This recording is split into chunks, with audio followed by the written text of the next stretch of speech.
Simenon's Maigret, a series of plays based on the novels of Georges Simenon.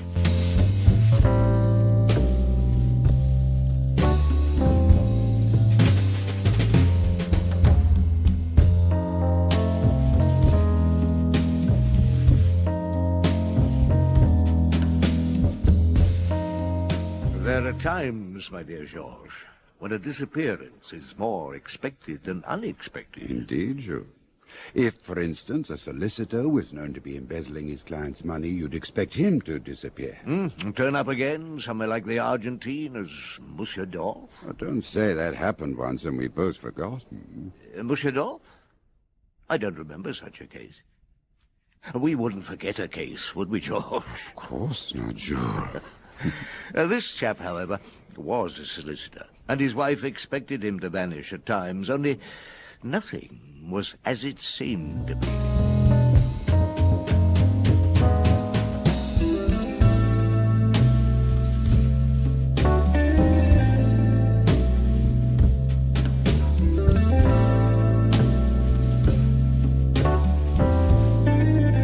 Maurice Denham as Jules Maigret and Michael Goff as Georges Simenon in Maigret and Monsieur Charles.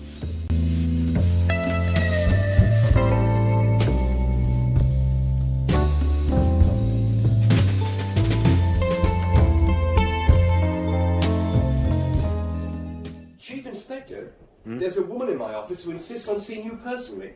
She won't tell me a thing. Oh, poor Lapointe. Has she got a name? Well, she gave me a card. Here. Madame Sabin-Levesque, 207 Boulevard Saint-Germain. Oh, it's a good address. Well, she seems sort of peculiar to me. Sort of peculiar? Well, yes, Chief. She stares straight at you as if she had trouble in seeing you. Well, ask her to come in. And bring your shorthand pad, just in case, eh? Yes, Chief. The Chief Inspector will see you now, Madame Sabin-Levesque. I'm sure she'll object to my pipe. Chief, this is the lady. Oh, do sit down, please, madame. Thank you. Well, madame? Do you know who my husband is? Well, except that he has the same name as you, no. He's one of the best-known solicitors in Paris. Oh, do make a note of that, Lapointe. Yes, Chief. I suppose that young man has to stay here and write it all down. My husband has disappeared. Well, in that case, madame, you should have gone to the Missing Persons Bureau. Have you been drinking? I must say I expected you to be more understanding. Look, to understand, I must know... I had 2 glasses of cognac to give me courage. When did your husband disappear? On the 18th of February, over a month ago. What did he tell you? Nothing. He never did. You see, I'm used to him clearing off for several days at a time. Good Lord. Huh? You have a question, Lapointe? Oh, well, yes, thank you, Chief. Do you mean to say, Madame, that your husband goes away on journeys and doesn't tell you where? He doesn't go away. He stays in Paris, or sometimes the suburbs. I used to have him followed. It was always the same thing. How long has this been going on, madame? Began shortly after we were married, 15 years ago. And you see, my husband's like that. He has these fancies all of a sudden. He meets a woman he likes and he feels the need to live with her for a few days. Where does he find these fancies? In the clubs, the nightclubs. To which he doesn't take you? We've meant nothing to each other for years. And yet you're worried. For your own sake? For his sake.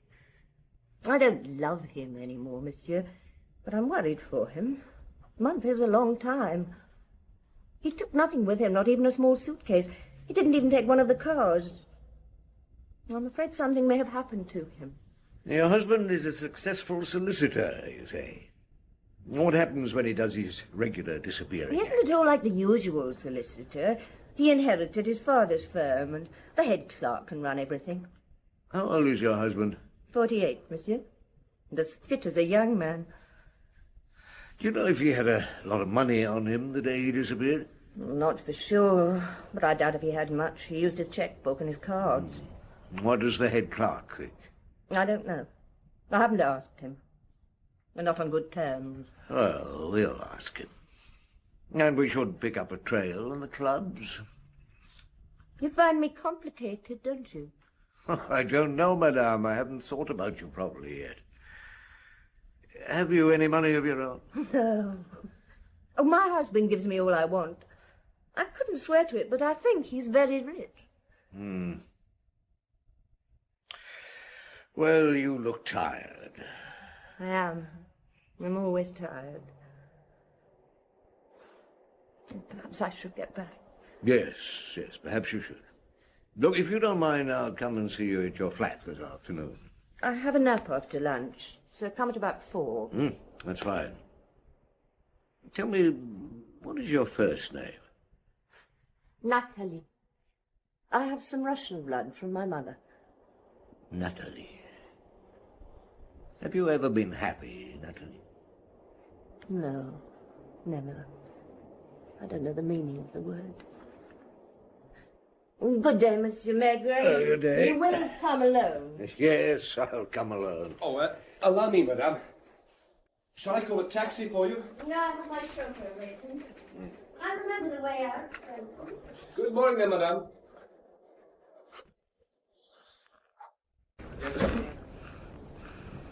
Ah. Well. What do you think, Chief? I think she was badly in need of another drink. Do you believe her story? I mean, her husband going off the way she said. Why not? Strange woman. Wonder if she's a little mad. Did you think she was a bit cracked, Jules, or were you just satisfying La Pointe's curiosity? It seemed the best thing to do. No, I thought she was intelligent, but an alcoholic for sure. And once she'd been very attractive. Her marriage sounds like a marriage of convenience, but it obviously wasn't.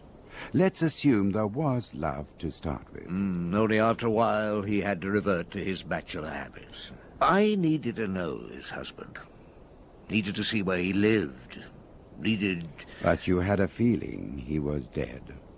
No, not really, Georges, only that something strange was going on. I needed to see his office, too. It was on the floor beneath his flat. So, in the afternoon, I called in there and spoke to l'Éclaireur, the head clerk. The first day of spring, monsieur, and behaving as the first day should behave. True, Monsieur l'Éclaireur. I walked here. It was positively warm. Nevertheless, I think I should close the window. The noise.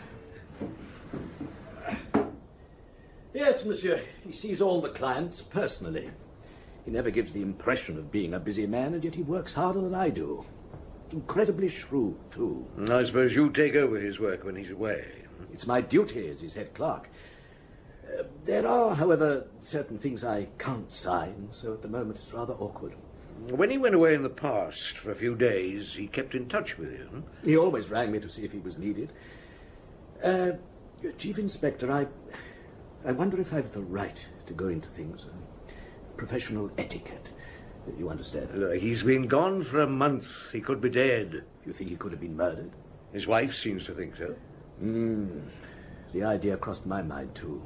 If you were worried, why didn't you go to the police? I began to get worried 2 weeks ago. I rang Madame Sabin-Levesque to tell her I was, and I advised her to get in touch with the police. Oh, did you?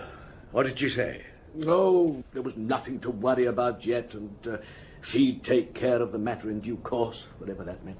You don't get on well with Madame, I take it. No.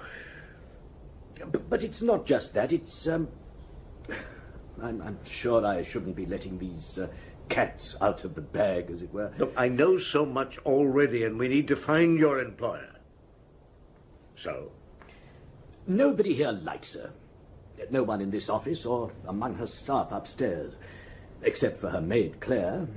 She doesn't fit in. She's a sort of discordant element in the place. Do you understand? I'm not sure how sane she is, and of course she drinks like a fish. Well, there it is, Chief Inspector. We all should feel sorry for her, but we can't. Thank you, Monsieur. It's time. Just on 4. I must have a few words with her in a moment. A couple of things before I go. Do you think your employer rented another flat? Here in Paris, I mean? I'm sure he didn't. I would have known. So, when he vanished to the place where the lady lived, or to an hotel. Did any of his ladies ever ring him here, you know? I asked our switchboard girl about that when I first became worried at his absence. There never have been any calls. So, he must have used an assumed name. A different name for a different life. It's not unusual, of course. Oh, thank you, monsieur, and I'll take myself upstairs to our Natalie. Oh, I never knew her name was Natalie. All these years.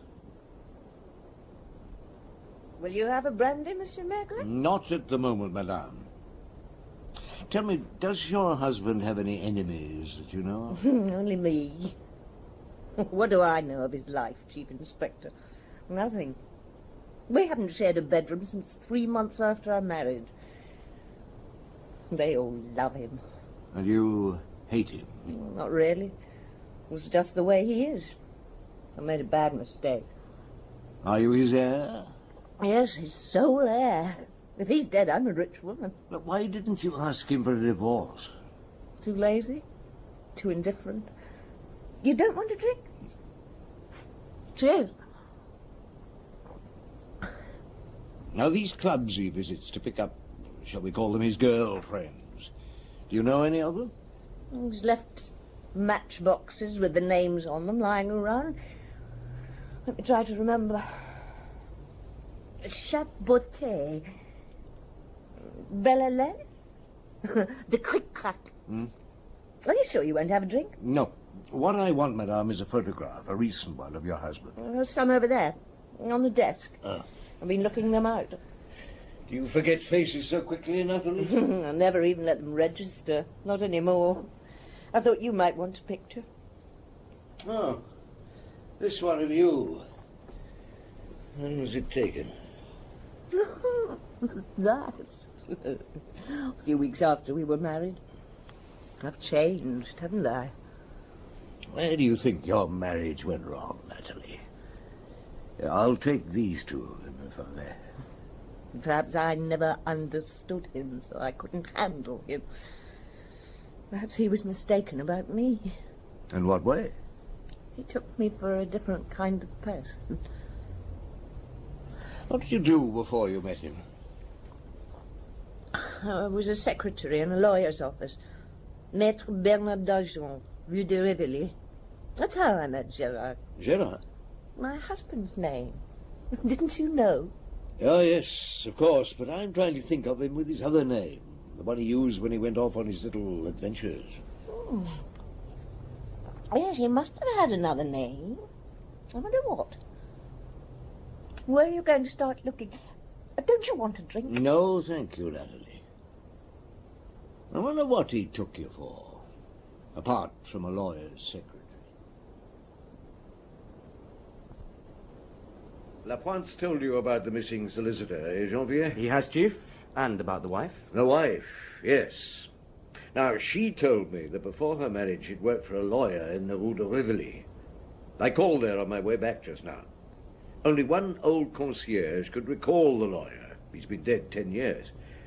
But he told me that the lawyer only ever had one secretary, an old lady, now living in the country. And she said that's how she met her husband. Yes. I wonder why she lied. It's an unnecessary lie, Chief, unless she has something to hide. Yes, Jean-Pierre, it is. Nobody seems to like the poor bloody woman. I saw Sapin-Levesque's head clerk, who obviously loathes her. Unless he's a good actor. Meaning what, Chief? Well, they could be in it together. They've had lots of opportunity, and she stands to gain a small fortune, so I gather. You think he could be her lover, and the whole thing's a vast con between them? Well, let's keep the idea in the back of our mind, shall we? Now, one other thing. The head clerk said he spoke to our Natalie 2 weeks ago about his boss's long absence. She told him there was nothing to worry about yet. Did you ask her about the conversation, Chief? No. If they were in it together, there'd be no point, would there? If not. Now, what do you think, Lapointe? It's as if she knew something. It is, isn't it? So, we have to keep an eye on her. Jean-Pierre, I'd like you to go to the Boulevard Saint-Germain as soon as you can. Follow her if she leaves the house and have a car handy. I'll get somebody to take over from you later. Yes, Chief. Can you give me a description? Well, she's quite tall, dark, rather thin, with staring eyes. Good-looking once, but now she looks as though she's been drinking. Well-dressed, good furs. I'll be on my way. At least the weather's warm. Now, you and I will visit one or two clubs tonight, Lapointe. Oh. Pick me up at 11, will you? Go home, get some rest now. Oh, right, Chief. Oh, by the way, Madame Natalie phoned while you were out. Oh, what did she want? Oh, she sounded as drunk as a newt. She said she just wanted to tell you to go to hell.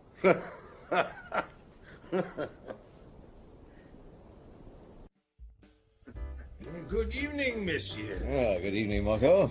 Let you out, have they? Ah, it's you, Chief Inspector. Oh, I do wish there was more light in the club. What can I get you? A beer would be acceptable. And is this young man your son, Monsieur? Inspector Lapointe, Maurice Marco. How do you do? I'd like a beer too, please.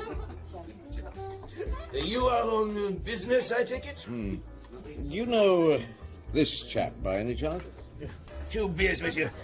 Allow me to put my spectacles on. Take the photographs over to the light. Here's health, Lapointe. How many times is it you've been taken for my son? Oh, I've ceased to be embarrassed by it, Chief. Here's health. Yes. We know this gentleman as Monsieur Charles, Chief Inspector. Monsieur Charles? Now, when did you last see him? I've been away for a little while. No, Chief Inspector, not where you think.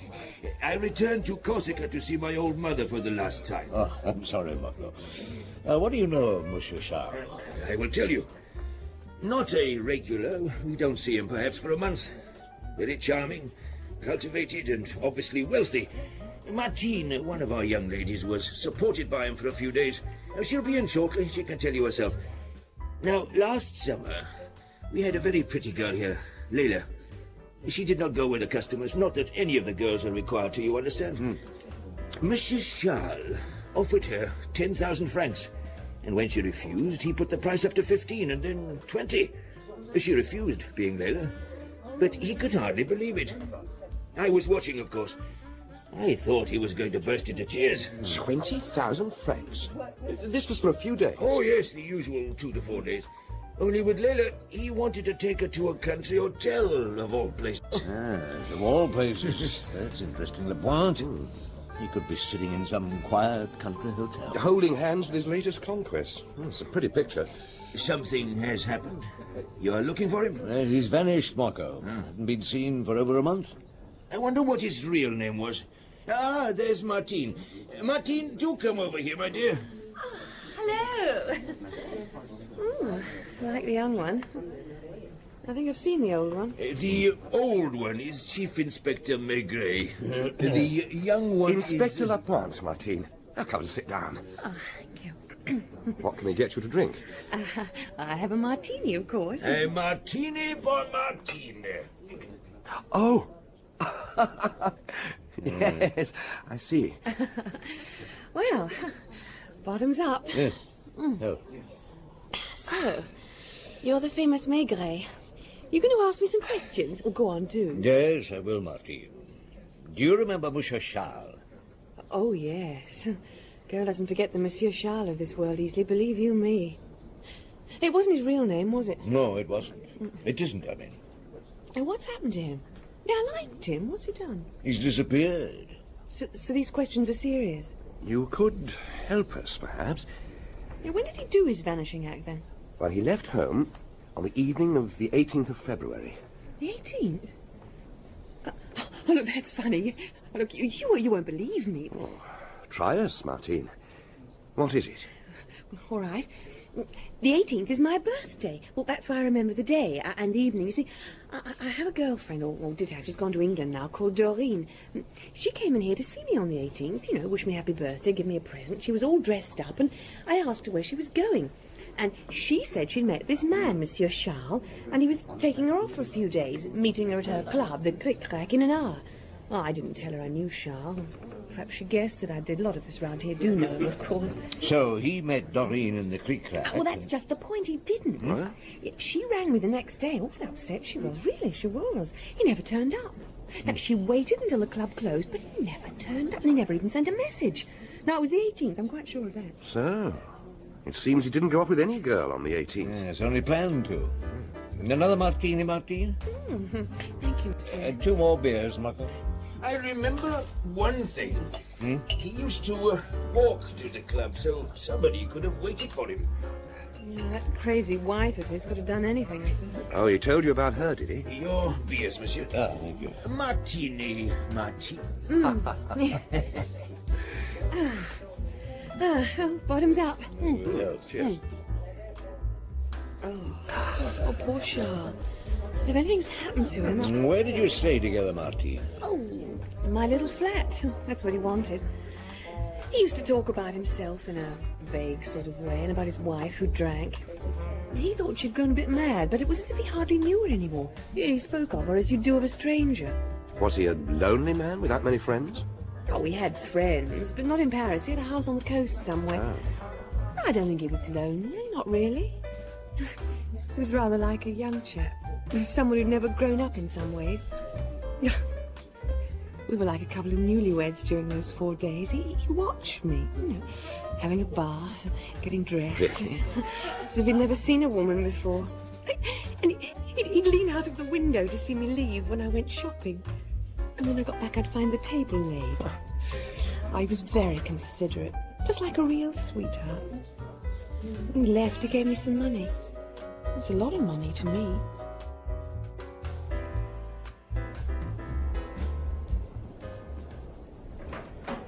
Morning, Chief. Good morning, Janvier. I hope you're feeling better than I am. Yes, Chief. If La Pointe's anything to go by. He complained I was shouting when I was only saying... I thought you were shouting too. Oh, never mind. I'm growing too damned old for these nightclub sessions. Come and sit down. Now, how did you get on outside the Sabin-Levesque residence? Nothing much until 11. I was parked about 100 metres from the house, had a good view of the entrance. She came out just after 11, wearing a mink, and from what I could see of things, a nightdress underneath. Walking very stiffly, like a guardsman. Well, where was she going, for God's sake? I got out of the car and followed. She went to the phone box on the corner. She had trouble getting through, but when she did, she had a long conversation, 7.5 minutes to be exact. Then she marched back, rang the bell, and was immediately let in. Well, did you see who opened the door? A man, medium height, swarthy, wearing the bottom half of a uniform, I'd say. Boots, grey trousers. Oh, that'll be the chauffeur. I've got his name here somewhere. Oh, Vittorio Petrini. We need to talk to him, I think. La Pointe! Oh, God, my head. You called, Chief? Yes. You look terrible. I've asked for some coffee to be sent out. Look, I think a walk would do you more good than coffee. Oh. Now, go and get the Sabin-Levesque chauffeur in for a few questions, will you? Yes, Chief. Chauffeur. Yes, he's called Petrini. Don't be long. Get some sleep, Janvier. I'll doze here at my desk until Paul Lapointe rounds up the chauffeur. So, Signor Petrini, tell me why your mistress went out to phone last night. Inspector, I did not know she went to phone. She said she want to breathe the air, yes? She tell me to wait for her at the door. Do you look after her at night sometimes? Oh, when maid has a night out, monsieur. Night off, Petrini. Off. Oh, off. Yes. I have to be around in case she needs support, you see, monsieur. To carry her if she's too drunk to walk, I know. Tell me, Petrini, do you drive Madame out regularly to any particular place? 2 or 3 times a week. She get me to drive her to the English pub on the Rue de Ponteux. The Pickwick, I think. That in the early evening. Well, doesn't she go out in the afternoon, shopping or visiting? She goes out many afternoons, but without the car, I do not take her. Well, where does she go? Have you any idea? She leave about 4 o'clock to go to the cinema, her maid tells me. She comes home by taxi about 7. When she arrives home from these afternoons, is she very drunk? No, monsieur. Then she is sober. But she needs a little drink. Does she speak to you about things, Petrini? Sometimes. When she's not a real drunk. and she's a-crying. She say, I wonder if I can bear this sort of life much longer. She's a very unhappy woman, I think. Yes, I think she is also. And Monsieur Sabin-l'Evêque, what does she say about him? Oh, she say it is all his fault. But I will not answer because my boss is a good man. Do you know what has happened to him, monsieur? Because I worry that something bad make him vanish. So do I. And on the 18th of February, when he left the house, you didn't drive him? No, monsieur. He did not ask for me. I drove him in the morning to a client, yes. Then I not see him again. Well, thank you, Signor. That's all. You've been very helpful. Yes. One thing. Don't tell Madame Sabin-l'Evêque about the things I've asked you. Oh. Understand? No, monsieur. I will speak only silence to her. Somehow or another, Jules, I think you were going round in circles, one clue snapping at the tail of the other. Yes, it looked like it. I sat at my desk after the chauffeur had left, thinking precisely that. Anyhow, you had established that Monsieur Charles left for a rendezvous one evening and never arrived. So it was likely that some unpleasantness had taken place. Pity. I did see him for a moment as clearing off, leaving everything, and like Gauguin, finding a southern island. I wondered about that too, but what would he have done? He didn't paint, not even as a hobby. Now, his hobbies, so far as I could tell, were restricted to one thing. As his wife's were restricted to drink. Or were they? Lots of questions buzz around her behavior, don't they?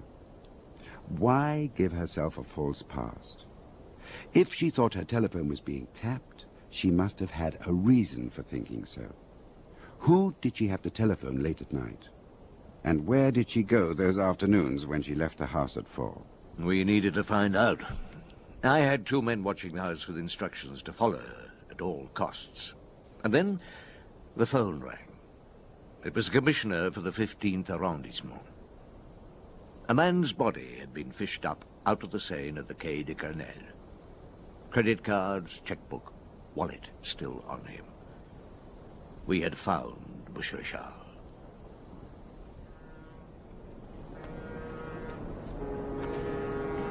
Yes, that's him. Oh, thank you, Monsieur le Cureur. Now come away now. The smell, I know, is always nauseous. Poor Monsieur Gérard. Have you let his wife know? I've sent Inspector Lapointe to see her and tell her. I didn't want her down here, but I needed to be quite sure it was him, so I sent for you. Did he throw himself in? I mean, the most unlikely people do. No, I think he was thrown in. Now, Dr. Paul's over there. He's had a look at the body. Paul, anything to tell me? Found these keys on the body. If you want them, I'll have them sterilized and sent you in the morning. Oh, thank you. That could be helpful. Do you know how he died? Somebody hit him on the head with a blunt instrument. Carjack, perhaps. Many times. His ankles were bound very tightly with wire, probably... Yeah, on the wire was a heavy weight, you can be sure, Probably it was cut away by a ship's propeller. Oh, thanks, Paul. Do let me have the keys in the morning. Yes, I will. First thing. I think I need a strong drink. I don't think my stomach likes the atmosphere one bit. I know how you feel, monsieur. Now, there's a bar around the corner. I'll come with you. I'll be at Bert's bar if you want me. All right. So he was murdered. Oh, it's unbelievable. Like a bad dream. Yes, he wasn't the sort of man one expected it to happen to. Poor Monsieur Charles. Monsieur who? Well, in the clubs, the girls he picked up, they knew him as Monsieur Charles. Here's the bar. You need a brandy. Chief Inspector, those keys. They're for his desk, his large mahogany desk in the flat. I was hoping they were, monsieur. I need to unlock a few further secrets. I will, of course, get a search warrant and try to keep out of Madame Natalie's way.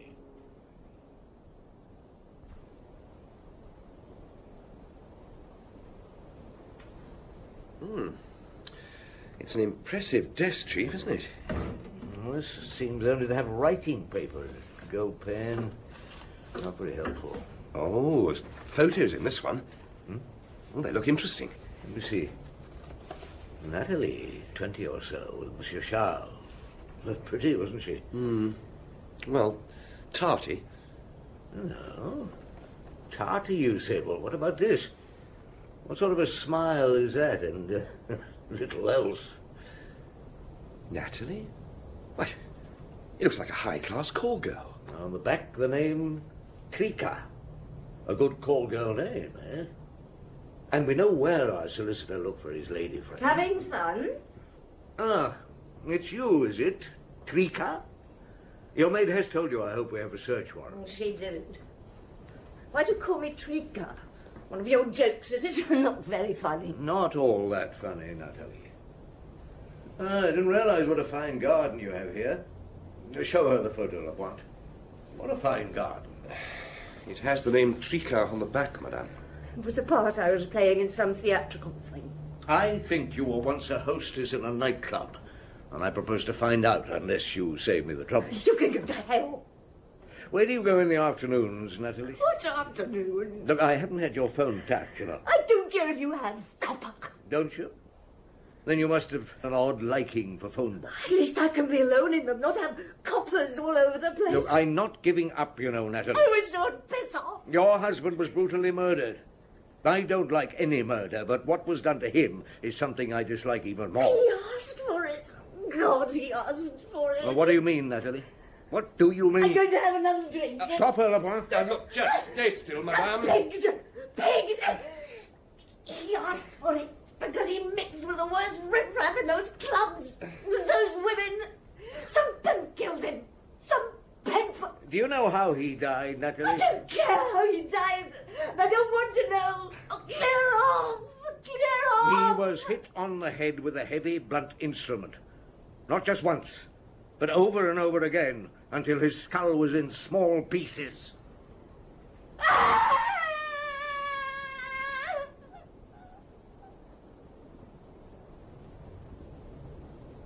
Hello, Lapointe. What can I do for you? Oh, hello, Perry. Well, the chief wondered if anyone in the Vice Squad would know of a club still going, run by the same person as 15 years ago. Who's the photo? Well, he wondered if anybody might recognize her. Look. He's got a hope. It's the Sabin-Lavec woman, isn't it? When young. On the game, was she? Well, we think so, though we're not sure. Look, it'll take me a year to put that photo and the name Trika through all our records. It's something the computer can't do yet. Tell the chief to go and talk to Blanche Bonnard. She's 50 now and still as sexy as she was at 30. She's had 2 clubs for over 15 years, and there's not a soul she doesn't know and nobody she's forgotten. Blanche Bonnard, 107 Avenue de Wagram. I suppose you've come, Chief Inspector, because of the Sabin-Lavec business. I was expecting you one of these days, but I'd no idea it'd be so quick. No, please go on, Madame Bonnard. It seems I've no need to ask a single question. Do you mind if I smoke my pipe? I should expect you to, Monsieur. Thank you. When I saw that picture of Madame Sabin-Lavec, I thought I recognized her from somewhere, so I went through my albums. You knew her when she was Trika? I knew her when she was called Trika. Here you are, you see, in this album. Thank you, madam. That photo was taken soon after they first met. You recognize him, I'm sure. Monsieur Charles, as we knew him, as everybody knew him until the other day. Did he first meet her in your club? Yes.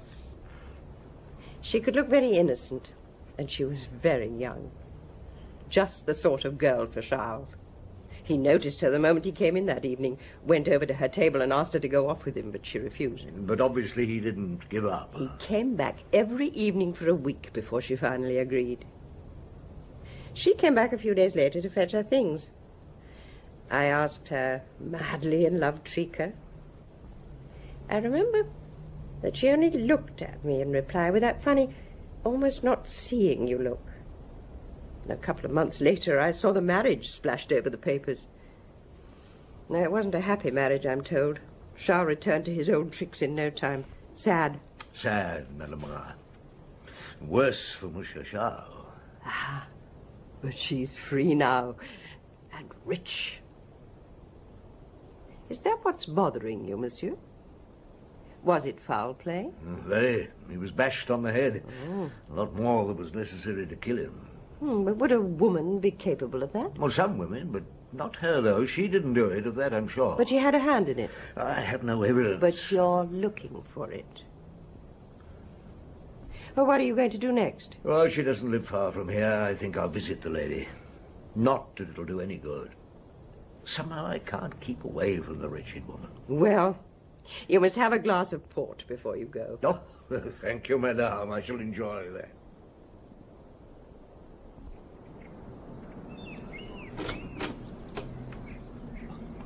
Chief Inspector, good afternoon. Good afternoon, Petrini. I'd like a few words with madame, your mistress, please. Oh, monsieur, she's not in. She go out. I don't think so, Petrini. Tell her I shan't keep her long. Oh, she go out, monsieur. I see her go 20 minutes. Look, Petrini, I have 2 inspectors watching this building. I opened the door for her 20 minutes. Janvier, come over here, will you? Perhaps my inspector was asleep, so we'll ask him. What is it, Chief? Neither you or Lorty have seen Madame Nathalie leave the building in the last 20 minutes, right? No. The only person to go in or out has been a junior clerk through the office door.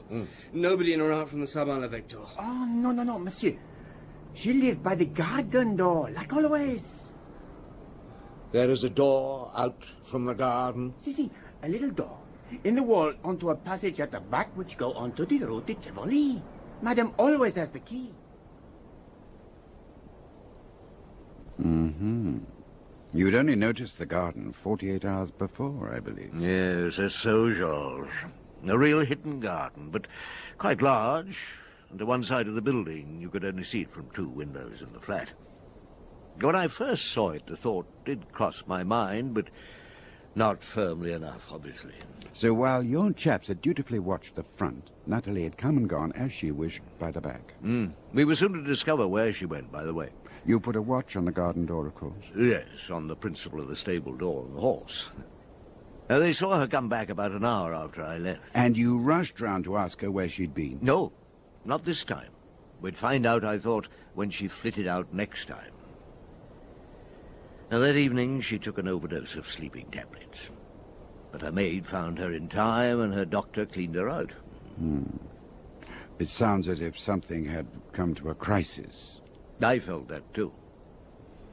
The next morning, I was called in on the death of a young man in his apartment in the Rue Jean Goujon. 5 bullets in the chest had killed him. Joe Fazio was his name. A barman and a pimp who'd been living in Clover for 2 years. When I arrived, Dr. Paul and Lapointe were already there. See the look on his face, Maigret? Yes. Absolute astonishment. He was shot point blank with a small caliber gun 5 times. By somebody he knew. Hence the astonishment. Has the weapon been found, Lapointe? No, Chief. The concierge is outside. I think she can help. She's a bright little woman. I'll have her in. Do come in, madame. Chief Inspector Maigret? I'm working on a hunch, madame, so I'll keep my questions to the point. Did the dead man have many visitors? Oh, no. Well, just one lady. Every day? Oh, most days, monsieur. In the afternoons. Describe her to me. Oh, well-dressed. A real lady. About 40. Oh, dark and thin. Show her Natalie's photo, Lapointe. Is this her, madame? Oh, yes. Yes, most certainly it is. And was she here yesterday afternoon? Yes, monsieur, but only for a short while. I've come from the Rue Jean Goujon, Nathalie. Already? Did he threaten to denounce you as his accomplice if we picked him up? No. Worse than that. He wanted money to keep quiet. Blackmail. Did you love him? I had no illusions. He was my last chance. You had to get rid of Monsieur Charles. Have you got a light? Oh, yeah.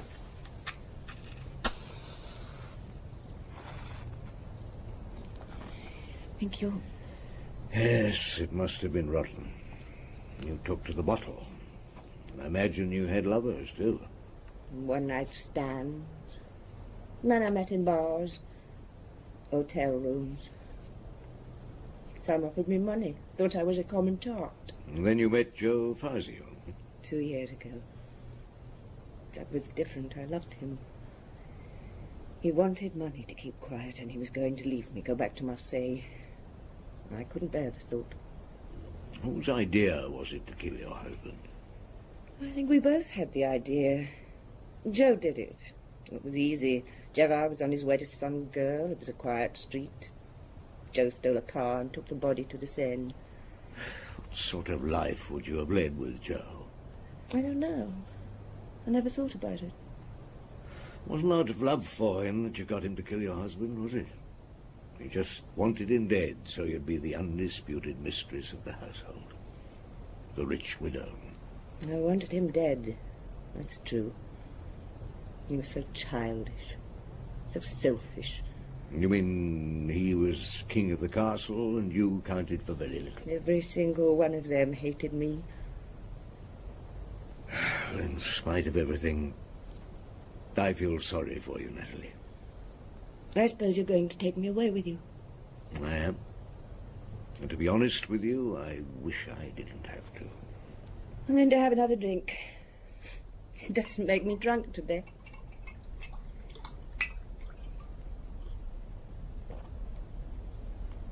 They won't let me have any in there, will they? He's being buried tomorrow, isn't he? And I'm being buried today. I'm ready when you are, Monsieur.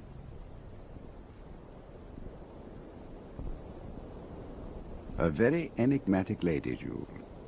Or do you think that, like so many people we call enigmatic, she was always playing one of many roles? The role of a murderess? For the fun of it? Oh, I can't believe it.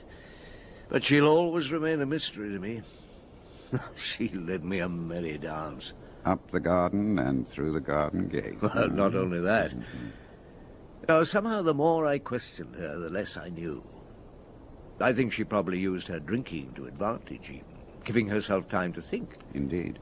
I wonder if she hadn't shot her lover, she might have got away with it. Do you think so? Well, I doubt if we'd have pinned Monsieur Charles' murder on her lover. It's unlikely we'd have found any hard evidence. And yet she knew that once her lover was found shot, you'd know where to look. So she didn't care anymore? Perhaps. But she was back in the cleft stick situation, wasn't she? He'd have blackmailed her more and more. So she chanced her arm. One has to feel sorry for her, as you did. That I understand. Yes, it all went wrong. She thought marriage would be a bed of roses, but she didn't understand that Monsieur Charles couldn't and wouldn't change. And she was the last woman who should have married him. You see, in her own way, she wasn't so very unlike him.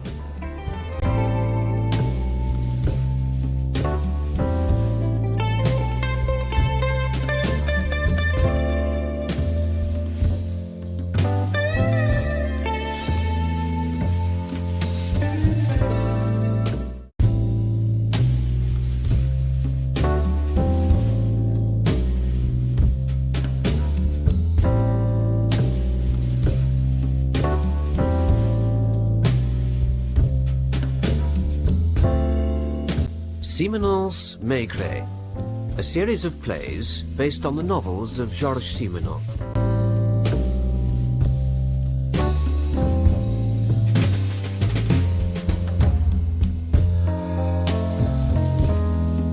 Take a look at this, Georges. I found it at the bottom of a drawer. Do you recognize anyone? Among these shining morning faces, no. I take it one of them is you. The Lycée Bonneville, my old school. I'm second from the left, third row. That rather solid, serious little boy. Yes, Jules, I can see the resemblance now. Who's that pulling a face at the back? Oh, him. The clown of the school. Léon Florentin. Not the man who... Yes, that one. Your old school friend? He was nothing of the sort. He thought he was, though. Oh, yes, he thought he was.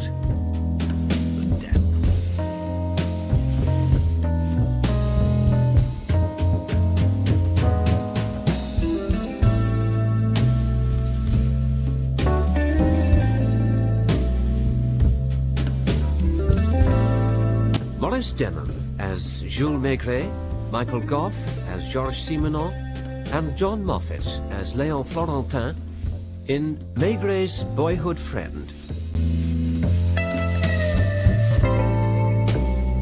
Léon Florentin, the confectioner's son from Moulin. Yes, the family had a nice little business. You didn't keep in touch with him after you left? No. I bumped into him once, 20 years on, looking very dashing, with an elegant redhead on his arm. His wife, he said. I remember they had a pale green sports car. But that wasn't the last you saw of him. Unfortunately, no. On a sweltering summer day, 20 years later, he turned up again. Léon Florentin. Antique dealer? Yes, sir. How old is he? About your age. Tall and thin? That's right.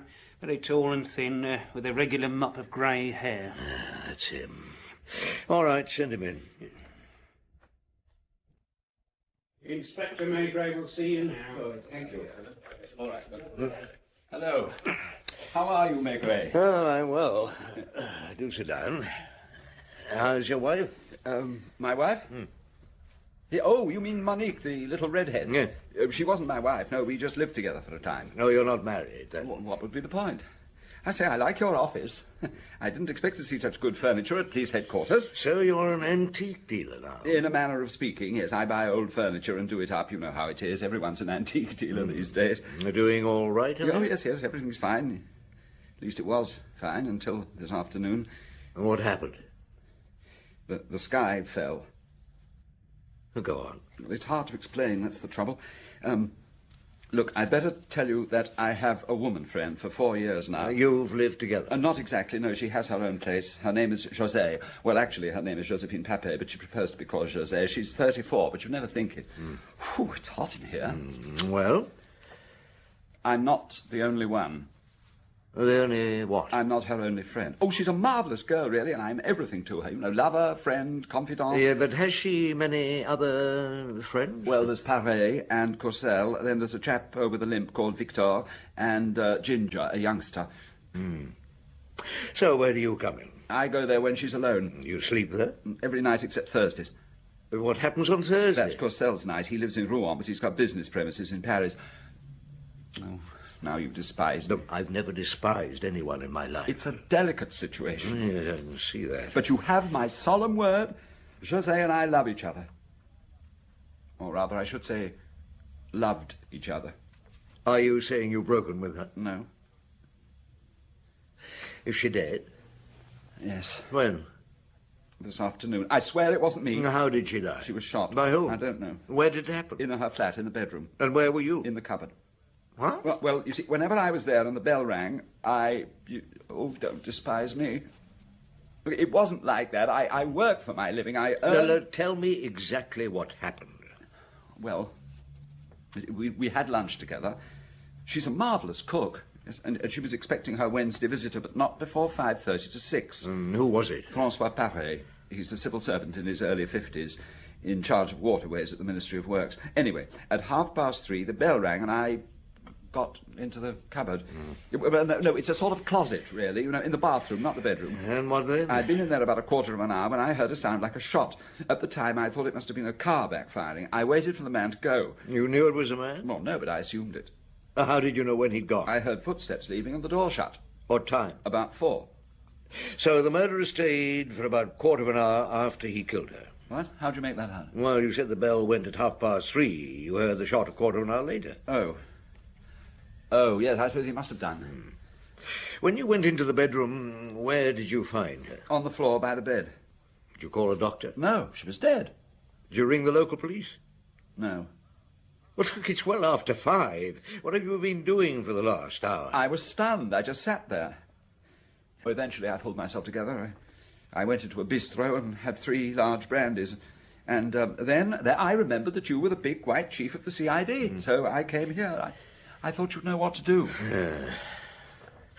Did you keep any money in the flat? Oh, she may have done. She didn't trust banks. The Wednesday caller, Paré, is it? Yes. Well, normally he'd be arriving at the flat about now. That's right. Has he a key? None of them had keys. Had you a key? Oh, that's quite a different matter. My dear fellow. fellow. Now, don't call me your dear fellow. All right. I'd better have a look. Let's get going. So he landed his problem in your lap? Yes.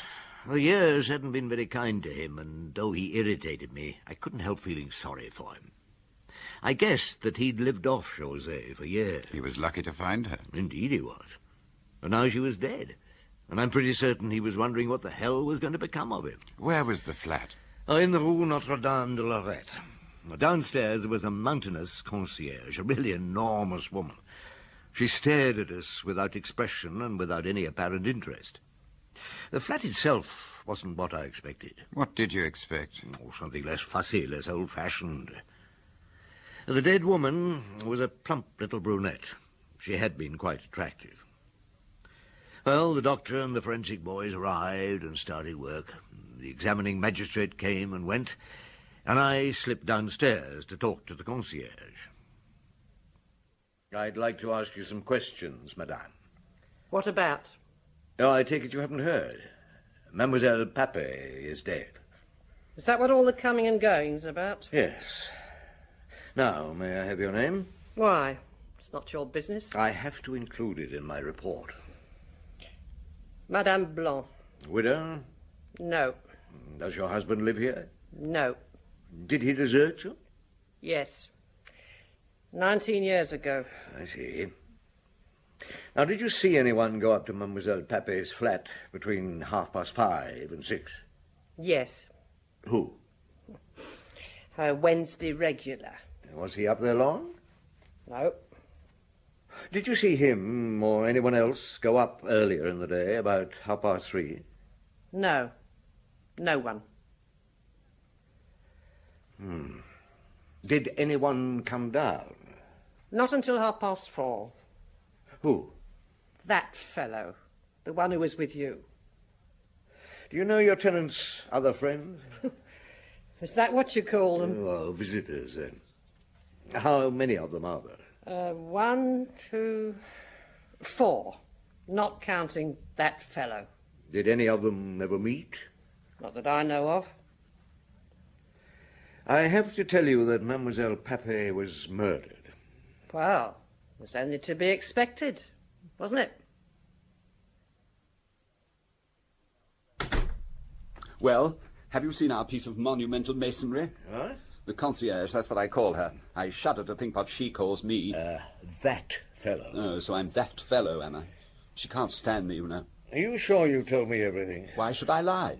You always were a liar. You lied for the fun of it. Oh, that was 40 years ago. You don't seem to have changed much. You surely don't imagine I killed her? Oh, why not? But you know me. I've seen you once in the last 40 years. Why should I have killed her? What's that old witch downstairs been saying? She didn't see anyone else go upstairs. She's lying. Maybe. Well, come on. Where? I want to look at your flat. Where is it? Boulevard Rochechouart. I'm sorry about the mess. All looks a bit sordid, doesn't it? But I was only here on Thursdays. Have you been in this business long? 3 years. You surely didn't expect to sell any of this stuff. It isn't worth a sou. What did you do before? I was in exports. Exporting what? Oh, a little of everything. Chiefly to the emergent countries of Africa. Oh, I see. Now, who was José's Thursday caller, the one who stayed the night? Fernand Courcelles. He and José were friends long before I met her. He can't get away as often as he used to. Just a minute. What's that up there on the wardrobe? What? Oh, biscuits. Let's see. Yes, certainly a biscuit tin. Are you fond of biscuits? I like one occasionally. 100-franc notes. Those are my savings. It's packed tight. I didn't know you were so thrifty. There were 2 biscuit tins of the same make in José's flat. Ah, I dare say that's where I got it. And I dare say that's why you waited an hour before coming to see me. You stole this money and came here. What was I to do? She had no family, and I was on my beam ends. José would have wanted me to have it. But I didn't kill her. I swear it. I truly was hiding in the clothes closet. Come along. Where now? Quai des Orfèvres. You're arresting me. No, I'm not arresting you. Move. It's a very odd feeling being in this situation with an old school friend. It certainly is. You think I'm a slob, don't you? No, I'm not judging you. I'm trying to understand. I loved her. Yes, you said so. Oh, I know we weren't Romeo and Juliet. I don't quite see Romeo skulking in the clothes closet. You don't understand. Look, did you know where she kept her money? She made no secret of it. She trusted me. Now, why should I kill her? Well, suppose she was tired of you. She wasn't. We were saving to buy a house together. Look, put yourself in my place. God forbid. What? Oh, I'm sorry. Have you got a revolver? José had an old one. I found it 3 years ago in a chest I bought at an auction. She kept it in the drawer of her bedside table. Was it loaded? Yes, she was a nervous type. I thought it would reassure her. Well, it isn't there now. I know, I looked for it. Why? Well, it was stupid, I know. I behaved like an idiot. I just blurt everything out. That's my trouble. Answer my question. Why were you looking for the revolver? To get rid of it. It was my gun, you see. I thought it was bound to get me into trouble. You don't believe me, do you? Am I under arrest now? No. Where are you going from here? I don't know. I suppose I'd better keep away from José's flat. Oh, good heavens, you weren't thinking No. I suppose that wouldn't be the thing. Oh, well, it'll have to be my own place. It isn't very comfortable. Excuse me, will you?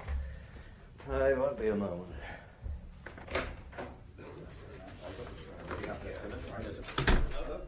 Lapointe. Yes, Chief. I've got a man in my office, tall and thin, my age, but rather the worse for wear. He lives at the end of a little alley in the Boulevard Rochechouart.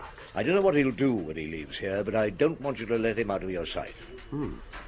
Does it matter if he knows he's being followed? Well, it's not all that important.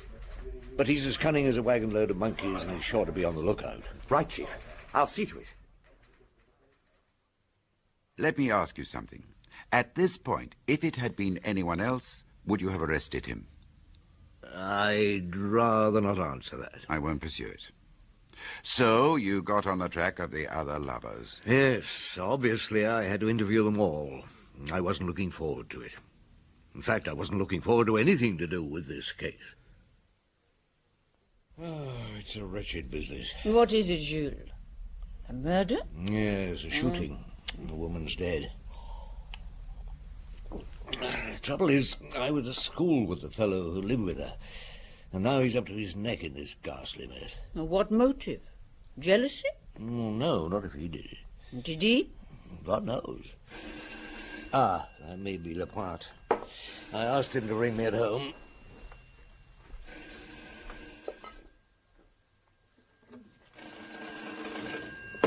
Maigret. Lapointe here? There've been developments. Yes? He spotted me before we were even out of the building. Turned round and winked at me when we were going downstairs. Oh, well. Where did he go? To the Place Dauphine. Then he actually came up to me and said he was going for a drink, and would I like to join him? What did you say? Oh, I said I didn't drink on duty. I felt a bit of a fool. Well, anyway, he downed 4 brandies, then he walked out onto the Pont Neuf. I was quite close behind him, but I couldn't stop him. It all happened too quickly. What did? Well, he jumped into the Seine. Good God. Oh, it's all right. He came up a couple of yards from a boat, and the boatman hauled him in. But by now there was quite a crowd and 1 or 2 policemen, so I laid low. I hope I did the right thing. Absolutely the right thing. I may tell you that Florentin was far and away the best swimmer in the school. Now, what happened next? Oh, they marched him into the police station. He came out after a bit and took a taxi back to his place. Well, go on keeping an eye on him, and good luck.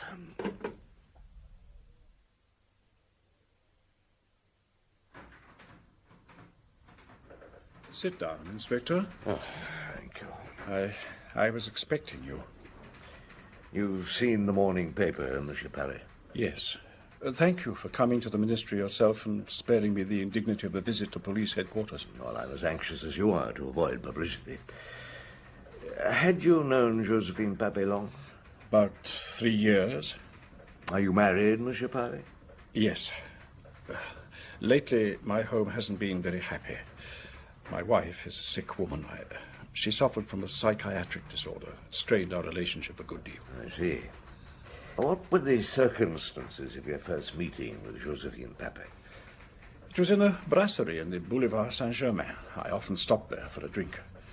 There was this young woman at the next table. She was writing a letter and having trouble with the café pen, so I lent her mine. And then? But that was all. She wasn't there the following day. The day after that, I saw her again and we chatted. Things went on like this for more than a month. I began to look on her as a friend. And at last I went back to José's flat. On a Wednesday? Yes. I'm on the committee of a charitable organization which meets every Wednesday. It was the only day I could go home late without arousing my wife's suspicion. Did Mademoiselle Papet tell you anything about her family? Yes. She came from Poitiers. Her father was killed in the war when she was a child. He was an officer in the regular army. She had one brother. Did you ever see him? Yes. One Wednesday I arrived early and he happened to be at the flat. And was he tall and thin with light grey eyes and an unusually mobile face? Why, yes. Do you know him? I've met him. Did Mademoiselle Papet lead you to believe you were her only lover? It's not a word either of us would use. Yes, we were lovers, but that wasn't the real bond between us. We were both lonely people. We opened our hearts to each other. In other words, we were friends. She was very important to me. Might say I lived for Wednesday evening. So you'd have been shattered to find she had another lover? It would have been the end. Of what? The happiness I'd known for the last 3 years. A modest enough share in a lifetime. Did you never meet anyone else in the flat? Only once. Red-haired young man, an insurance agent. José told me he was pestering her to take out a life assurance policy. She showed me his card. Jean-Luc Baudard of the Continental. I take it you went to the flat yesterday? Yes. There was no reply, so I came away. You weren't at the flat between 3 and 4? No, I never left the office. My staff will confirm that. Though, naturally, I prefer my name to be kept out of it. Realized you'd be bound to find out about me from the concierge or from her brother. She has no brother, Monsieur Parry. What? I'm very sorry to disillusion you, but you'll have to know sometime. His name is Léon Florentin. He practically lived in the flat, but he made himself scarce when visitors were expected. Did you say visitors? And there were 4 of you, not counting Florentin. I don't believe it. You've made a mistake. No, I'm afraid there's no mistake. You didn't know her. She was so sane, so serene. I'd have trusted her with my life. No, Inspector, it's incredible. Did she suffer much? No. Death was instantaneous. God be thanked. I very much appreciate your discretion, Inspector. I only wish we'd met in happier circumstances. So do I, Monsieur Parry. Poor fella. Yes, his Indian summer, with all it had meant to him, had come to a sudden, shocking end. When I got back to the office, I saw there were 2 people in the waiting room. One was Léon Florentin, and the other was a small, rosy little man who looked like a chubby, middle-aged baby. Fernand Courcelles, José's Thursday man. Come in, Monsieur Courcelles. Please sit down. Thank you. Oh, this must have come as a terrible shock. Yes. Why, I'm sorry. You see, she was much more than a friend. I know. Monsieur Courcelles, did you know the man who was talking to you in the waiting room? Why, that's José's brother. Didn't you know? When did you first meet him? 3 years ago, soon after he got back from Uruguay. Uruguay? I see. Had he been there long? Some time. He's an architect. He went there on a government contract to build a new town. And you met him in Josephine Papet's flat? Yes, that's right. When you arrived unexpectedly early? I don't remember. What are you getting at? Did you see him again? Yes, he called on me at my office. He had a scheme for developing the coastline between Le Gros du Roi and Palavas as a luxury seaside resort. But unfortunately, I couldn't help him. I have no capital of my own. My brother and I own the business jointly, but I gave him a few thousand francs to register the plans. What was he saying to you just now? Oh, well, it's rather a painful subject. Oh, well, I better tell you. He's a bit in the dark about his sister's finances, and he's invested every penny he has in this project, so naturally he's short of ready cash. He asked me to help with the funeral expenses. Really, Inspector, I fail to see anything amusing in that. Well, forgive me. Now, I have to tell you that his name isn't Pape. He's Léon Florentin, and he was at school with me. You mean he isn't her brother? No, no relation. He was living with her. No, but that's impossible. José was incapable of such a thing. Sit down, Monsieur Corsel. I've known her for 10 years. Before I was married, we lived together. I found that flat. Where did you meet her? Well, in a nightclub in Montmartre. She was a hostess, but she wasn't like the other girls. She wore a simple black dress and very little makeup. She seemed shy. You spent the evening with her? Yes, she told me about her childhood in La Rochelle. Where? La Rochelle. Her father was a fisherman. He was drowned at sea. She had 4 young brothers and sisters to support. Yes, and what about her mother? Dead too, I've no doubt. Yes. What do you mean? Well, I'm sorry, but it's all a pack of lies. Oh, I can't believe it. I was passionately in love with her. And yet you got married. Well, I married my cousin. It was expected. I meant to break off with José, but I found I couldn't. Oh, when I think of that man... He wasn't the only one. What? 3 other men visited her regularly. No. Oh, no. Look, I'm sorry. I'd like to have spared you this, but I have to find the man who killed her. And that can't be done without bringing the truth out. Now, I must ask you to take a grip on yourself and tell me where you were between 3 and 4 yesterday afternoon. In my car on the way from Rouen. You can't mean you suspect me? No, it's purely a routine question. I may tell you all you've said is in the strictest confidence, and if I can, I'll keep your name out of it. Oh, thank you. Thank you. Florentin, you're more of a scoundrel than I thought. I know. Now, what are you doing here? Guess how much money I've got. 50 centimes. Nothing else in the world. Well, what has that got... Have you come here to ask me for money? Who else can I turn to? I'm destitute. I'll have to try and get a job somehow. Now, remember, you can't leave Paris. So I'm still under suspicion. Until we get the man who did it. Now, can you think of anything about the man with the limp? Oh, even José only knew his first name, Victor. He was prosperous looking, good suits and handmade shirts. Oh, yes, I've remembered something. Oh, what? She once saw a railway season ticket in his wallet. Paris-Bordeaux. Ah. Well, you see, that's worth something, isn't it? 100 francs. And you'd better make it last. It took a hell of a time to trace him, and I hope to God I've got the right man. His name's Victor Lamotte. Well done, Janvier. Who is he? He's a man of some standing in Bordeaux. He took a very high-handed line with me at first, but eventually agreed to come and see you. He'll be here in a quarter of an hour. I'm sorry to have put you to the trouble of coming here, Monsieur Lamotte. You know what I want to see you about? No. You knew Josephine Pape. How did you find out? We have our sources of information. Josephine Pape was murdered in her flat yesterday afternoon. Where were you? Not there, at any rate. Were you in your office? No, I was taking a walk in the Grand Boulevard. Alone? Oh, what's so strange in that? My doctor has urged me to take regular exercise. You realize it leaves you without an alibi? Do I need one? As one of José's lovers, yes. I see. Were there many of us? 4, not including the man who lived with her. So she had a man living with her, did she? I believe your day was Saturday. I'm a creature of habit. I visited José on Saturday and then caught the Bordeaux Express. Are you married, Monsieur Lamotte? Yes, with a grown-up family. How long have you known Josephine Pape? 4 years.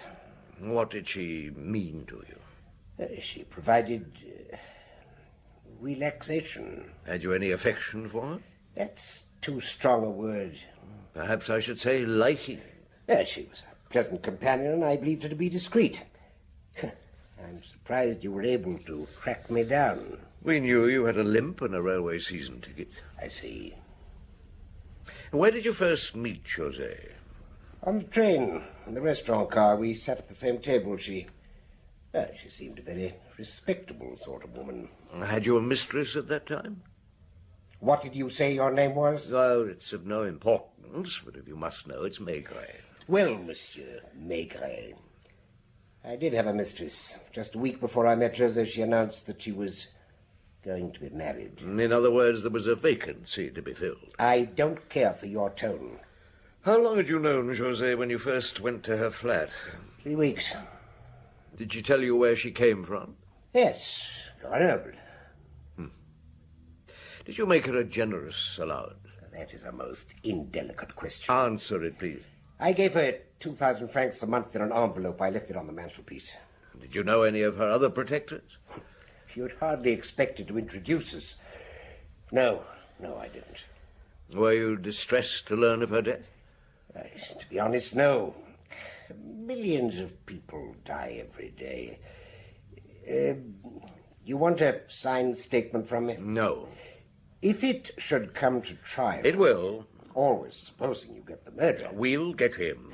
I'd better warn you, I shall take steps to keep my name out of it. I have influential friends. I don't doubt it. Goodbye, Monsieur Lamotte. Oh, I was glad to see the back of him. He disgusted me. A cold-blooded bastard, yes. So, 3 down and 1 to go. You still had to see Ginger. Yes, Jean-Luc Bodard at the Continental. I traced him through his firm. Janvier was keeping an eye on his hotel, and he reported that Bodard had just gone back to his room with a woman. So I went straight round. Oh, blast! Who's there? I'd like a word with Monsieur Bodard. It's urgent and private. Who are you? Chief Inspector Maigret, police.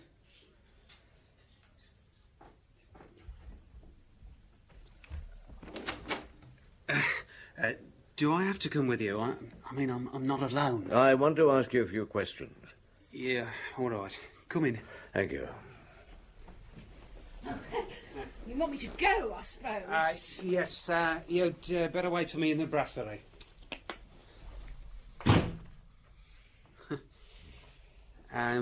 You've come about poor José? Yes. How long have you known her?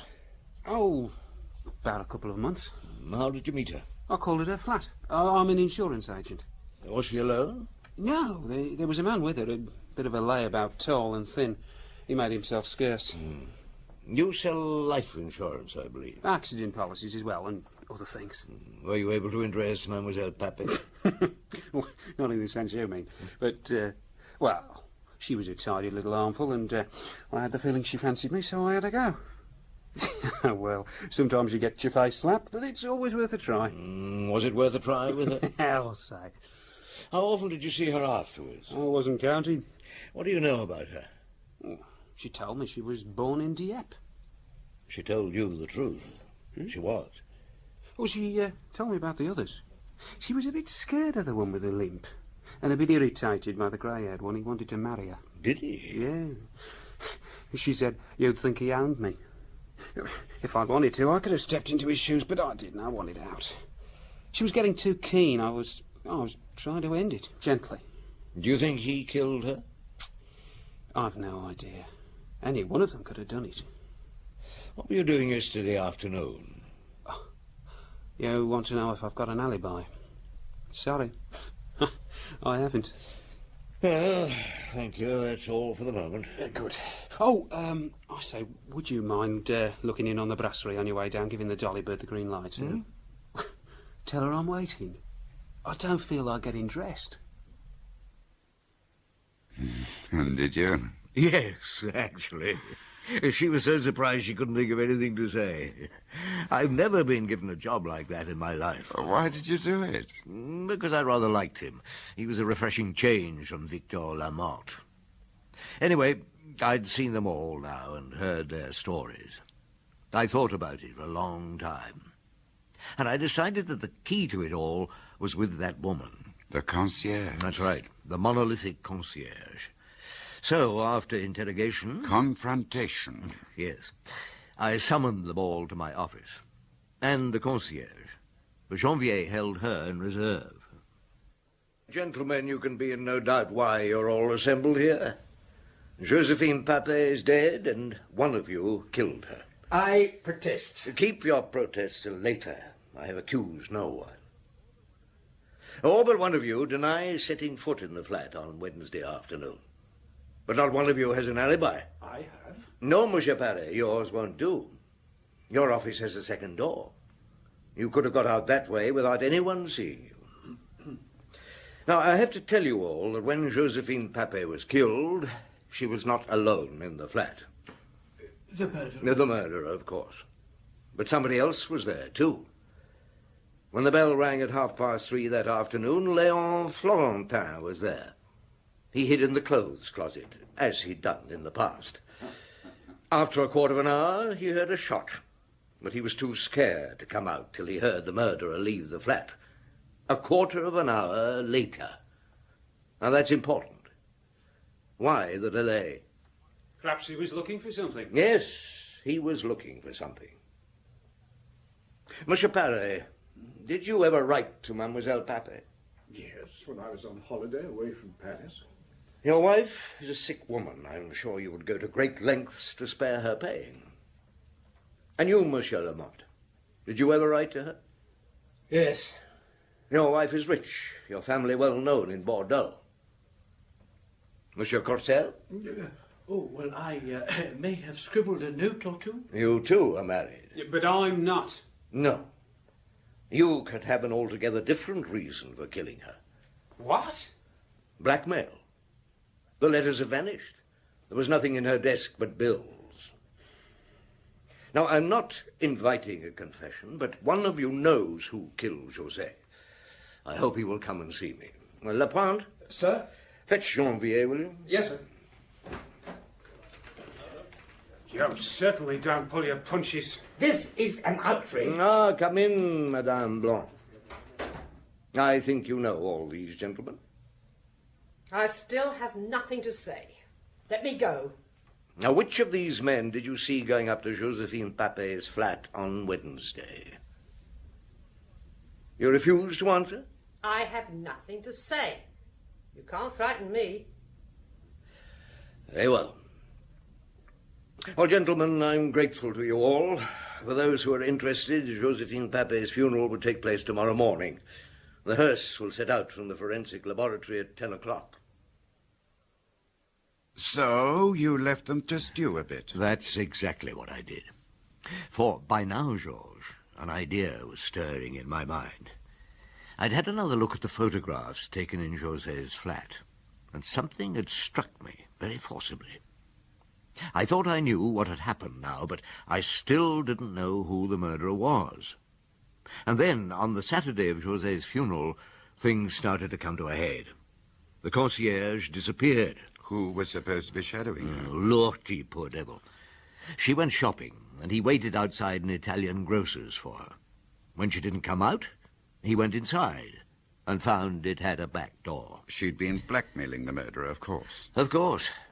And when I brought her face to face with them all in my office, she looked at one, and she saw in his face that she could get much more out of him. So she went to collect it. I got a search warrant. I reckon that might yield something. At 1 o'clock, Lorty telephoned to say that she was back at her post, so Lapointe and I went straight round.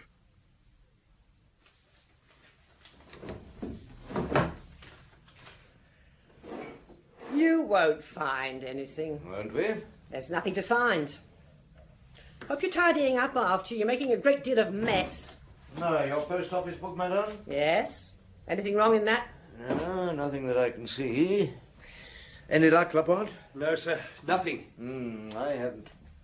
Oh, just a moment. What are you doing? Leave that set alone. You'll upset the tuning. No, we're not doing any harm to your television, madame. What's in this magazine on top of it? What do you expect? Just the programme. Now, there's something inside. Yes. Huh. 2,000 francs. What is this, madame? I'm entitled to my savings, aren't I? You have a post office book. I've just looked at it. I might need ready cash. That's quite a lot of ready cash. Well, that's my business. I'm not a thief. I'm not suggesting you are. I don't even think you asked for this money. I think the murderer offered it to you.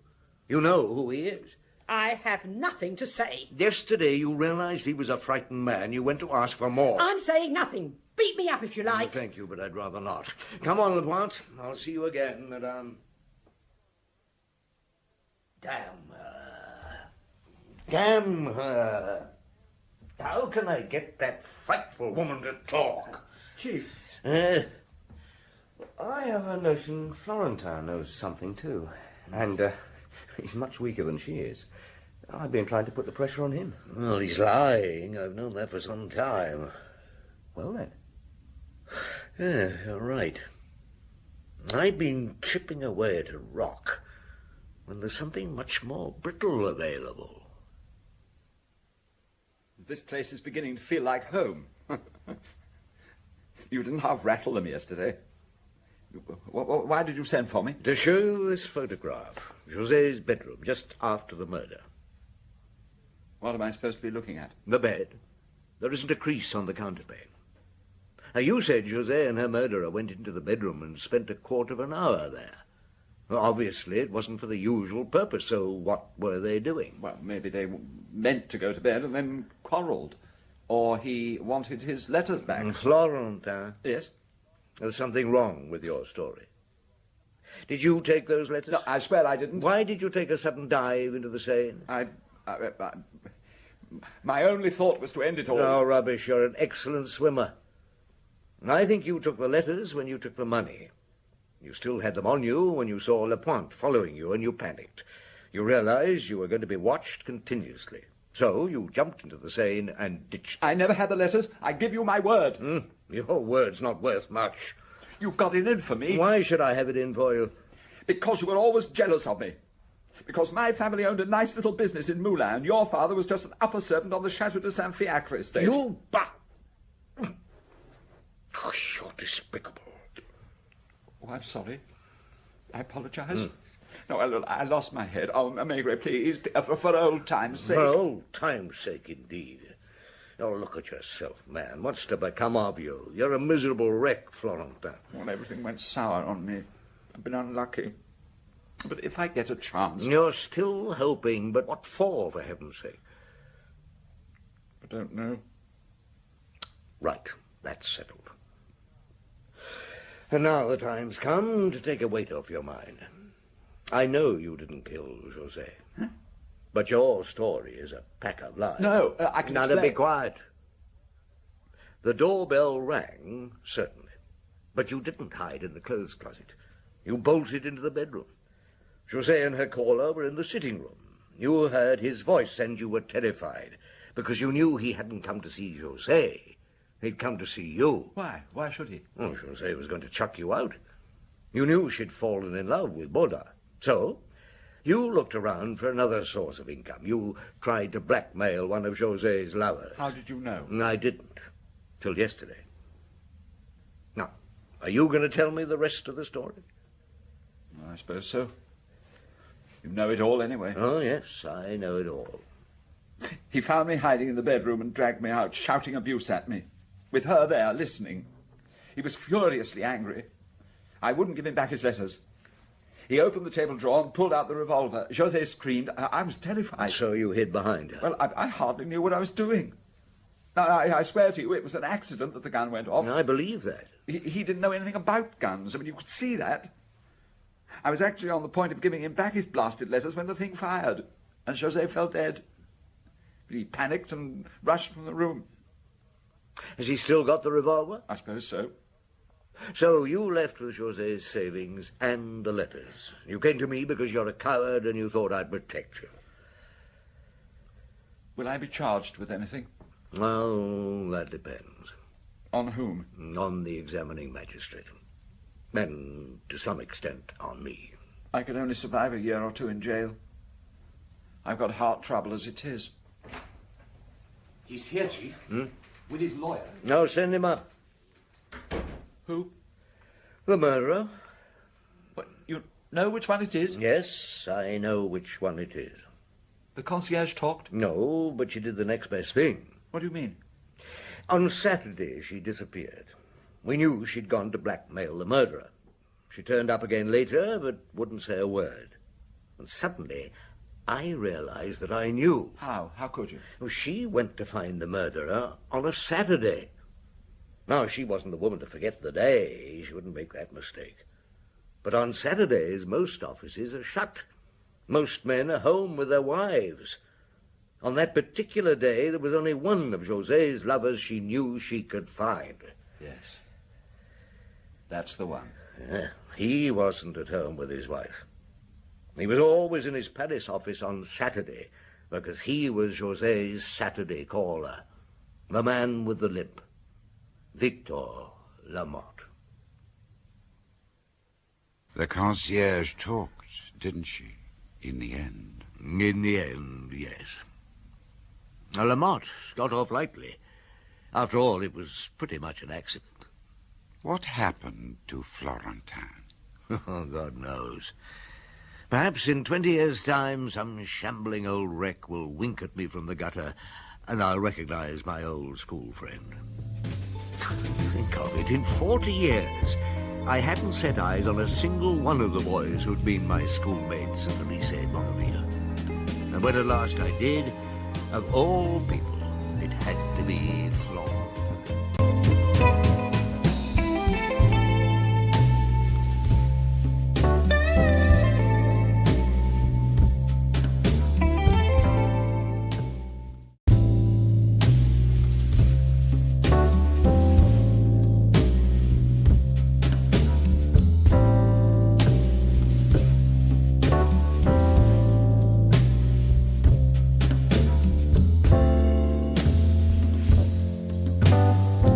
Simenon's Maigret, a series of plays based on the novels of Georges Simenon.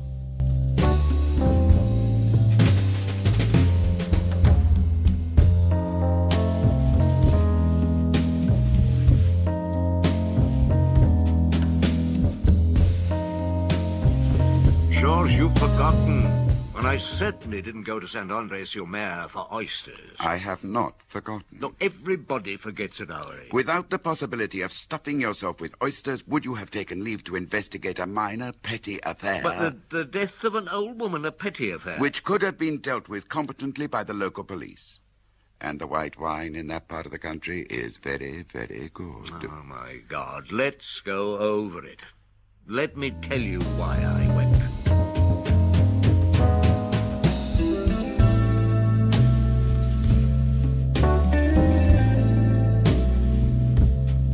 Maurice Denham as Jules Maigret, and Michael Goff as Georges Simenon in Maigret Goes to School.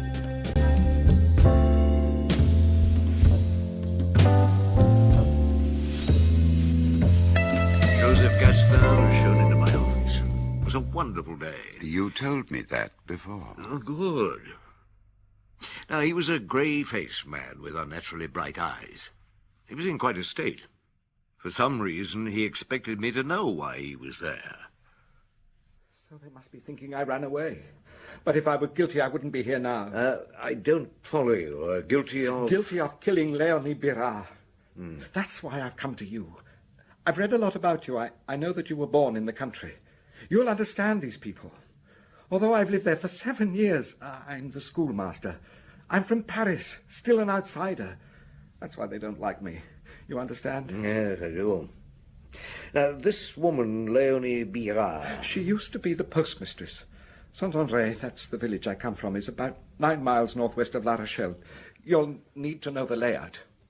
As in most villages, the school is just behind the mairie. I live on the other side of the courtyard, and beyond the school playground there are gardens and the backs of several houses, including Léonie Birard's. She was 66. How do you know that? I'm secretary of the mairie, so I know everyone's exact age. She was a very unpleasant woman. In what way unpleasant? She hated everybody. Even her niece, who's married to Julien Cellier, the ironmonger, who is also the village policeman. When was she killed? It was on Tuesday. The police believe between 10 and 11 in the morning, but she wasn't discovered dead until early in the afternoon, about 2 o'clock, by Maria, a Polish woman who chars for her. We were in class at the time, and we heard her shrieks across the courtyard as she called for help. Did you go and help? No, I didn't leave the classroom. I didn't think it necessary. I saw people hurrying towards her house, and a few minutes later, Dr. Bressel's car. Some people are saying that I didn't go because I knew what they'd find. Well, please go on. Well, just as class was finishing, a police inspector from La Rochelle came to the school. He'd already questioned a number of people, and he told me that Mère Bira had been killed with a .22 rifle. With a what? Yes, that is extraordinary, isn't it? I understand you'd be lucky to kill a sparrow with one of them. Oh, indeed you would. Do you own a weapon like that? No, but he'd been told that my son, Jean-Paul, did. He's 13. And quite a few of the other children have them, too. Unfortunately, Unfortunately? When he asked me where it was, I said it was in my son's room. We went over to my house. It wasn't in Jean-Paul's room. It was in my tool shed. It appeared with what I said later that I'd lied. What did you say later? He asked me if I'd left the classroom that morning. I said no. And you had? Yes, for about 10 minutes, just after the morning break. I'd answered without thinking. Well, that'd be between 10 and 11. Yes, somewhere around the time when it's assumed Léonie Bira was killed. One of the farmers had come to the school to ask me to sign a paper he needed to draw his pension. It had to be stamped. The stamp was in the mairie. It was more or less routine. I didn't attach any importance to it. But it looked as if I'd lied intentionally. Now, I don't understand how a .22 could kill her. Could raise a flesh wound, perhaps, but no more than that. I understand the shot went into her head through her left eye and flattened against the skull. I see. Oh, is there anything else you want to tell me? No, Oh, yes, I keep forgetting the unimportant things. When I was coming back from the mairie, I went over to my house for a quick cup of coffee. I sometimes do that if I think the class is behaving itself. If I'm not mistaken, the oysters from your part of the world enjoy a very high reputation. Yes, they do. And the white wine? It's very drinkable. Good. Aha, I told you. You went to Saint-André for wine and oysters. Now, if it pleases you to think that, Georges, but you're quite wrong. Well, Gaston interested me. There was something about him which made me believe what he said. I rang the constabulary at La Rochelle. I got on to the inspector who'd questioned Gaston. A nice, cooperative man. An inspector, Danielou. That's something else, I remember. Yes, that was his name. Now, he was astounded when I told him I had the schoolmaster in my office. I told him that I was bringing Gaston back to Saint-André personally. You're bringing him back? Yes, seems the best thing to do. Oh, yes, of course. I should tell you I'm holding a warrant for his arrest. I've just heard a damaging piece of evidence against him. Oh, who from? One of his pupils. Oh, then I'm right to bring him back. You may be sure that I shan't dream of interfering in any way in your investigation. Oh, is there an inn at Saint-André? Yes, the Bon Coin. The food's good, but the rooms don't have running water. Oh, that'll do. If you could book me a room? Of course.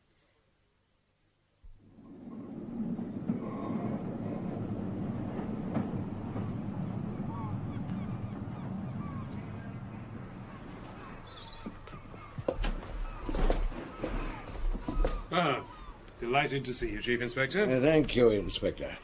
I hope the examining magistrate doesn't object because I'm here in an unofficial capacity. On the contrary, he's delighted to have your help. Monsieur Joseph Gaston, whom you met. Yes. No, I don't think handcuffs will be necessary. Oh, yes, you're right. My apologies, monsieur, but I think you'll be safer in the prison at La Rochelle. You know how people react in small towns and villages. And as things now stand, I can't do anything other than arrest you. Chief Inspector said you had some damaging evidence against me. Yeah. One of the boys? Yes, you didn't tell me much on the phone, Inspector. What did the boy say? Should I tell you now? Why not? Well, this boy, Marcel Cellier, says that he saw Monsieur Gaston coming from his tool shed and not from his house, as he told us. What? I was never near my tool shed on Tuesday morning. He swears he saw you from the classroom window. But the boy's lying. Oh, that's something we've got to try and find out, isn't it? I'll do my best for you. I hope you won't be too uncomfortable in the La Rochelle prison. Oh, God. Did you book me a room, Inspector? The Bon Coin, yes. I'll see you in the morning at the mairie. I won't get back tonight. Fine. Oh, this sea air is marvellous after Paris. In a way, I feel I'm on holiday. Well, I'm damn sure I don't. That was tactless of me. Will my wife be able to visit me? Oh, I'm sure she will. But who knows, you may be released by tomorrow. Now, shall I take a taxi or walk to the Bon Coin? Oh, you can see it from here. It's only about 400 metres.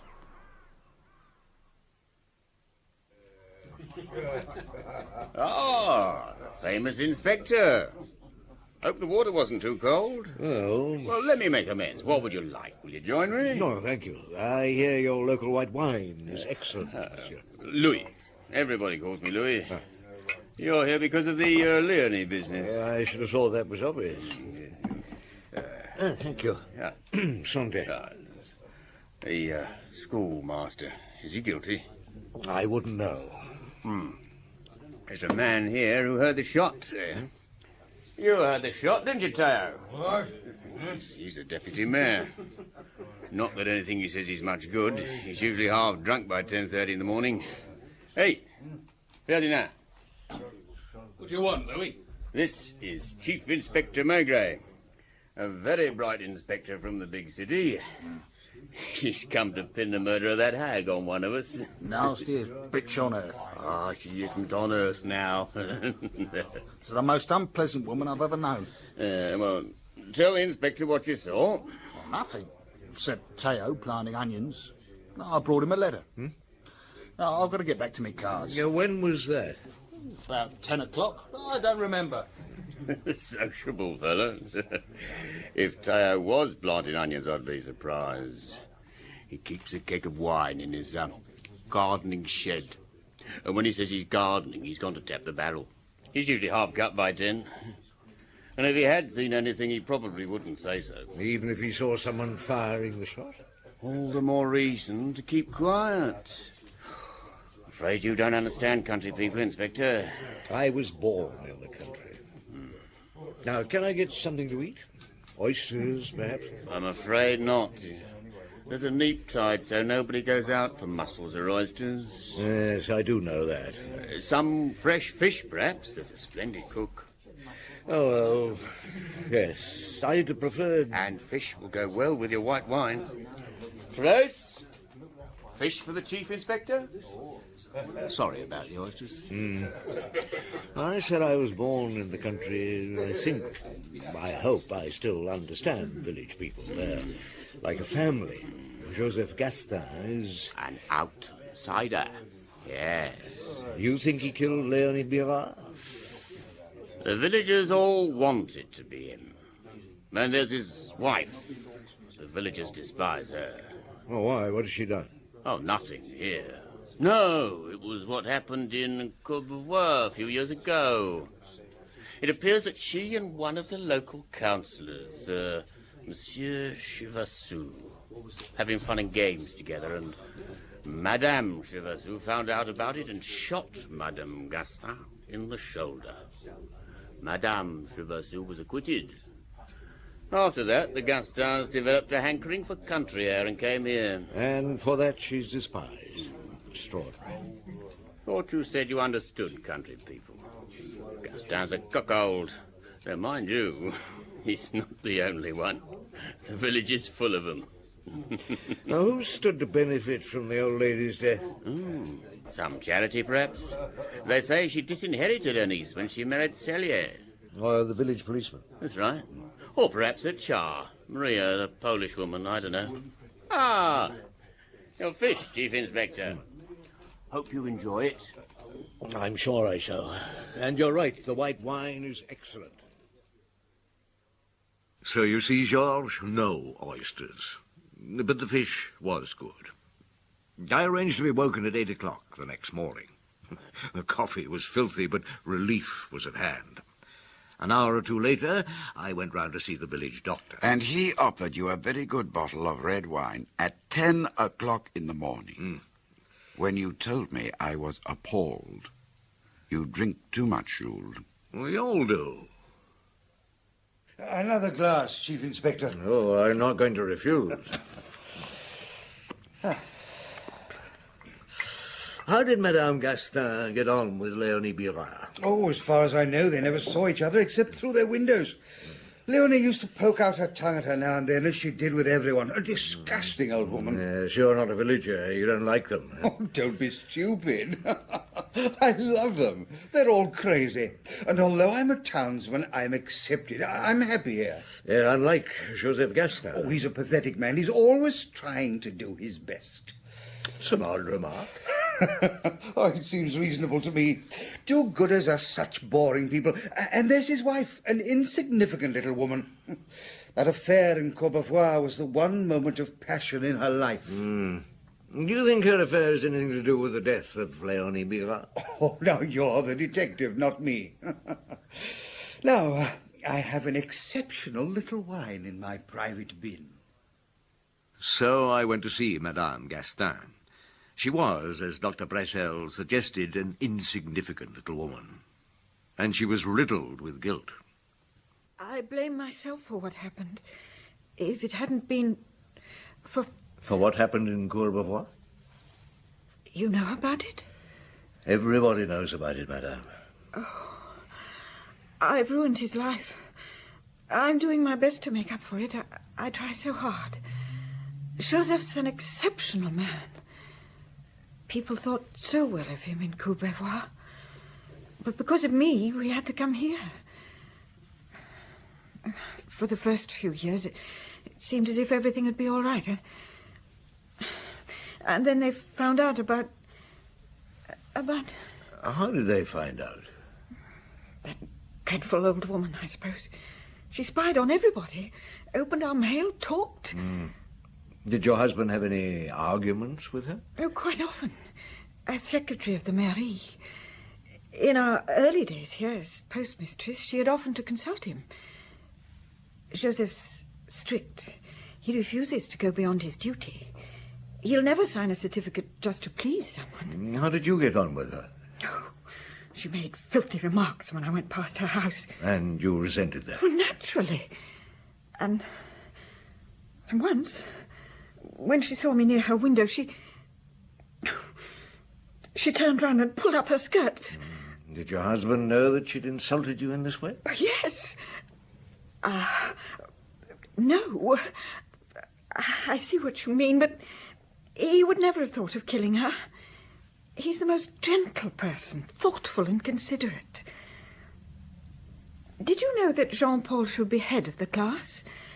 But Joseph always marks his papers low, so that he's not accused of favoritism. Jean-Paul's an exceptionally talented boy. Oh, that's rather hard on Jean-Paul. Yes, I suppose it is, but he understands. How does he get on with the other boys? He used to play with them when we first came here. But not anymore. Not since the village became openly hostile towards us. So he knows about Courbevoie?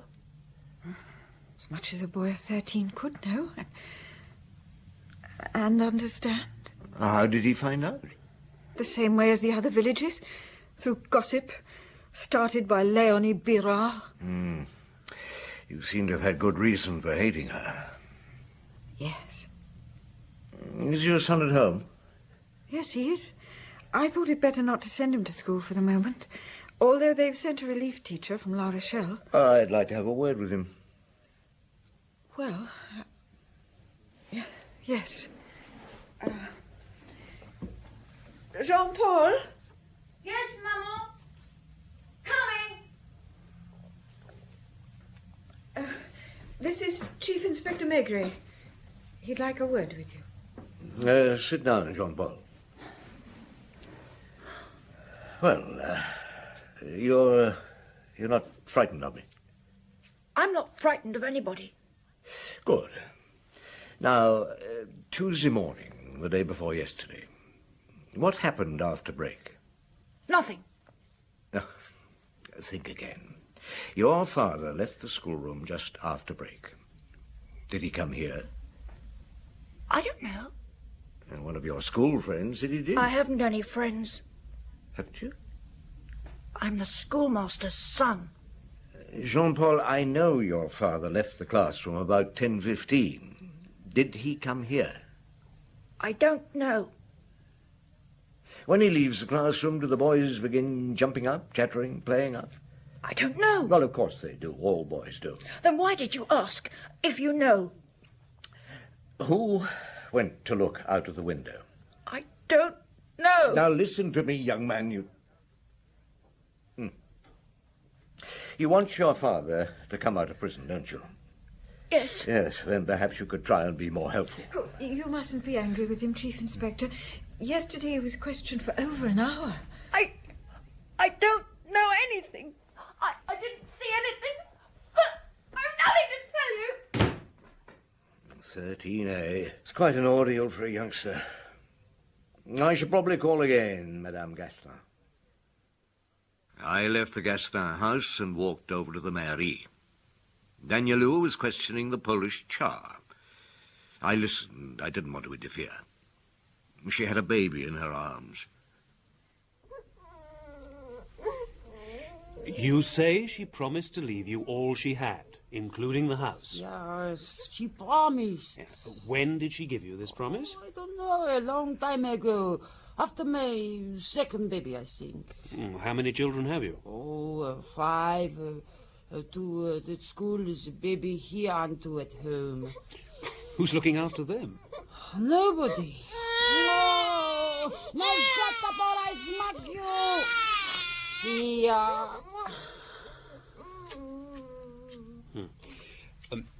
Did Leonie Bergerac sign a paper about you? I don't know. Why do you think she made you such a promise? Maybe to annoy her niece when she married Monsieur Cellier. She was furious about it. Monsieur Cellier was going to summons her for throwing rubbish out of the window, throwing things at the people passing by. Cellier is the local policeman. Yes, so I understand. Smoke your famous pipe if you want to. Oh, perhaps not with the baby. Do you mind if I ask you a question, Maria? Is Theo, the deputy mayor, the father of one of your children? I don't know. He could be. I'm not sure. And he knew that the old lady had promised to leave you something in her will? Well, of course I told him. And he told me to ask her for a paper. And did you? Yes, but she said everything was arranged. I didn't find anything among her papers, Chief Inspector. I knew she'd cheat me. Oh, do be quiet. Now, would you say that she was hated? Hated enough for someone to kill her? Well, somebody must have think she's dead. Well, thank you, Maria. You've been very helpful. Now I think you should get back to your other children. Oh, I knew she'd cheat me. Now you can smoke your pipe. No paper, no will. I telephoned a solicitor in La Rochelle with whom Mademoiselle Bergerac deposited some securities. He told me she often talked of making a will, but hadn't done so. So, if nothing's found, her niece will get the lot. Looks like it. Here, you'd better have a glance at these. Not that they'll provide any clues, as far as I can see. I found them in her house. None of these are addressed to Leonie Bergerac. Some of them 10 or 12 years old. Heritage from her days as postmistress. It appears they were not always delivered. That's why she was detested by everyone in the village. She knew too much about them. Prying old busybody. Yeah. I see you've collected some .22s. Yes, I think I got more. Not that it helps much. It's no use looking for identifying marks on the bullet which hit Leonie Bergerac. I know the bullet squashes flat when it hits anything, unlike bullets from more lethal weapons. My knowledge of a .22 is a bit rusty. They're not often used in Paris. But if I remember correctly, they fire 2 kinds of cartridges. Yeah, the long and the short. The long can hit its target over 150 metres. That was the kind used on Mademoiselle Bergerac. And to complicate matters, all these guns have been recently fired. Was it just an accident? Somebody taking a pot shot at a bird in one of the gardens? Or somebody just firing towards her to scare her. You see what I'm getting at? If she hadn't been hit in the eye, she'd be alive today. So murder implies... a crack shot. It's worth a thought. Oh, it's nearly lunchtime. Will you join me? No, I have to go into La Rochelle. But I'll be back this afternoon. You'll find me here if you want me. Will you be eating here, Chief Inspector? Therese is cooking a rabbit. Oh, it sounds fine. Here now, Louis. This is Chief Inspector Maigret. Marcelin? Marcelin Ratter, our butcher. So, it's you who's going to dig out the secret, is it? I'm trying. Yeah, you try hard. If you find out anything, you'll deserve a medal. How's your boy getting on? Oh, the doctor says it's time he began to walk. That's easier said than done. Enjoy yourself, Inspector. What's the matter with his boy? Young Joseph? Oh, he was knocked down by a motorbike a month ago. Everything happens to Marcelin. Tough life. Sister in a sanatorium, 2 children stillborn. He drinks too much. He'll have swallowed half a bottle of Pernod before he's finished his round. He's not a bad chap, though. How long before lunch? Oh, about 50 minutes. I'll be back in time. I went over to the school. The children were just coming out for lunch. The relief teacher pointed out Marcel Cellier to me. We sat down under a tree. The smell of the sea so close was good. Tell me, Marcel, I suppose you've never told a lie. Oh, yes, sir, I have. But I've always confessed. Important lies? Pretty important. Would you give me an example? Oh, like the time I tore my trousers climbing a tree. I told my father that I'd cut them on a nail in Joseph Ratto's garden. He's my best friend. But you owned up in the end. Oh, yes, sir. I always do. Is the schoolmaster's son a friend of yours? No, sir. He doesn't seem to want friends. Maybe because his father's the teacher. Now, Tuesday morning, what happened after you got back to the classroom? Monsieur Gaston had to go over to the mairie. And you fool about while he's away, Oh, we throw rubbers and things at each other. Sometimes we pretend to fight. Now, as I understand it, you walked over to one of the windows overlooking the gardens and the courtyard, and you saw the schoolmaster going over to his tool shed. No, sir. He was walking away from his tool shed. I saw him shut the door behind him. Has my pipe made you cough? No. Now, will you confess that little lie? Well, it is a bit strong, sir. Well, I shall put it out. You're quite right, you know. I shouldn't pollute this fresh sea air. Do you play a great deal with the other boys? Not much, no. No, I know. I'm too fat. Now, Joseph Ratto is your best friend. He's the butcher's son, isn't he? The one who got knocked down by a motorbike. Yes. So he wasn't at school on the day of the crime? No, sir. You didn't like Léonie Bira?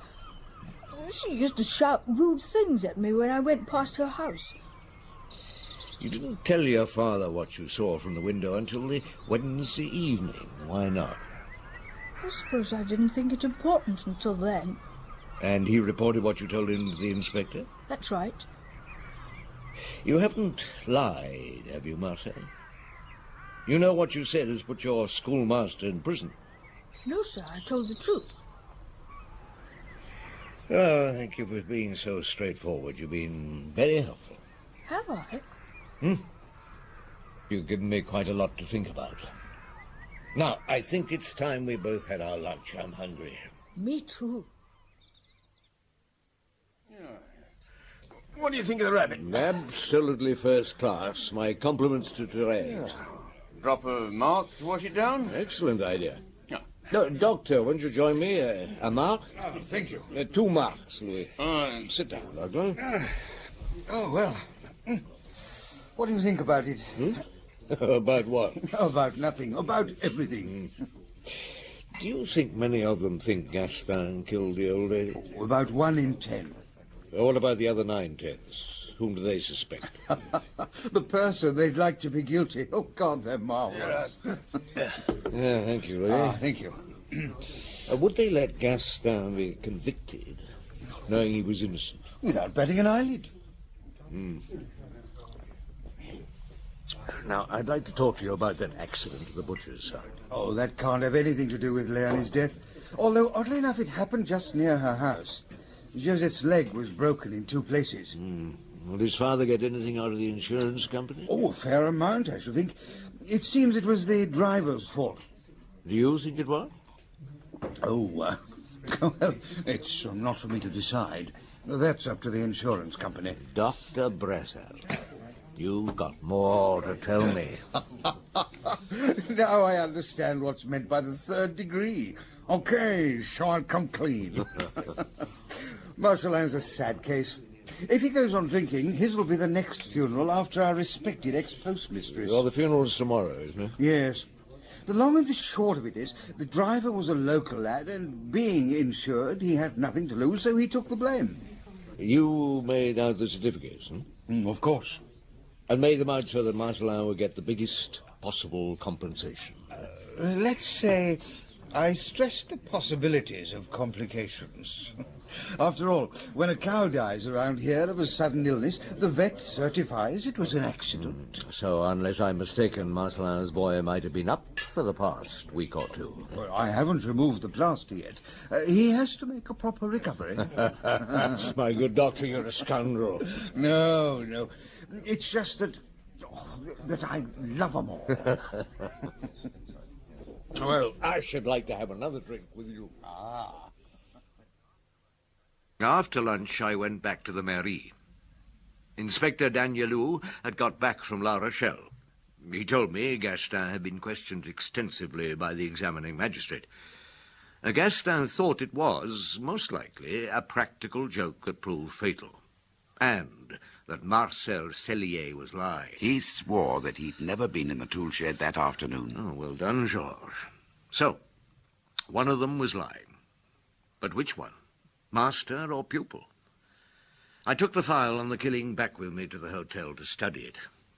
It didn't seem to help. And I remember waking up the next morning with a weight on my mind, a feeling of tragedy. I went to the funeral, but there was no interest in her burial from the villagers beyond one of curiosity. And then, to my surprise, I saw that Jean-Paul had come to watch. Now, why? It was inconceivable, but suddenly I was convinced that one of the boys was concerned in Léonie Biard's death. I walked after Jean-Paul as he left the cemetery.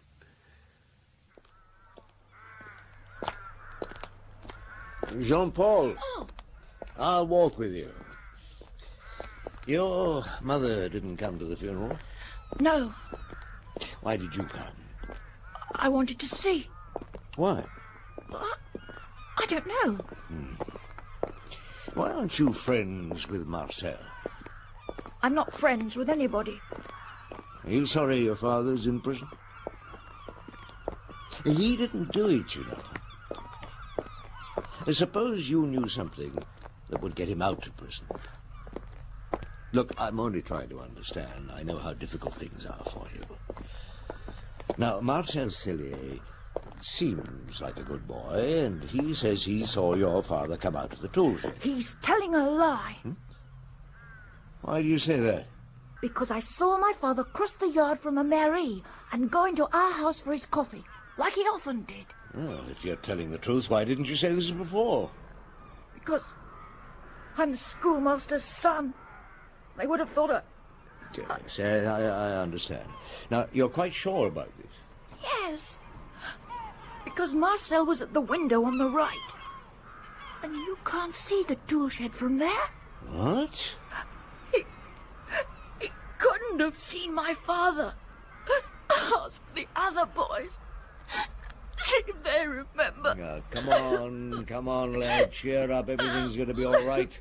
We'll have your father out of prison before the end of the day. I've been to the school, Danielou, and I've checked the windows. Marcel Cellier lied, all right. But why? Yes, why? Does he think his father killed Léonie Biard? Was he trying to protect him from suspicion? It's possible. I've had the feeling right from the beginning that this is some children's business in which grown-ups have been mixed up by accident. Now, why did that boy lie? Perhaps he'll tell us the truth if we talk to him again. Oh, by the way, another .22 turned up. It belongs to Marcelin's son, Joseph. His mother brought it in earlier. She found it in their stable, said she'd forgotten about it when the villagers were asked to turn in their rifles. Oh. Let me see that map of the school building, the mairie and the houses. Now, this is where the Ratos live. That's right. And Joseph is Marcel's best friend. You have an idea? No more than an idea. What are you going to do? If what I think is right, it won't be pleasant. That's when you decided to go over to the Rato house and question Joseph. He was in his room on the first floor, his leg in plaster, and, oh yes, on the way upstairs, Marcel Cellier came scuttling down. He didn't stop to talk to you. He looked afraid. Now, are you trying to score points off me, Georges? Not at all, old friend. Just giving you another example of my excellent memory.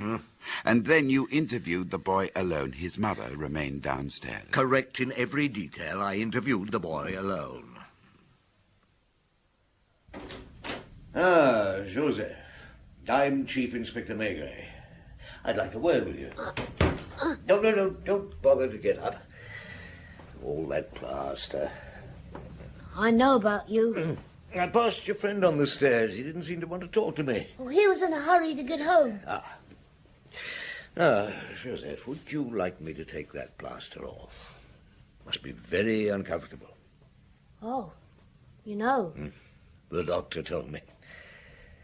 What were you up to, you and Marcel, when you were knocked down? Now, you better tell me about it. Have you found the horseshoe? Oh, I see. You mean the one in Leonie Birard's house?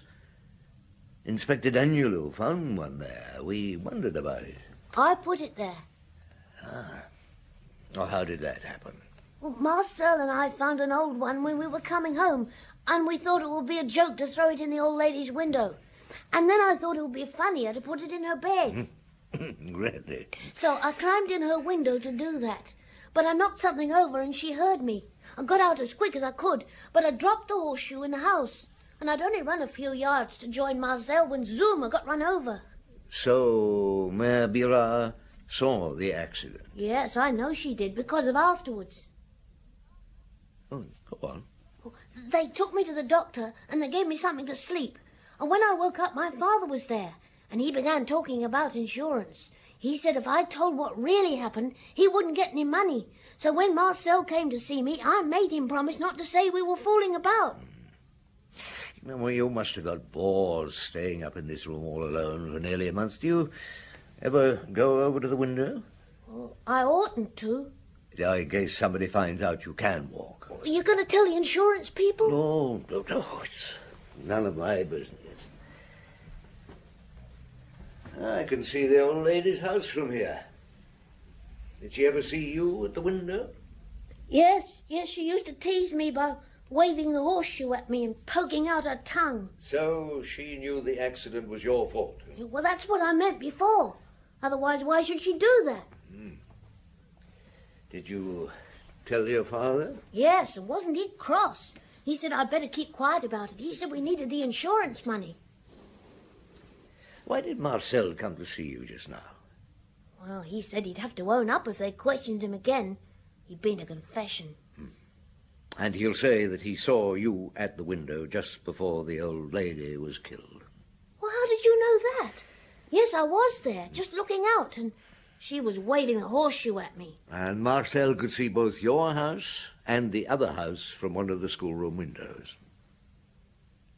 Now tell me what exactly happened. Well, I've got to, have I? Yes. Well, I took my rifle. Do you usually keep your rifle in your bedroom? Yes. And I went back to the window. I wanted to scare her. I thought she'd tell the insurance people, and then Father wouldn't be able to buy a new van. And you fired the gun. Did you aim it? Well, I was aiming at the window. I wanted to break a pane of glass, that's all. Will they put me in prison for that? Boys of your age aren't sent to prison.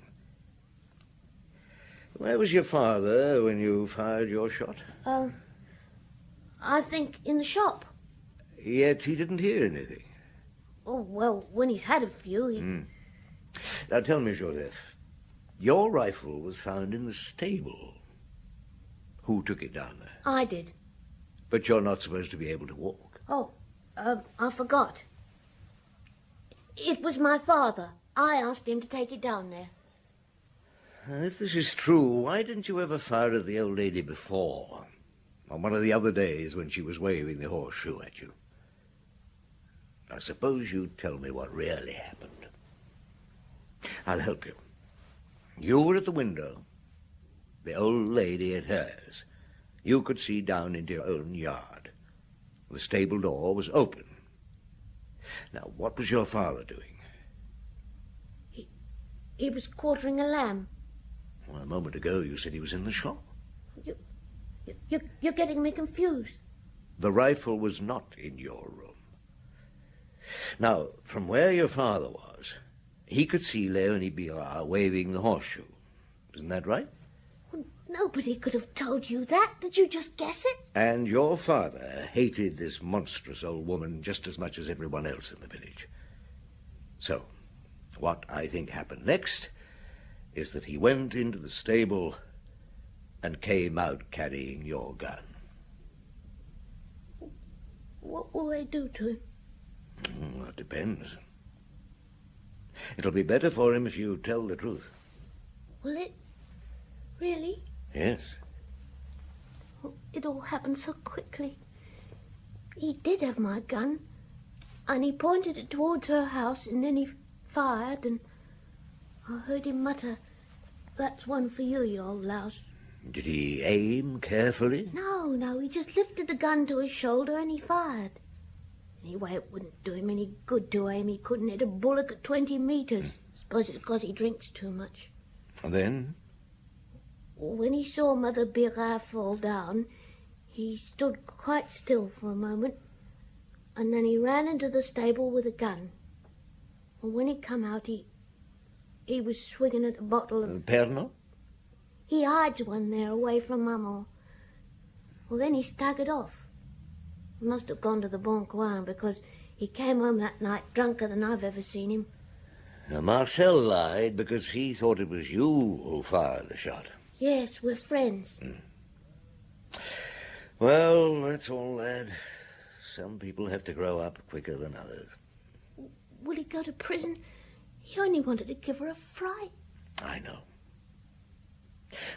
I'll get the doctor to come round. I think it's time he took that plaster off. I went back to the mairie and collected Inspector Danielou. It was market day, so it seemed most likely that Marcelin would be at the Bon Coin.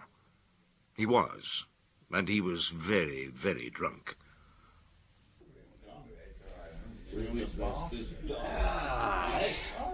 The clever inspector.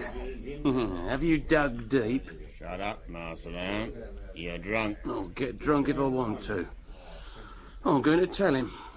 I'm not going to be spied on. Tell me what? About the insurance. No. You find out for yourself. I'm afraid it's more serious than that. Well, what have I done now? Always something. Leonie Birard. The clever inspector is clever. Oh, you've been pestering little kids, eh? And found out. Give me a piano, Louis. Gentlemen? Yeah, that's all right, Louis. I'll pay for this one myself.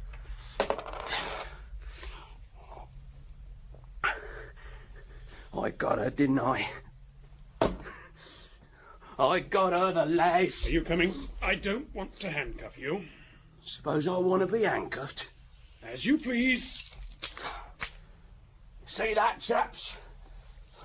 I got her, didn't I? Thank you, Chief Inspector. I'll see you before you leave. No, I don't think so. I'll get the next train. Unless, of course, there are any oysters to be had. Oh, I'm afraid not, Chief Inspector. Another few days, when the neap tide's finished. In that case, my bill. Aha, I told you. What did I say? You only went to Saint-André-sur-Mer for the oysters. Poor Jules. Let's make up for it now. I know a little place not far from here where the oysters are superb and the white wine exquisite.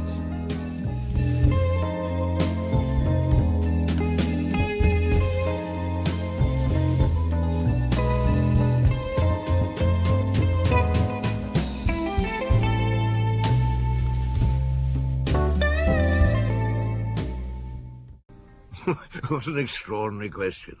Why do you want to know? I read a piece recently from the States. Some man was cross-examined for 23 hours. I wonder what your record was. Oh, I haven't the faintest idea. I do remember one 17-hour stint, though. A Dane, Carl Anderson. Yeah. I remember him, too. Wasn't that a murder case? It was, and a very strange one. A murder outside Paris, at the Monaco. I'm not surprised that you remember him. Well, it wasn't only his appearance. It was his elegance and his dignity. He never lost it all through the 17 hours. And that's not easy. I questioned him all afternoon. I went on through the 6 o'clock rush home, while the offices emptied and the metro filled. I was still questioning him at dawn, when the office cleaners came in to start another day. But at last it was all over. Now, you stand by everything you've told me. I do. You realize how improbable it sounds? Yes, but it's the truth. You hope to be set free in the absence of positive proof, eh? I don't hope anything. Do you want me to read this to you before you sign it? As you please. Right. I'll summarize it for you. You're a Danish citizen. You arrived in France 3 years ago with your sister Elsa. You lived for a month in Paris, and then you rented a country house on the main road from Paris to Étampes, 2 miles from Arpajon, at a place known as the Three Widows' Crossroads. Yes, that's correct. For the past 3 years, you lived there in complete isolation. You bought a 5-horsepower motor car of an obsolete make, which you used to do your shopping at the market at Arpajon. Once a month, you come to Paris. To deliver my work to the firm of Dumas & Son in the Rue des 4 Septembre, I designed furnishing fabrics, as I told you. You're paid 500 francs for each design, and on average you produce 4 designs a month. On an average, yes. On Saturday night, you went to bed as usual at about 10 o'clock. And again, as usual, you locked your sister in her bedroom, which is next to yours. She is a very nervous girl, that is why. At 7 o'clock on Sunday morning, Monsieur Émile Michonnet, an insurance agent who lives in a villa 100 yards from your house, went into his garage and found that his car, a new 6-cylinder, had disappeared, and its place had been taken by your old crock. Monsieur Michonnet went over to your house, found the gate locked, and rang the bell. There was no reply. He told the police. They found the house empty. Monsieur Michonnet's car was in your garage, and in the front seat, slumped over the steering wheel, was a dead man. I knew nothing about it. He'd been shot at point-blank range. According to his papers, he was Isaac Goldberg, a diamond merchant from Antwerp. You and your sister had taken the Paris train. You were picked up on your arrival at the Gare d'Orsay. I deny having killed anybody. You also deny having known Isaac Goldberg. I saw him for the first time in my garage, dead, at the wheel of a car which doesn't belong to me. And instead of telephoning for the police, you and your sister ran for it. I was frightened. You have nothing to add? Nothing. And you heard nothing during Saturday night? I'm a very heavy sleeper. Right. Sign here.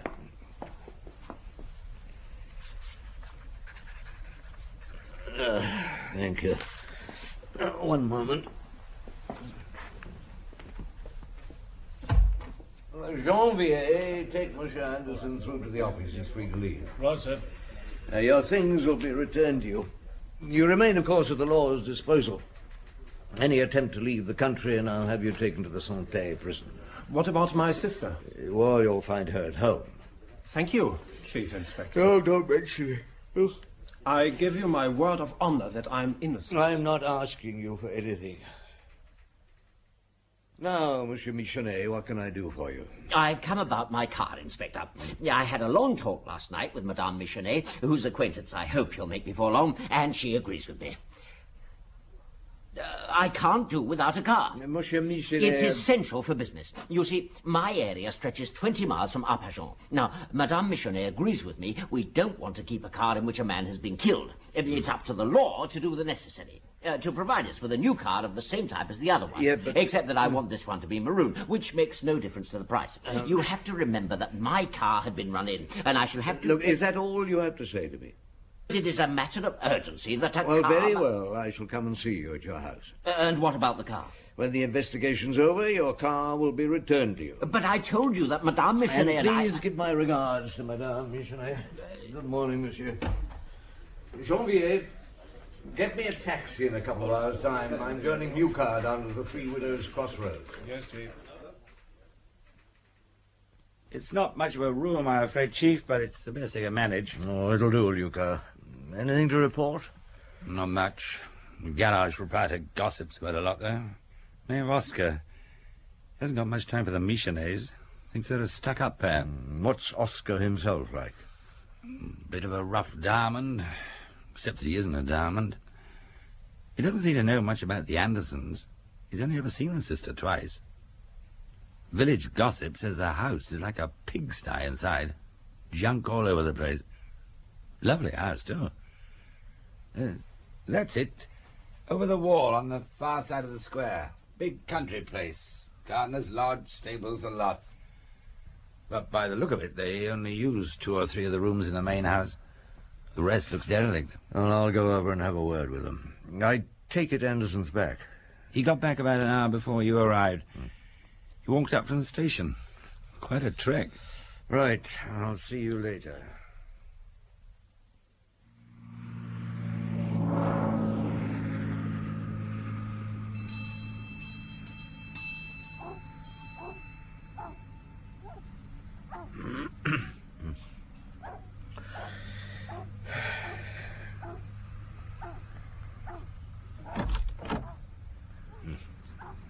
Good evening, Chief Inspector. I had mentioned you'd be coming.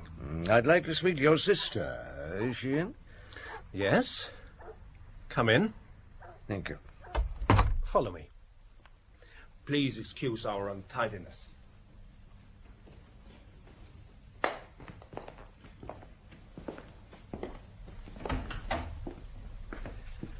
Elsa, my dear, may I present Chief Inspector Maigret? Mademoiselle. Oh, please, sit down, Inspector. Thank you. A cigarette, Carl. Of course.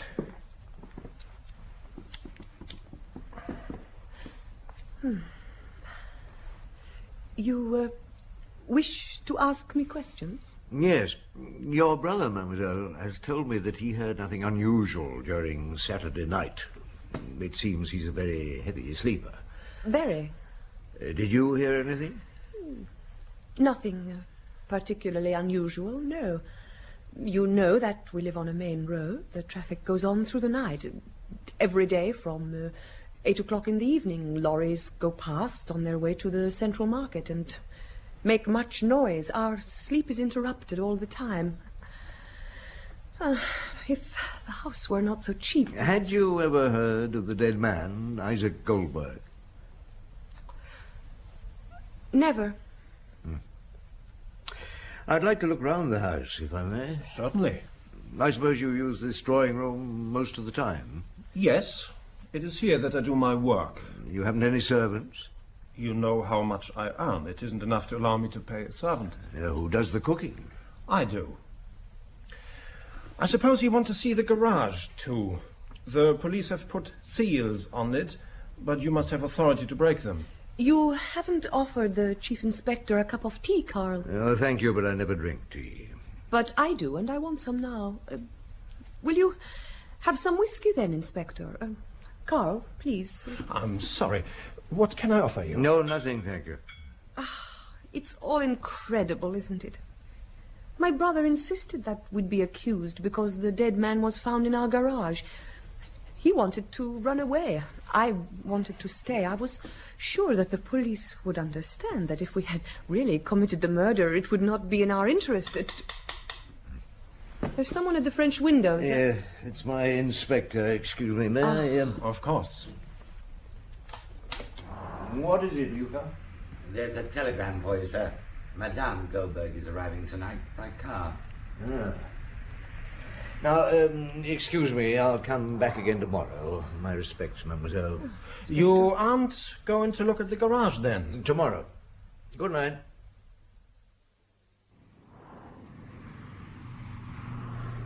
What's the time, Luca? 9:30. What time was Madame Goldberg due here?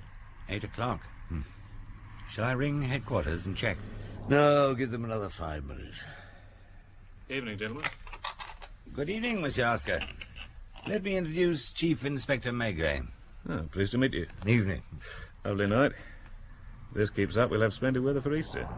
Tell me, does your garage stay open all night? No, but there's always a man on duty. He's got a bed through the back. The door's locked after about 10. People who know the place ring the bell if they need anything. Is there much traffic on the road at night? Oh, not a lot. Lorries on their way to market, mainly. The drivers sometimes need petrol or minor repairs.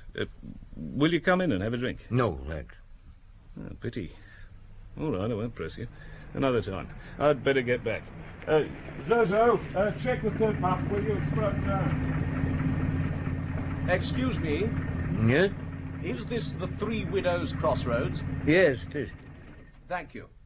It's the right place, madame. Thank you, Maurice.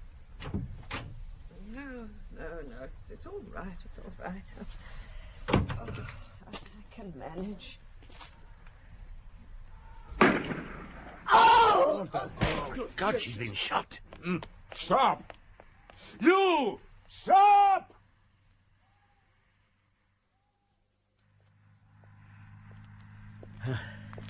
He got away, damn him.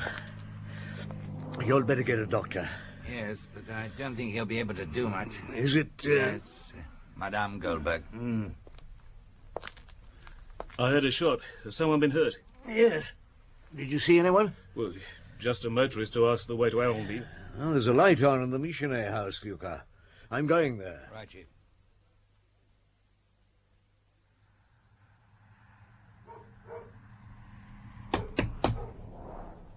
Who's there? Chief Inspector Maigret. I'd like to speak to Monsieur Missionary. He isn't here. He went out for a moment. How long ago? Oh, I don't know. Perhaps half an hour? Someone's in your kitchen.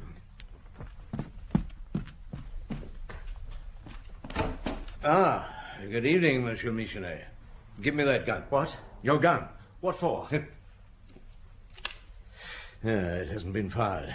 No, it hasn't. Well, where have you come from? I just came in the back door. I've been over there. What do you mean by over there? Don't be frightened, Emile. They wouldn't dare do anything to you.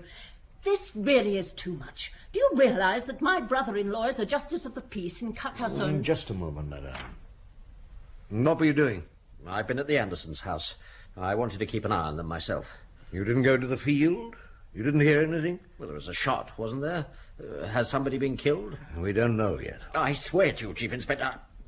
Oh, it's absolutely monstrous.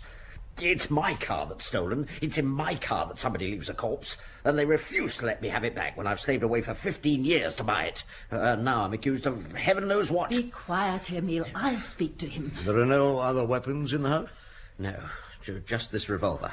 I bought it when we had the villa built. It's never been used. You've been at the Andersons' house. You saw them? Yes, through the window. They're both in the sitting room. Why were you there? I was afraid my car might be stolen again. I wanted to carry out my own investigations. Had you left there when you heard the shot?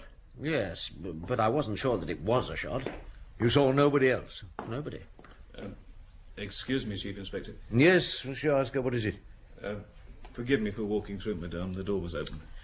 Your colleague sent me, Inspector, to tell you that the woman is dead. They took the body down to the morgue in Arpajon late last night, Chief. Then this morning I went over that field again. Nothing new. The footprints go in a circle, starting off and finishing up about halfway down the road from the Andersons to the garage. What were the shoes like? Oh, pretty ordinary. Smooth sole, average size. They would be. Oh, and Anderson's downstairs at reception. Wants to know if he can drive into Paris. Oh, straight away? Yes. He says he has to collect his pay from that firm he designs for. On his own? Yes. All right. While he's away, I think I'll pay another call on that sister of his.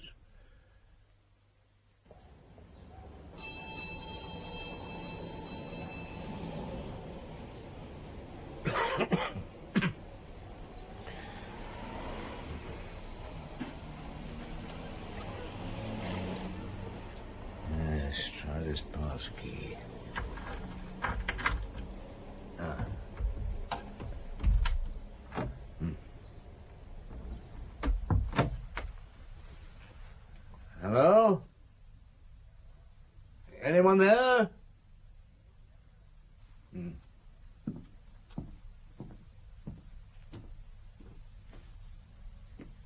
Hello?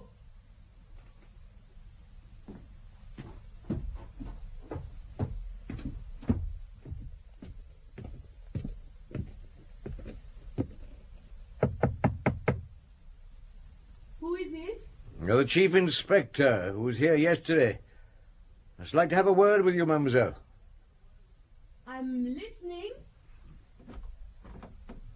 Perhaps you'd be good enough to open the door. You are asking me to do something very difficult, Chief Inspector. Well, why? Because I am locked in. Well, who's locked you in? My brother, Carl. I asked him to when he goes out. I'm afraid of prowlers. Well, if I can open the door, would you allow me in, mademoiselle? Of course.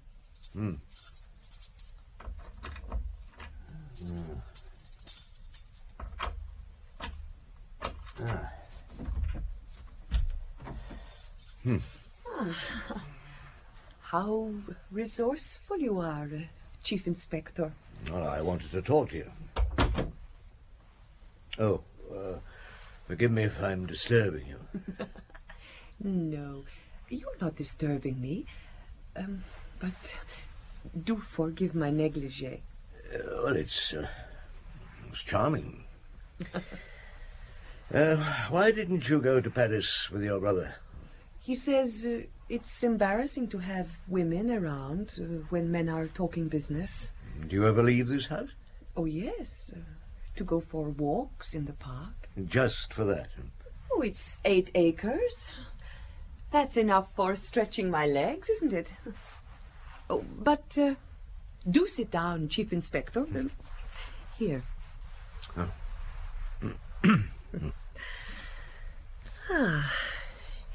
It's funny seeing you here on the sly. What do you mean? I mean that my brother will be furious when he gets back. He's worse than a mother or a jealous lover. He looks after me and he takes his responsibilities very seriously. I thought it was you who wanted to be locked up for fear of burglars. That comes into it, too.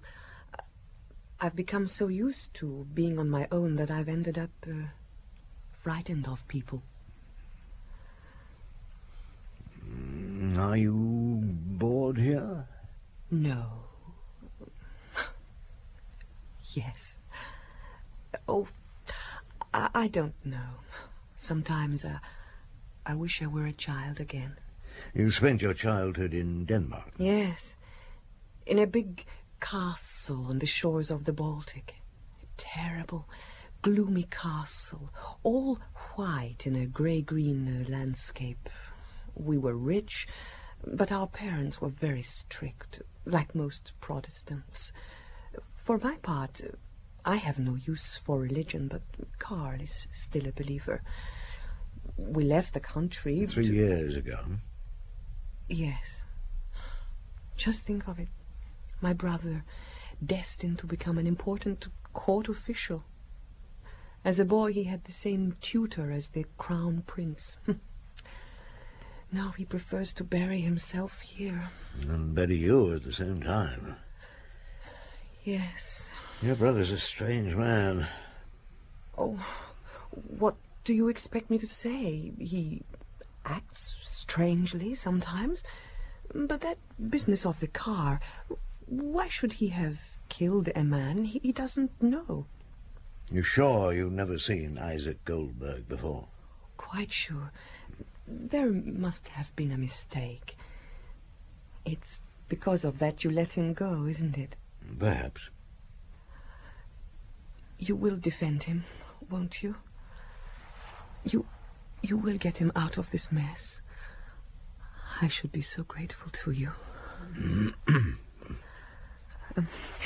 And now you'd better go. If he finds you here, heaven knows what he'll think. Anderson's employers confirmed there's some cash for him to pick up. But up till a quarter of an hour ago, he hadn't shown up. Circulate the description of his car to all police stations and frontier posts. We'll let you know if he arrives back here. Any other news, Lucas? The doctor's taken the bullet out of Madame Goldberg. As we thought, it's a rifle bullet. Nothing else? Yes.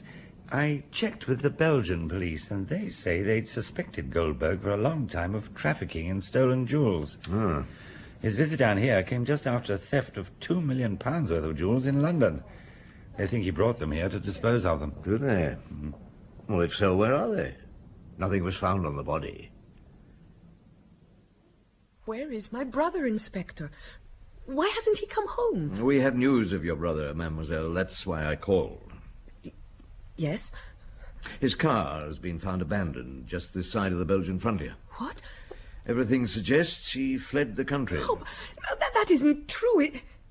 It's impossible. He wouldn't have left me here alone. What would become of me with nobody to look after me? Mademoiselle... I hate this place. I want to get away. Away from this house.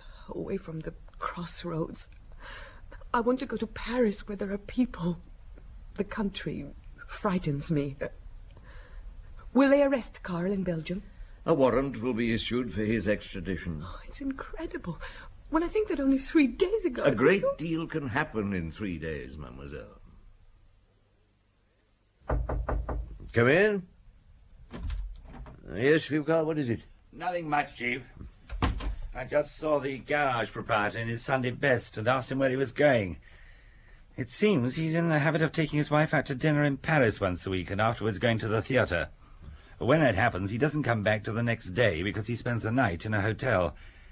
I just thought you ought to know where they all are. Has he left? Must have done by now. Did you ask him where he has dinner? At the Escargot in the Rue de la Bastille.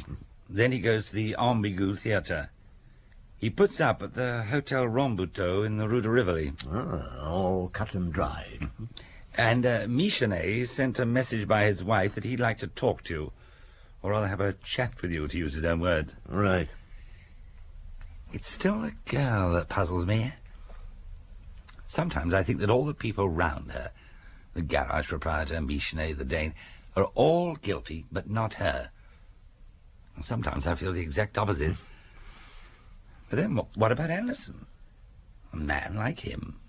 Well-bred, educated, intelligent, at the head of a gang. We'll see him tonight. What? But if he's crossed the frontier... You think that... I think the whole business is 10 times more complicated than you imagine. Well, look at the facts. Michenet was the first to lodge a complaint, and he's asked me over to his house tonight. The very night when the garage proprietor is in Paris, very ostentatiously. And Anderson has skipped over the frontier. I wonder what Michenet wants. What I want to know is, when am I going to get another car? Are you ill, monsieur? Your wife indicated you couldn't come downstairs. I have an attack of gout. Who wouldn't be ill in my position? You think it's smart, I suppose, to take the bread and butter out of a man's mouth. I'm not going to mince my words. It doesn't matter about the murderer. It's much more important worrying ordinary, decent folk. Anything else apart from your car? I would have thought that was plenty. I'm in pain. I'm looking forward to 3 or 4 nights in this armchair without any sleep, and I can't carry out my business without a car. I warn you, Chief Inspector. I shall call you as a witness when I bring an action for damages. Oh, thank you for the warning. Is that all you have to say to me? That is all. Good night, Inspector. Well, Lucas, did you check what calls there'd been from Paris? 2 calls to the garage, 1 at 1 o'clock, 1 at 5, 1 to the Michenets at 5:05. Right. Now get half a dozen inspectors over here and post them round the Crossroads. Very good, Chief. And then get someone at headquarters to check that Oscar is still in Paris. They can phone the restaurant, the theatre, the hotel, and let us know if he leaves. Or, better still, follow him. Where will you be? At the Andersons. Will you think that I don't think anything at all. I've been thinking. About what? About Carl. He's been so strange these last years. Are you telling me you think he's guilty? No, and even if he were, it would only mean he was mad. Mad? Oh, how can I explain? When we left Denmark, we were ruined. But my brother was convinced that with his background, he would find some splendid post in Paris.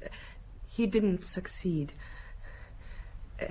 It was then it started. The fits of depression, his hatred of strangers. Then he decided to bury us here, and he insisted on locking me in my room every night on the pretext that we might be attacked. I was terrified. If there had been a fire, what could I have done? I should have been trapped. One day, when he was in Paris, I sent for a locksmith who made me a key. Did you? How did you manage that? I had to climb out of the window, but I was desperate. Carl often spoke of destroying us both. I realized then he was seriously ill. I bought this revolver at Arpajon during another of my brother's trips to Paris. I keep it here, just in case. Is that all? Don't you believe me? Oh, I felt something would happen. What's going on? It's Carl Anderson, Chief. He's been shot.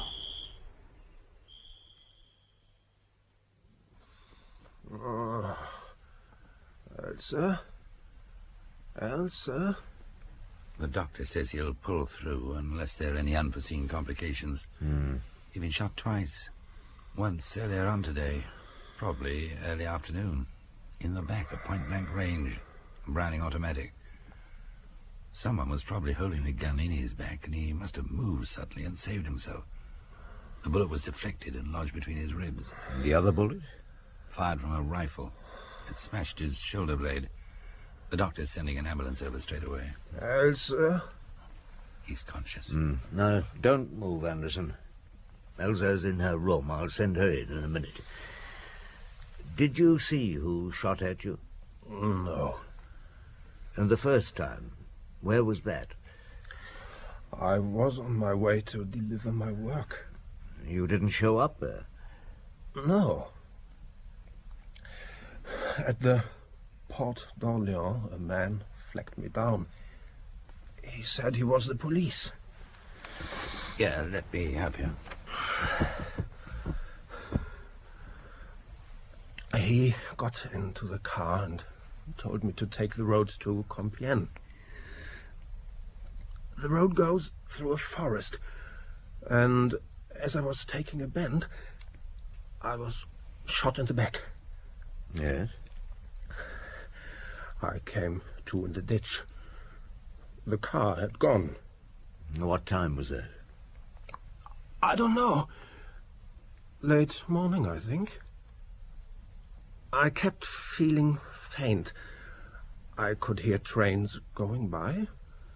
I found a station. By 5 o'clock, I was in Paris. Finally, I came here. Did you meet anybody? No. I came through the park. Just as I got near the steps, somebody fired a shot. Oh, please, I'd like to see Elsa. I'll send her in. Lucas. Yes, Chief. Make sure the garage proprietor hasn't left Paris. Right. What next? I haven't the faintest idea. Where did you end up, Jules? Well, there weren't many places to choose from. I could see Michelet silhouetted against his window, still sitting in his armchair, so I popped my head into the garage. Had Oscar got back? No, but one of his mechanics was there, loading a spare wheel onto the back of a lorry. Odd. I don't see anything odd in that.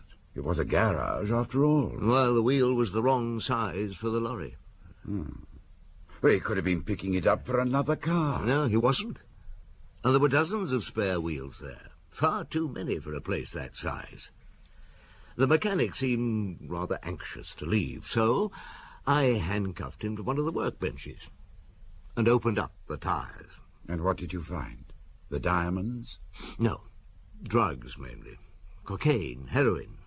But there were other things. Silverware, jewellery, money. You name it, they'd got it. So all the lorry drivers had to do was pull up at the garage, change their spare wheel for one containing the loot, and drive on their way. And nobody any the wiser. Except you. Yeah, that nearly turned out nastily. How? Well, I heard a car slowing down outside.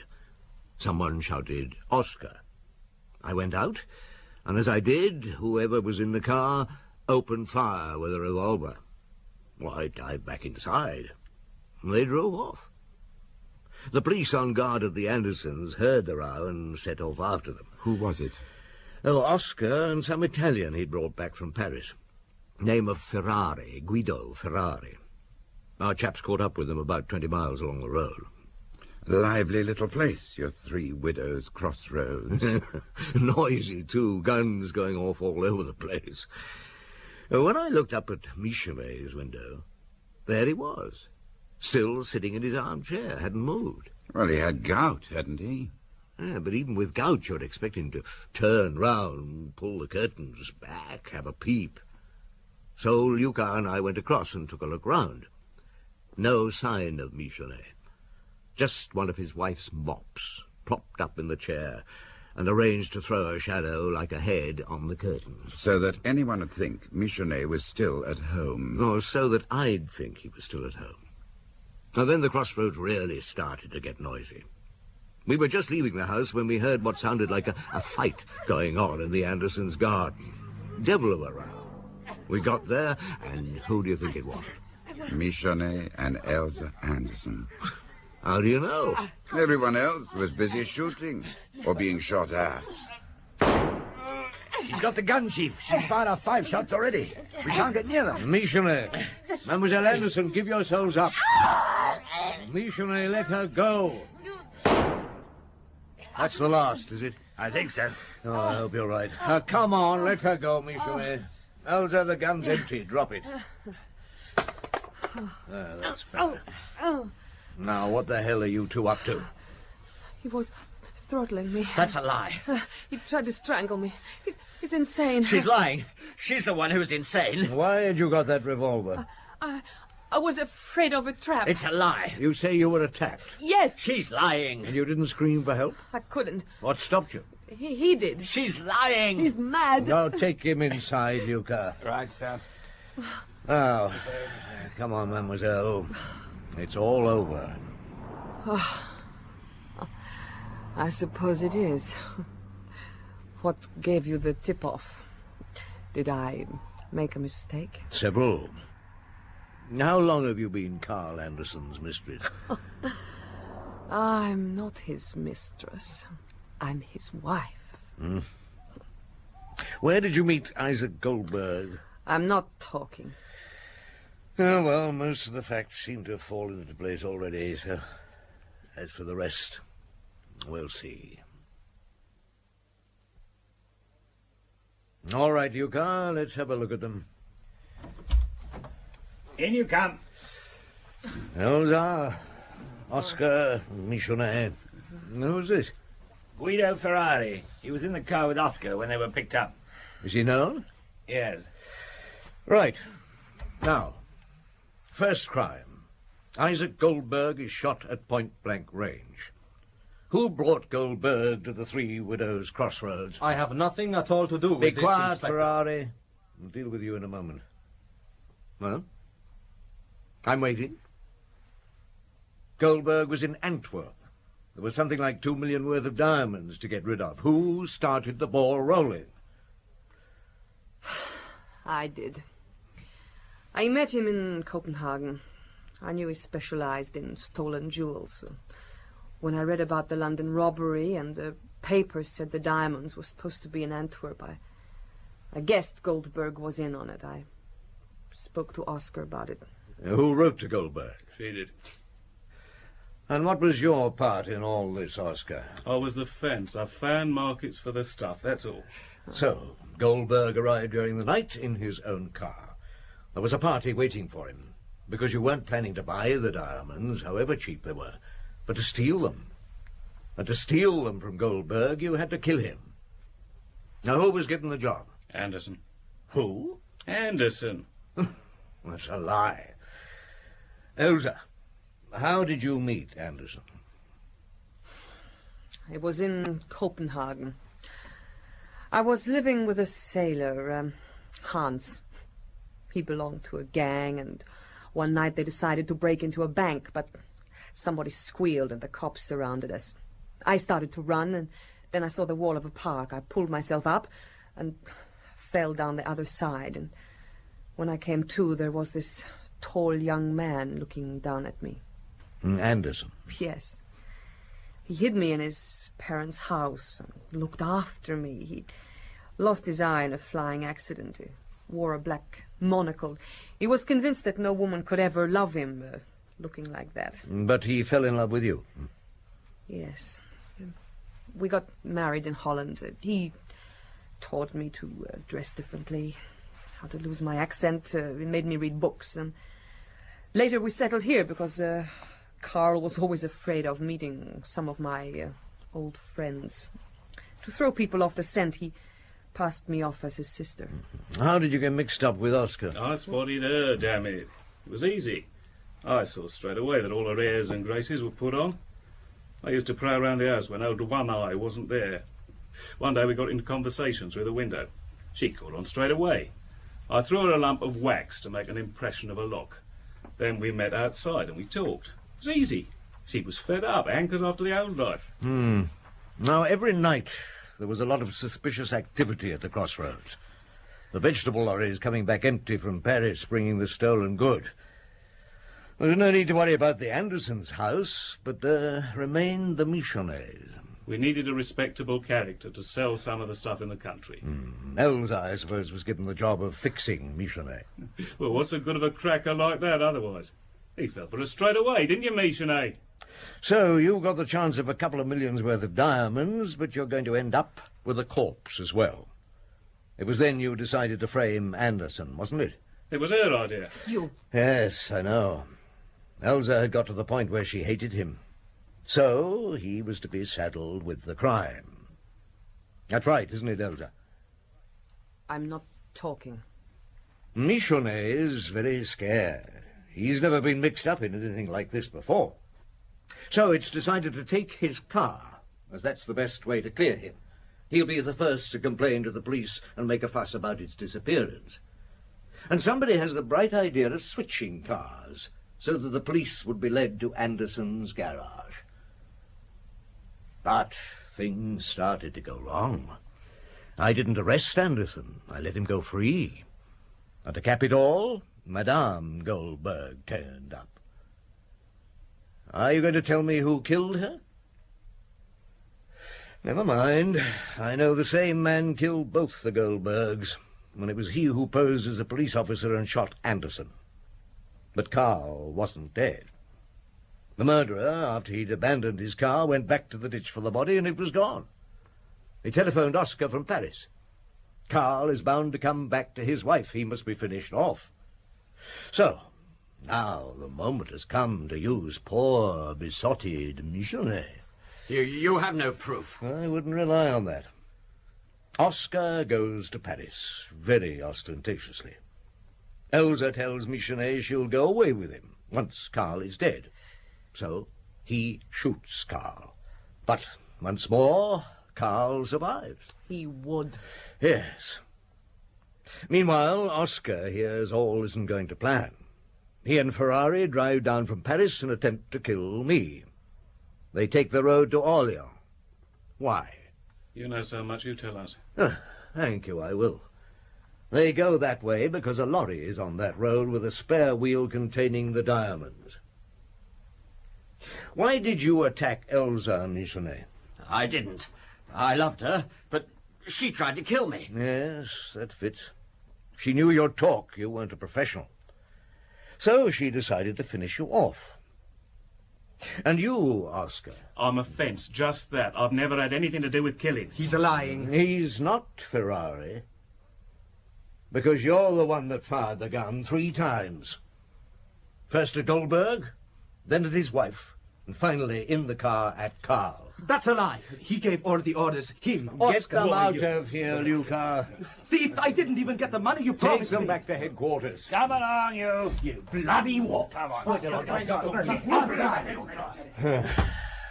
Well, Elsa.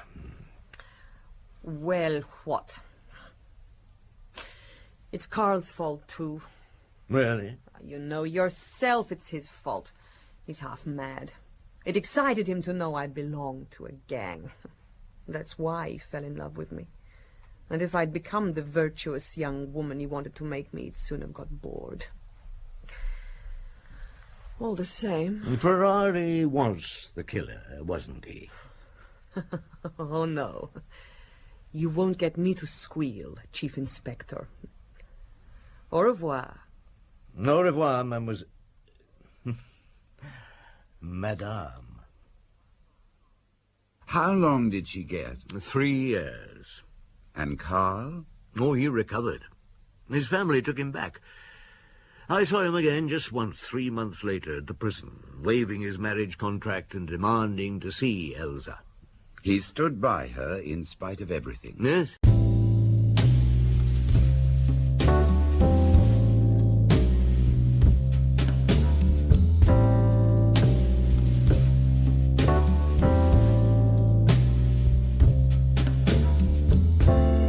Simenon's Maigret, a series of plays based on the novels of Georges Simenon.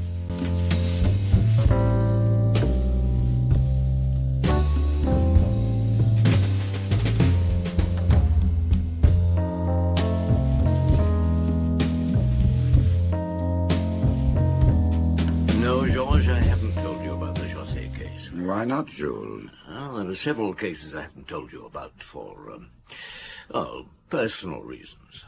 For the part I played in them. And one of them was the José case. Here's the file on it. Which suggests to me that you're going to tell me about it now. That's right. But why now? It happened over 4 years ago, didn't it? Because it disturbed me then, and it continues to disturb me. And secondly, because of something that happened in my office a couple of days ago. Made me wonder more than ever about the outcome of the trial.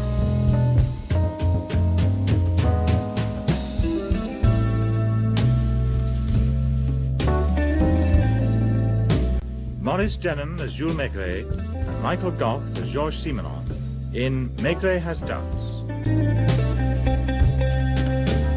José presented himself at the Auteuil police station at 2:30 in the morning. As you say, about 4 years ago.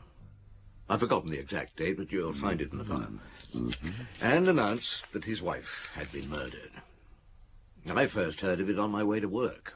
Terrible murder in Auteuil. Terrible murder in Auteuil. Oh, morning, Chief Inspector. Good morning, Pierre. Christine José murdered. Read all about it. Christine José. Oh, you knew her? Well, I knew of her. Give me a paper. You're in charge, Inspector. Nice one, this. Throat cut. Oh, it's the husband done it, I reckon. Wealthy woman found dead with her throat cut. Must you be so specific? Sells papers. Christine José found dead. Wealthy woman found with throat cut. Read all about it. At the Quai des Orfèvres, I found that José had been sent from Auteuil for questioning. He was brought into my office. By this time, it was after 11. I ordered sandwiches and beer. I knew it was going to be a long session. I'm sorry that you should be questioned at such a time, monsieur, but it is necessary. Now, Inspector Janvier here would take down all you say. You'll be given a copy of it, but if you consider it accurate, I shall ask you to sign it. Are you ready, Janvier? Chief. All right. And let me start with the usual questions. Identity. Surname, Christian names, profession. Adrien José, aged 40. I'm a pharmacist, head of the firm of Virieux and José. I was born in the Hérault region. When did you come to Paris? About 15 years ago. I worked first in various jobs as a locum in chemist shops. You were ambitious? Is that why you came to Paris? Not particularly. But Paris seemed to offer better opportunities than a provincial town. Is all this necessary? Well, every detail has some importance. Oh, I see. You're trying to find out what kind of person I am. Well, let me tell you, Chief Inspector, I'm a very ordinary person. No better, no worse than any other. And certainly ordinary in the eyes of Christine and her friends. No, why was that, do you think? No, I was a provincial. Christine was a sophisticated Parisienne. I've not always been accepted by her circle. How did you come to meet her? I was working at one of the fashionable shops in the Faubourg Saint-Honoré. She was one of our best customers. She was a widow. And very wealthy, I understand. Very. When did you get married? Oh, you've missed a point, Chief Inspector. I became her lover first, although I wasn't the only one. She had other lovers? Certainly. We often quarrelled about them, but she'd always led a very free life. How long before you got married? About 3 years. I suppose you'll find this a rather ridiculous statement, but gradually we fell in love. I understood her, and she seemed to need me, at least for the first few years of our marriage. But once married to her, I couldn't go on working at a chemist's shop. So she bought out a small chemical laboratory and put me in charge, Josset and Villiers. Later, she gave me a full partnership. You sound bitter about it. Well, of course I am. You're thinking like our friends that I was a gigolo, that I married her for her money. Well, that isn't true. I worked hard. I made something of that firm. It was nothing when I started to manage it. Now it's one of the best known in Paris. Why am I being questioned like this anyway? I went to the police. I told them what I'd found. Now, please, Monsieur, calm yourself. Sit down. Now, would you like a sandwich? Beer? I need a brandy. Perhaps I could oblige. Keep some in my office for special occasion. Janvier, brandy for Monsieur Josset. Yes, of course. Look, let's get it straight. Strange as it may seem, I loved my wife, even though I knew she was a tramp. And she stopped taking lovers for the first few years of our marriage. We lived happily together for nearly 10 years, no matter what her faults, or mine. And for the last 5 years? Well, no, we fell into a moderately comfortable acceptance of each other's behavior. She took more lovers, her protégés, as she called them. We even discussed them. I slept with her occasionally. Not often, and... You took a mistress? Your brandy, monsieur. Oh, thank you. Well, yes. Is that surprising? Asante. Do you drink a lot? Oh, yes. It appears you drank a lot last night. Not as much as Christine. She'd become an alcoholic. Her loyal friends wouldn't admit that, although Christine was careful, so perhaps they didn't know. During the last few years, she's often slept into the afternoons, but when she woke up, she couldn't function without spirits, and sometimes drugs. I'd like to know more about your mistress. What's her name? Annette Duché, my secretary. We've been lovers for about a year. She has a little flat in the Rue Colincourt. Do you pay for its upkeep? Not entirely. Let's say I subsidize it. And how often do you go there? Once or twice a week. She prepares a meal. It's more intimate. We rarely eat out. It's a pleasant flat. Geraniums in the window boxes. And as a matter of fact, I was there yesterday evening. We'll come to what you did yesterday in a moment. Now, is Mademoiselle Duché a Paris girl? No, she comes from Fontenay-le-Comte. Her father is head clerk to the sous-prefecture there. Although he wasn't doing his job yesterday. He came to the Rue Colincourt while I was there. Oh? Why? Because he just found out about my affair with his daughter. Annette was only 20s, I suppose. Well, anyway, he was very upset and surprisingly quite drunk. Annette tells me he rarely drinks. Had you ever met him before? No. There was quite a scene in the flat. He wanted to know what I was going to do about it. I tried to placate him. Well, it was difficult. He was so drunk, almost incoherent. Then he asked if my wife knew about it, and when I said yes, he asked me if I was going to divorce her. I must admit I said yes without really thinking. You mean you didn't really want a divorce? It's difficult to answer that question. If I was less tired, I could explain more clearly. But I want you to know I'm trying to help you in every way I can. Perhaps I had, during the year with Annette, considered a divorce, but not seriously. I was happy the way things were. I think I only wanted to pacify the old man. Now, you said your wife knew about your affair. Oh, yes. By this time, we never hid anything from each other. How did she react? With contempt. She'd met Annette in my office, and later she asked, "Oh, and how is the little girl?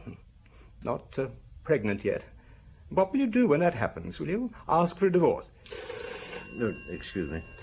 Maigret. Dr. Paul, I thought you'd like a preliminary report. Send you the final one when we finish checking. Good, thanks. There are 21 wounds inflicted by a sharp instrument, so sharp that the head was almost severed from the body. She'd not eaten, Time of death, somewhere between 10 and 1. Oh, well, can't you be more precise? Not at the moment. Round 11 seems probable, however. One more detail which might interest you. She'd had sexual intercourse a few hours before her death. Thank you, Doctor. You've been very helpful. I'll be in touch. I'm sorry about that interruption. Now, where were we? I'm damned if I know. You've treated everything I've said with mistrust and suspicion. Look, that is not true. Look, the only thing clear to me is that I'm being questioned as if I were a guilty man. I'll tell you something. Just being here is beginning to make me feel guilty. Every time I open my mouth, I seem to be building up some motive for killing Christine. And I did not kill her. Monsieur, I'm trying... Monsieur, you must calm down for your own sake. Must? Haven't I the right to behave like a normal human being to protect myself? Good God. I've hardly slept all night. I don't know what I'm saying. I've got... Now, please, monsieur. Yes, what is it, Maigret speaking? Comelio here. Has he confessed? No, monsieur, I'm very busy. Has he confessed? Look, this is a very complex situation. The interrogation is in progress. Does he deny it? I haven't got that far. Then you should read the papers. I want you to come to my office straight away. But straight away. I seem to be ahead of your interrogation. Now, Maigret, take a look at that. The midday edition. Look at it. Double life of Adrien Josset. A violent scene in Love Nest in the Rue Coulancourt. Yes, I know about that. You didn't say that on the phone. I didn't have the chance to, sir. The press seemed to be more on the ball than you. How did they get the story so quickly? It seems Annette Duchet's concierge phoned the editorial office of Le Monde. I wonder why. Wonder what? Why the concierge phone? I can't see that it matters. It may have an importance. I don't understand you, Maigret. You should know that we deal in fact. That's our job. And we have facts. You just said so. The story is true. So don't you think Josset should be arrested? No, I think it's too early. I'd like to finish my interrogation before I finally make up my mind. Oh, well, get on with it. And don't waste any more time. Yes, sir. You've met Comelio, haven't you, Georges? One of your examining magistrates? Yes. An impatient man. His moustaches tremble. I hadn't noticed. Though he's often called my dear enemy. He's not a bad man, but, as you say, impatient. A fact to him is a fact, and he'll act on it. But you like to consider what lies behind a fact. Yes. Yes, I do. Anyway, I was in a temper that morning. When I went out of his office, I banged the door so hard that I nearly broke the glass. Not for the first time. But, to be fair to him, I was more in a temper with myself, because I didn't think I'd handled my interrogation of Josset very well. And you'd missed your lunch. Oh, yes. Louise had prepared me champignons à la grecque and escalope de veau à la viennoise. Much better for you than beer and sandwiches from the Brasserie Dauphine. You're overweight, Jules. Oh, you're not sylph-like yourself. Anyway, I went back to my office. Now, let's go over your movements from late yesterday evening, monsieur. All right. Well, I left the office with Annette about 6. We bought some food for the evening meal. Then we went to the Rue Coulancourt. At about 8 o'clock, I had my confrontation with her father, as you already know. We were halfway through our meal when he arrived. After our altercation, funny thing, we finished drinking each other's health with the remainder of the champagne. And then? I left early. I was upset. After my promise to André Duchet to marry Annette, I felt I'd betrayed Christine. Even though our life together wasn't idyllic, there was something about Christine that still excited me. Annette isn't the same as Christine was. I wish I could explain. She was the first woman I'd ever known deeply and intimately. It's something I can never forget. Your first real, passionate love. Have you, Chief Inspector? Have you? Would it be possible for me to have another brandy? Sure, Jean-Vic. Chief. Would you like a sandwich? Of couldn't eat anything. Do you mind if I do? No. Your drink, monsieur. Thank you. Do you get an allowance for supplying brandy to suspects? It's my pleasure. Well, go on. You left Rue Colincourt. I wandered from bar to bar for an hour or so. The Select, double Scotch, an English bar, and the Café Robert. Well, you can check. I'm known there. I drink too much. I was getting maudlin. Thought about Christine. Knew she'd never give me a divorce.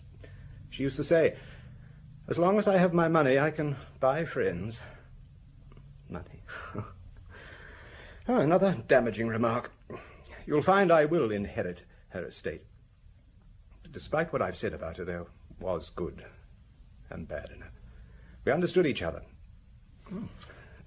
That's potent brandy, Chief Inspector, or is it that I'm a quick drunk? I drank an awful lot last night. You don't want any food? No, thank you. All right, then. I got back to the Rue Lopere. Oh, that's where I live. I know. At about 10:05. Georges, have a look at the appendix to the interrogation. I made a summary of Jossé's movements until he presented himself to the police at Auteuil. Yes, that's it. Back at 10:05, Christine's car parked outside, realized that she was at home, went into lounge, poured another drink, sat down in armchair, and... Went to sleep. You mean passed out? Not surprising, considering the amount of liquor he'd consumed. Woke some time later. Those next few hours like a nightmare. Went upstairs, opened Christine's door.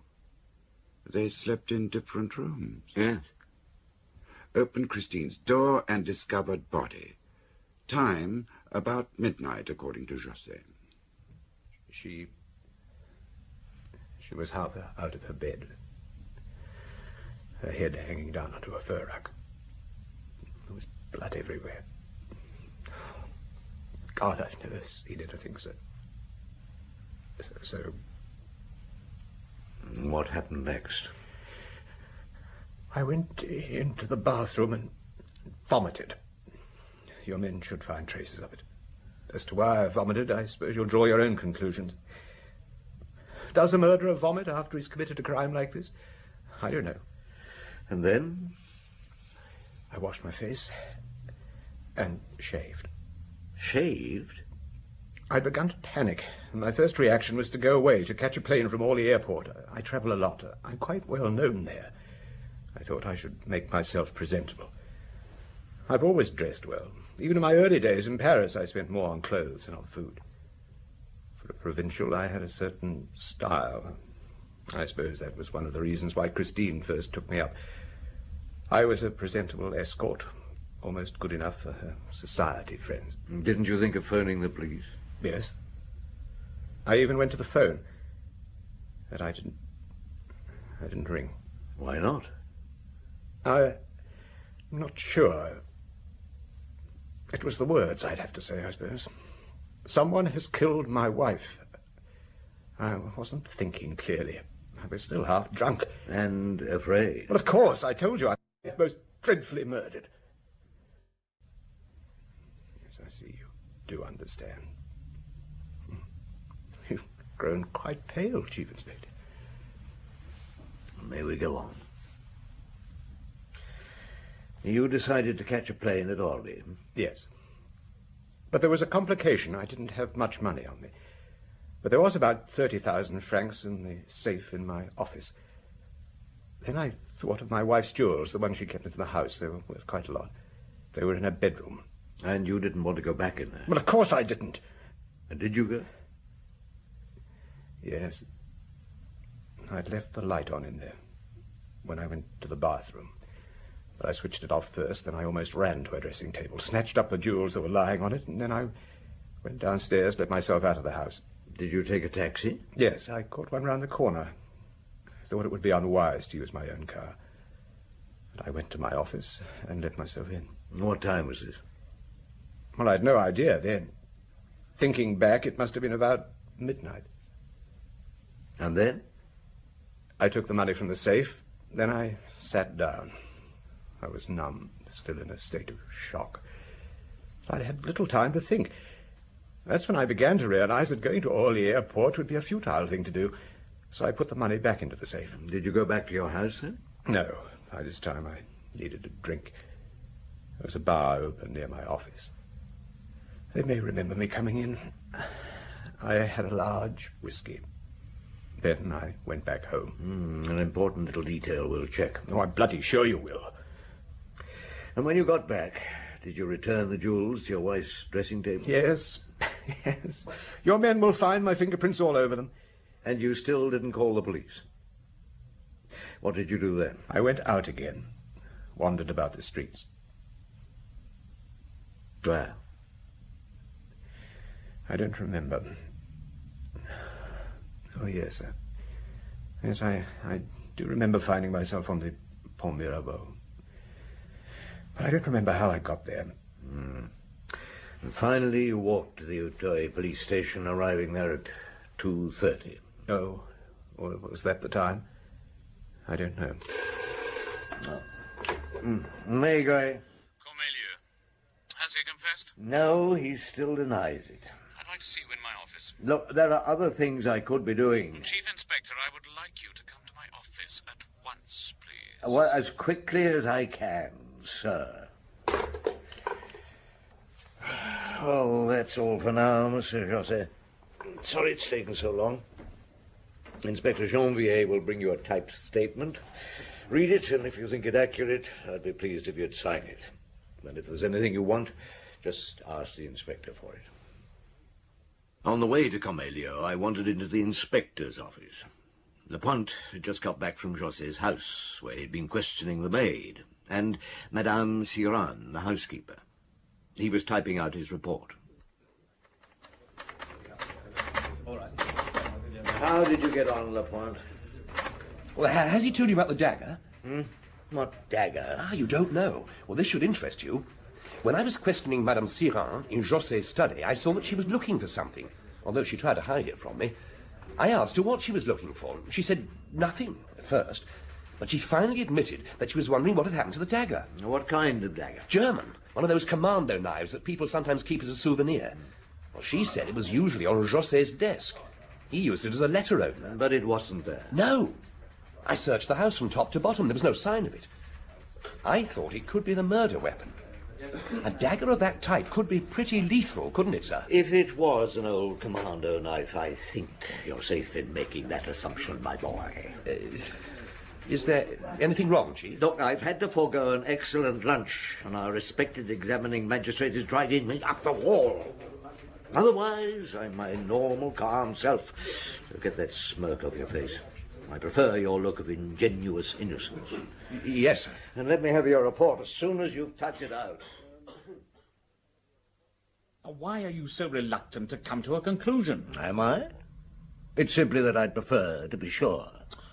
I will admit that José seems over-anxious to justify his statements, to be precise and truthful, but... But what? What? There's still a lot to check. Oh, for God's sake, Maigret, look at the facts. José promised that he would divorce his wife. That means he would have to give up his wealth and position, lose his share in his firm. And this love nest... A cheap newspaper headline.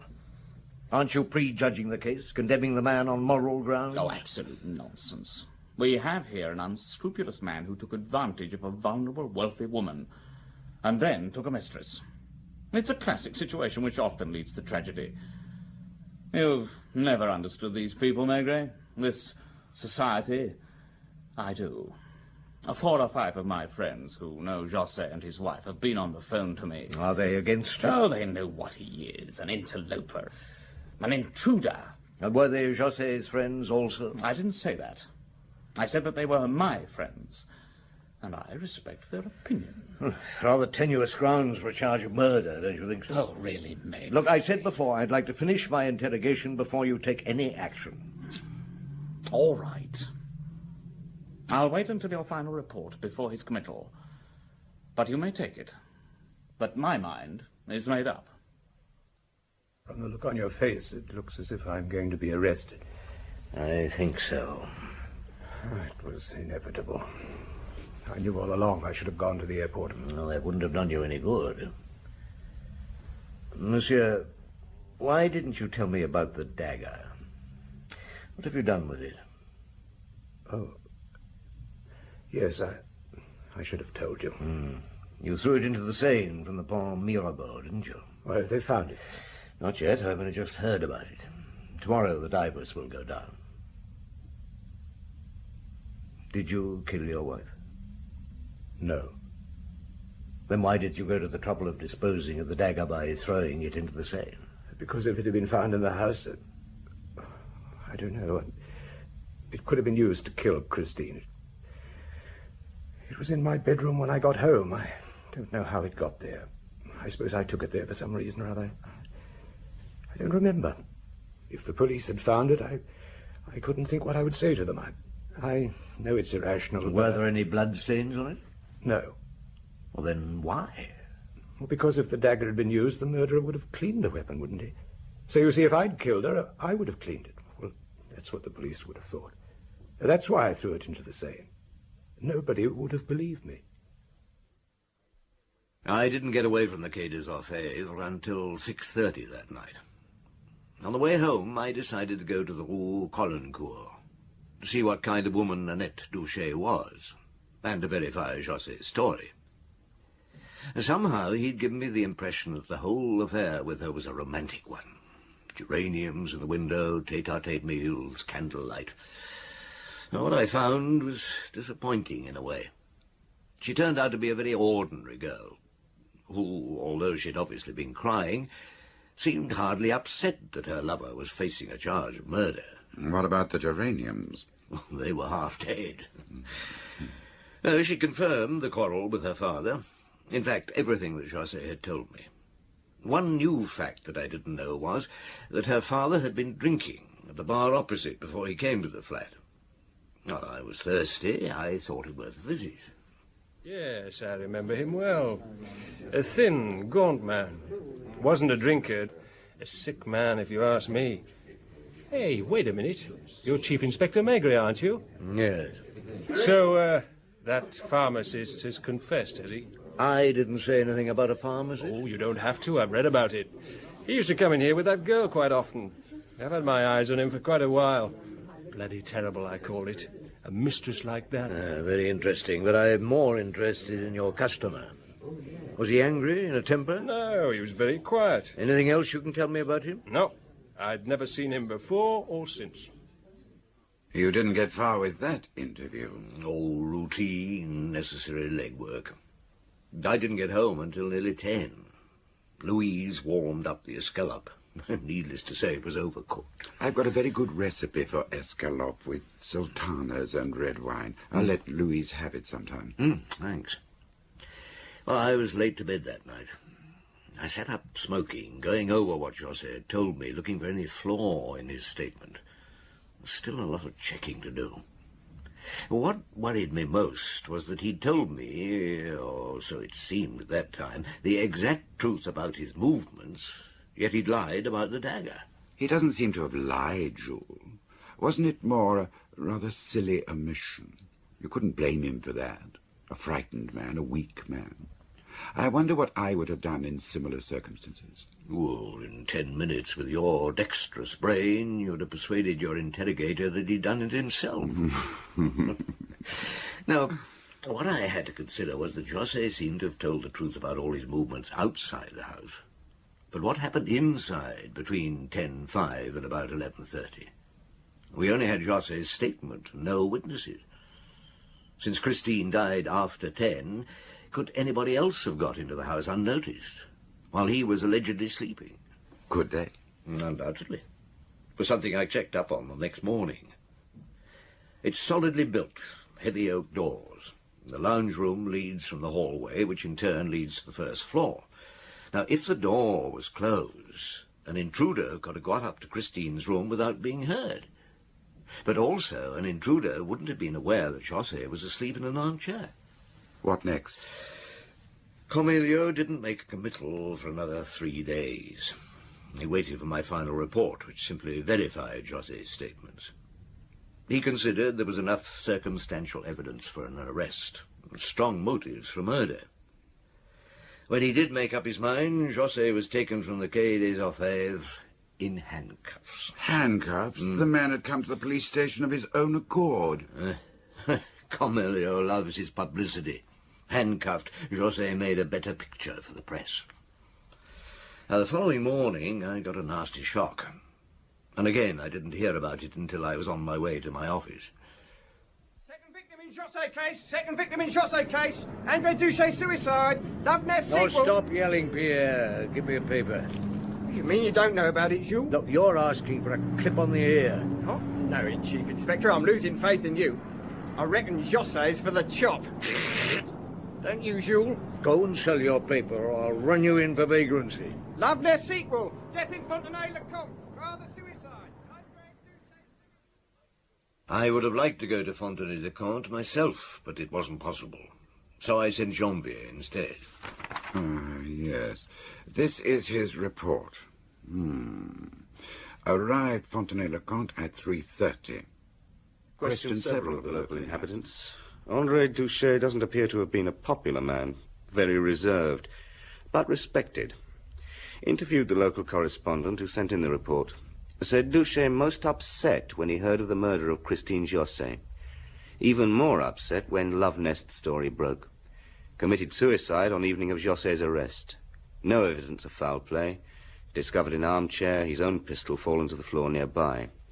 On his knee there was an open photograph album. Opened at a page showing wife in wedding dress. He was a widower, by the way. And early pictures of Annette Duché. Suicide attributed to shock and sense of disgrace on finding his daughter involved in sensational murder.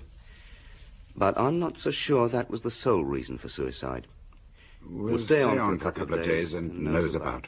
The press had a field day after the report of Duché's suicide. Dignified, lonely old widower shamed by daughter. But worse still, another victim in the José case. For José, that meant almost certain conviction. In the minds of the public, it was as if he had killed André Duché with his own hands. Cornelio was delighted with this new development. I don't understand. Why was Cornelio so determined that José was guilty? I can see that there was a lot against him. The girl, his odd relationship with his wife, money, class. Was he guilty, Jules? No. Wait until I finish. You're my private jury. When I presented the evidence, you can decide for yourself. Now, you'll find another report from Janvier in the file. No, the next page. That's it. André Duché had incurable cancer. Yes. You see what that means. What was the real reason for his suicide? That's quite a question. I would say that he committed suicide because he had incurable cancer, and that his daughter's involvement with José was the catalyst that made him do it. Yes. Yes, you're probably right. Unfortunately, it wasn't the view held by the public or the press. To use a familiar cliché, they were crying out for blood. Public feeling was so against him. And the jury couldn't help but be prejudiced, no matter how unconsciously. Now, let me tell you about Maître Lenain. I know quite a bit about him. I've seen him in the courts. He can be quite spectacular. Oh, he can, indeed. Quite the wrong man with this case, in my opinion. No, this one should have passed through the courts as quietly as possible. But Maître Lenain had the capacity to attract attention, which was perhaps prejudicial to his client. You'll find some newspaper cuttings there. You'll see what I mean. José accuses. My God, the man had read his own. Yes, it was delivered at one of his press conferences. He was very fond of press conferences. Up to now, Adrien José, who has been, as you know, accused wrongfully of the murder of his wife, has chivalrously kept silent on her private life and secret habits. Be patient with me, gentlemen. It will be shown that many people could have killed Christine José. A stealthy intruder. One of her protégés, for example. But the general public has been so busy accusing my client that her private life has been ignored. You mean she had a lover? Not a lover, gentlemen. Lovers? That's putting it too simply. Let us say that she had never lived according to the bourgeois moral code. She was a wealthy woman, and she had what many of her friends described as her protégés. They were also likened to stallions belonging to a well-known owner. If I may be so crude, she had, as her less charitable friends designated it, her own private stud. It has been difficult for me to make that statement, but that was the situation. She took a great interest in unknown singers, artists, painters, musicians, whom she collected from, if you'll excuse me, God knows where. She was enamored of the lower classes. One of her protégés was a mechanic whom she took under her wing, but she dropped him in a week or two. Need I add that these young men, when she tired of them, did not always become resigned to obscurity? Question yourselves, as I have done. You will find that several unsavory incidents occurred in the life of Christine Josset. Some of them violent. Can you give names? Oh, you know better than that, young man. I leave the naming of names to the magistrates. Now, that press conference was most ill-advised. It created sympathy for the murdered woman rather than sympathy for the accused. But why? Well, I think it had a lot to do with the personality of Maître Collection, who was more concerned with his own publicity than the defense of his client. And the press were violently against Josset. Why? There were more francs to be squeezed out of moral indignation. And that in itself was a byproduct of guilt. There, but for the grace of God, go I. I didn't realize you were such a cynic, Jules. And something of a philosopher. But why are you still worried about this case? I wonder if I might have done more for Josset. Why? Do you think he was innocent? I don't know now. I didn't know then. When I first joined the force, when I was less experienced, I might have said I thought he was innocent. But now I've learned that anything, even the improbable, is possible. One thing I'm certain of, Josset was unlucky. First, we didn't find the dagger in the Seine, and it was implied that Josset was lying when he said he couldn't remember from which part of the bridge he had thrown it. And then there were the anonymous letters. We got 53 altogether, and 2 of them, as you'll see, were very damaging. Yes. Chief Inspector Maigret, who thinks he's so clever, should question a certain Hortense Meletier in the Rue Lepic, who is a filthy abortionist. She had a visit from the Douchet girl and her lover 2 months ago. Was this woman an abortionist? Yes. Did you find out who sent this note? Again, the concierge at the Rue Colincourt. She hated Annette Douchet for some reason or other, or wanted to get her picture in the papers. I sent for Mademoiselle Douchet. I didn't beat about the bush. Mademoiselle, you've recently had an abortion, is that correct? I suppose I must answer that. It would be wise to. Yes, I did. Who was the abortionist? Madame Meletier. Who gave you her address? Adrien.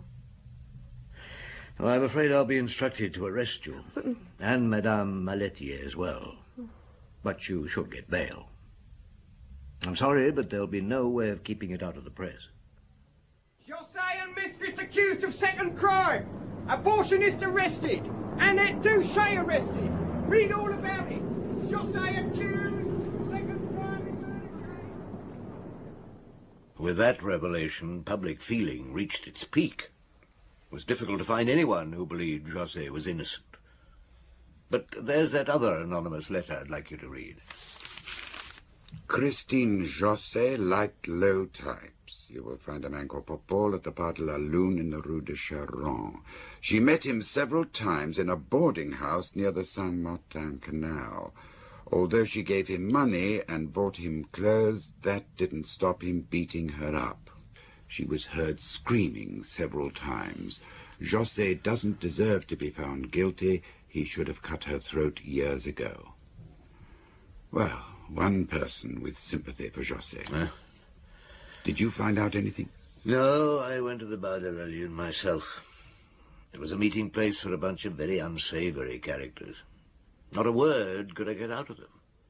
They said they'd never heard of a Papol, but I'm sure they had. Their answers were too casual, too innocent. Got no further at the boarding house. Very seedy establishment. And finally came the trial. You'll remember the outcome. José found guilty of killing his wife with premeditation, and there were no extenuating circumstances. He looked dreadful in the court. Must have lost 3 stone while waiting trial. He appealed. His appeal was turned down. And so, of course...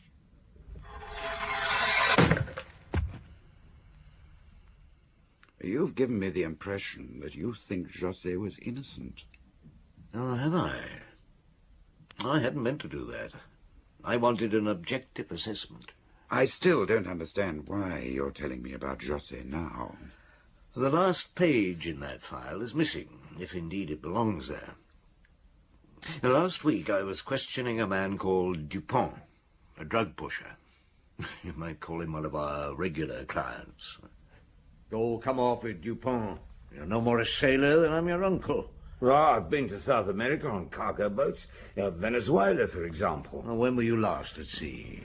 Oh, about 4 years ago, not long after the José case. The José case? Your ears are flapping. I thought they might. I know something about it. It might interest you. What? There's a bit of info I intend to sell. Oh, you know that's out of the question. No, not for money. For a favour. Well, I'm listening. Well, I want you to go easy on my girlfriend. She don't know nothing about this drug charge. Honest to God. I won't make any promises. Well, on this trip to Venezuela, I met a bloke in a bar one night called Pole, I think his name was. Down on his luck. I bought him a few drinks. Well, by 4 o'clock he was well under the weather. He started to ramble, something like, "Oh, the big boys don't believe me when I say I chopped a woman in Paris. Real bitch she was. She had diamonds dripping from her. Used to give me a hand out for favours received, and then she ditched me." Then he went real funny after that and said, "Some things I just can't take. And I... Oh, if the boys only knew. You ever heard of the José case?" Then he gave a bit of a smirk and passed out. That's best as I can remember it. What did you say his name was? Poe, something like that. He used to hang around the Bastille district when he was in Paris. In the Rue de Charonne? Oh, could be. I don't remember. And could the man's name have been Papol? Don't remember that either. I'd had a skinful by then, too. Does it interest you? In a way, it does. I got in touch with the Venezuelan police, but they weren't helpful. Well, that's all, Georges. Is there any such person as Papol? I don't know. And if there was, or is, was he angry enough, humiliated enough to murder Christine José? You get a lot of false confessions, don't you? Yes, for all kinds of reasons. Mostly cranks. Do you believe this Dupont? I don't know. I can't stop thinking about José. I suppose I told you about him because I want your assurance that we didn't execute an innocent man. Did we, Georges?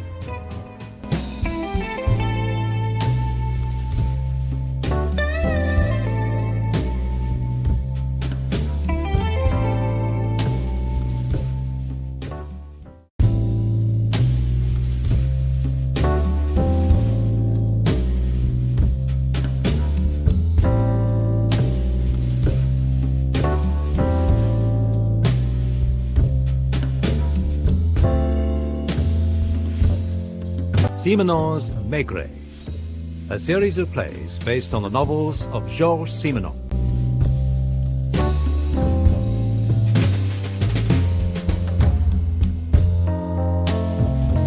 Tell you who I heard from yesterday, Georges. Inspector Leduc, that was. How is he enjoying his retirement? Very much. Country life down in the Dordogne seems to suit him. He's asked Louise and me down there for a holiday. Will you go, Jules? Oh, we might. Though, the last time I tried to visit him, it was a bit of a fiasco.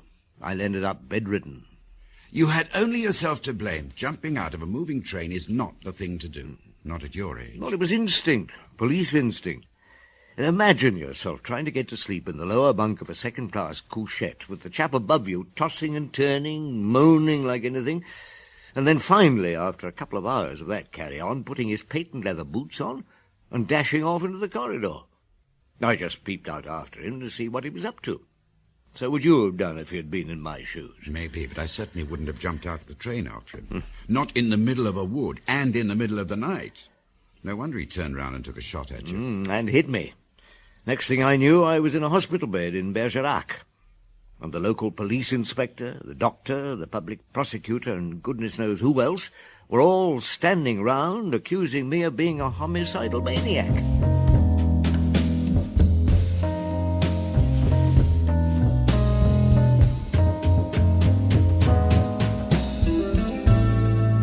Maurice Denham as Jules Maigret, and Michael Goff as Georges Simenon in Maigret and the Madman of Bergerac.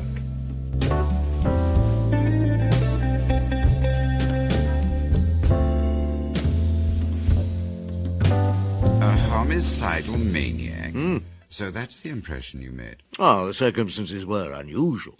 I can understand you objecting to being thought homicidal, although I'm not sure the other half of the description wasn't pretty correct. Oh, thank you very much, George. Not at all. So, poor old Leduc had to drive over and bail you out. Oh, he was very good about it. He knew I hated hospitals, so he got me shifted into the local hotel. Louise came down and looked after me. Not much of a holiday for her. Oh, nor for me. I was stuck in bed there for about 2 weeks. Not the best place from which to conduct an inquiry. You shouldn't have been conducting it at all. What do you think the local police inspector was there for? No, he was useless. But Leduc was quite informative. In a nutshell? Please. I'll just sit up. No, careful. That's better.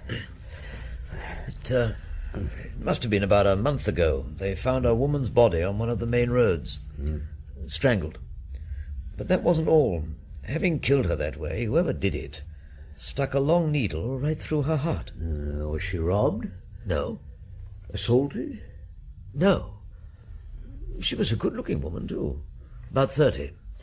The crime took place at nightfall as she was returning from her sister-in-law's. That's the first. There were 2. 2.5. The second was a girl of 16 who'd been out for a ride on her bicycle. She was found in the same state. At night? She wasn't found till next morning, but she'd been killed the evening before. Then lastly, there was one of the maids from this hotel, Rosalie. She was on foot. Suddenly someone seized her from behind and threw her down. She's a big, strapping girl. She caught hold of the man's wrist and bit him. He swore and made off. She only saw his back as he ran into the bushes. And that's all? Well, so far. But the people here are convinced there's a maniac roaming about in the woods. They refuse to believe it could be one of themselves. So, when the news got around that you'd been found shot, everybody thought you were the murderer, and they won't get the idea out of their heads easily. Who's in charge of the case? Well, the local people in these little towns. But don't forget, my dear Leduc, that this little town is different from any other. It's a little town with a madman at large, a madman who's only mad by fits and starts. Well, the rest of the time he's walking about and talking to people just like anybody else. I suppose so. Now, something else I wanted to ask you, just between ourselves.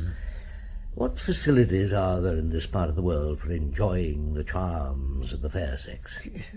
Really, Gilles? Now, don't get self-righteous, for heaven's sake. I'm a sick man. That is neither here nor there. Yeah, but the question is, it's important. In the country, you don't have all the amenities of the town. How old is your cook? 65. Oh, no young blood around the place? No little shepherdesses? Well, there's only the cook's niece who comes from time to time to lend her a hand. 16, 18? 19. But really, The prosecutor, Duarceau. He's a bachelor, I understand. Now, how does he manage? Do you think he relates his peccadillos to everyone he meets? This isn't Paris, you know. Yes, I had noticed. But everything gets round sooner or later. Well, I only know what people say. There you are. They say he goes once or twice a week to Bordeaux, where he... You know what you ought to do? Huh? Start a little investigation of your own. See if you can find who was away for Bergerac last Tuesday. After all, you've been at the police yourself. Yeah, now look here, Jules. Joke's all very well, but this one's gone far enough. Are you seriously suggesting that in a little place like this, where the least thing will set tongues wagging, I should start nosing around like a... Well, I won't, that's all. The local police have taken the case in hand. It's nothing whatever to do with me. And if you want to get mixed up... In something which is no business of mine? Yeah. Well, perhaps you're right, but just imagine how you'd feel if in 2 or 3 days' time that little 19-year-old of yours is found with a needle through her heart. Come in. Am I interrupting you? No, my dear. I was just leaving, Madame Maigret. I haven't yet done my marketing. Au revoir, Jules. I'll pop my head in again tomorrow. Thank you, Le Duc, and keep your ears open. Yes. Well, I'll see. Now, any news? Not really. But Rosalie, the chambermaid, gossips a little. Your doctor, Dr. Rivaux, apparently lives with his wife and his sister-in-law on the edge of town. They say the sister-in-law is just as much his wife as the real one. Ah. Now, anything about the prosecutor? Monsieur Duarceau? Not as yet. But I believe Rosalie used to work for him once upon a time. I'll have another chat with her. Well, make an inspector of you yet. No, thank you. Why didn't you use your free travelling pass? What do you mean? When? When you travelled down here. But I did. What have you got there? There's a mat in the passage just outside our door. I moved it just now and found this railway ticket. Under the mat? Oh, just at the edge. It's second class, Paris to Bergerac, dated last Tuesday. Get a pencil and paper. Now, who's been to see me here? Make a list of them. First of all, the proprietor of the hotel. And then the doctor. And the prosecutor came to make his little apology. The local police inspector. Who else? There's Le Duc. Ah, quite right. Put him down. Le Duc. And get the station master on the phone. And then, of course, Could you give me the the local servants, station master, for that please? matter, anyone staying here might Sorry, have dropped Jules. You were saying? No, well, any visitor to the hotel might have dropped that as they went along the passage. But there's no reason for them to be in the passage. Well, why not? Because it only leads to this room. Oh, is that the station master? Just a moment. Thank you, my dear. Chief Inspector Maigret here, station master. Tell me, did any passengers alight from the early Paris train on Wednesday last? Nobody. Oh, thank you very much. No, that's all. So that ticket must have been used by the man who jumped from the train. And that must mean one of the people who've been up here visiting me. How is he this morning, Doctor? His temperature's up. 102. Oh, what can you expect? It moves about too much. I get fed up lying here. And I don't need to ask you if you've been smoking. The air's thick with it. Let's open the window. You ought to have put it together. Would that do any good? No, I suppose not. No, I shouldn't bother if I were you, Doctor. Tell me, at what intervals were our madman's crimes committed? Now, let me see. First was a month ago, The second a week later, and the one that miscarried was a week later still. You know what I think? That there's a good chance another body will be found in the next day or two. If not, it means the chap feels he's being watched. But if there is another... Well, it might enable us to eliminate some people. Suppose, for instance, you were in this room at the time the crime was committed. Well, that'd put you out of the running straight away. Suppose the prosecutor was at Bordeaux, the police inspector in Paris, the landlord downstairs in his kitchen, and the Duke, anywhere you like. You confine the suspects to the handful of people you've come into contact with? No, not even as many as that. My list is, in fact, restricted to the people who've been to see me here in the hotel who could have dropped a railway ticket. As a matter of fact, where were you last Tuesday? Last Tuesday, I think... Oh, wait a minute. Yes, I drove over to La Rochelle for the... Am I to consider myself under examination? In that case, I warn you, Now, Chief take Inspector. it easy, Doctor. Don't forget that I've nothing to do all day long, and I'm used to living in a whirl of activity. So I've invented a little game to keep my mind busy. It's called Madman. And you'll admit there's nothing to prevent a doctor being a madman. Oh, a madman and a doctor, come to that. Oh, by the way, you haven't seen this. What is it? It's a notice. One of the hotel staff is out at this very moment posting copies at various vantage points in the town. I'll read it to you. At 9 a.m. on Thursday morning, that's tomorrow, at the Hotel d'Angleterre, Chief Inspector Maigret will give 100 francs reward to anyone giving information concerning the murders that have recently been committed in the neighbourhood of Bergerac, apparently by some demented person. I don't know whether the murderer is demented, Chief Inspector, but I'm rapidly coming to the conclusion that you are. Do you honestly expect anyone to come? Yes. What's the time? 9:05. I think the doctor was right, you know. Saying that I was mad. No, though we are behaving very strangely. No, I just agree with him. I don't think anyone will come. Come in. Le Duke. Good morning, Monsieur. Are you feeling better? Oh, fine, thanks. Except for my back, which is as stiff as a poker. Have you seen my notice? What notice? Oh, I'm holding a reception here. I've even invited the madman. Come in. Monsieur the proprietor. What can I do for you? It's about that notice. You've something to tell me? If I'd had anything to tell the police, I wouldn't have waited until you offered a reward. What I wanted to ask was whether we were to show up everybody who came. Yeah, by all means. He'll be back again presently. What for? Oh, hanged if I know, but he'll come all right when everybody's here. He'll find some pretext or other. Now, what time does the prosecutor go to work? 9, I suppose. I shouldn't be surprised if he looked in on us at his way. As for the doctor, you can take it from me he's dashing round the wards as fast as his legs will carry him. And then, if the police inspector turns up, it'll complete the list.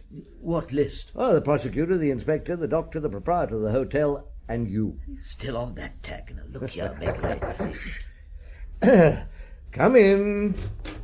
Oh, good morning, Monsieur d'Orceau. Good morning. I heard about your notice, and I thought I'd better see you first. Of course, it's understood you're acting in a private capacity. Even so, I should have liked to have been consulted, considering that this is a case that's being investigated officially. Will you take the prosecutor's hat and stick? Sit down. Yes. Come in. Doctor. Quite a council of war. Yes, indeed. Yes? It's one of the chambermaids who wants a word, Chief Inspector.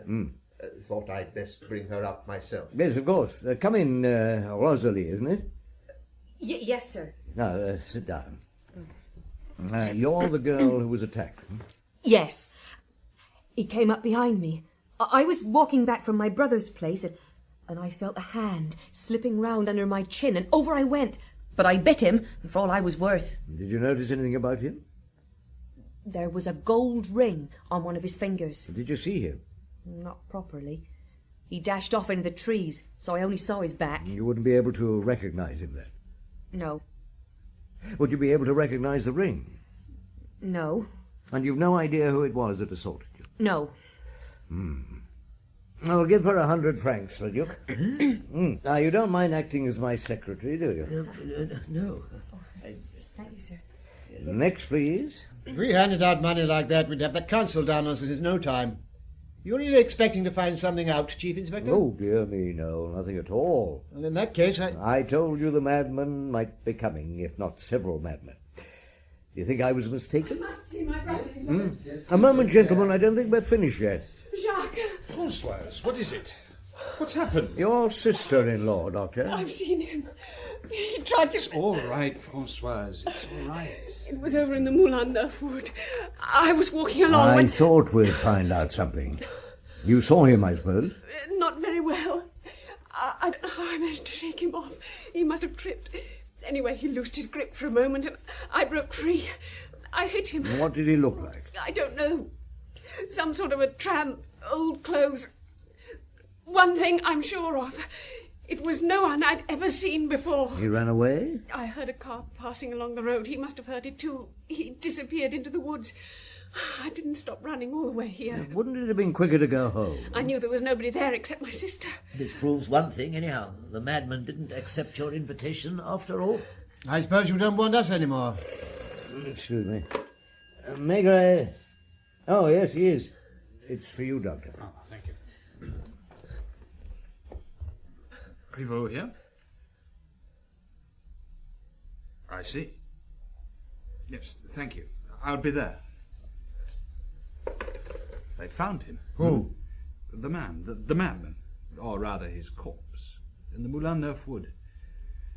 They think he's been dead several days.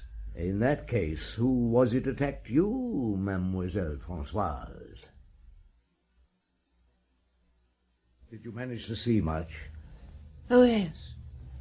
The gendarme let me get quite close. He was lying at the foot of a tree. Patent leather boots? Yes, and thick grey socks, hand-knitted. How old? Middle-aged or elderly, but I really couldn't say. He's been lying there at least a week, or that's what they were saying, anyway. Nobody recognized him, so he seems to be a stranger. Was he wounded? A huge hole in the side of his head. How was he dressed? In black, a black overcoat. It was horrible. But if you want me to go back... No, my dear, thank you. Come in.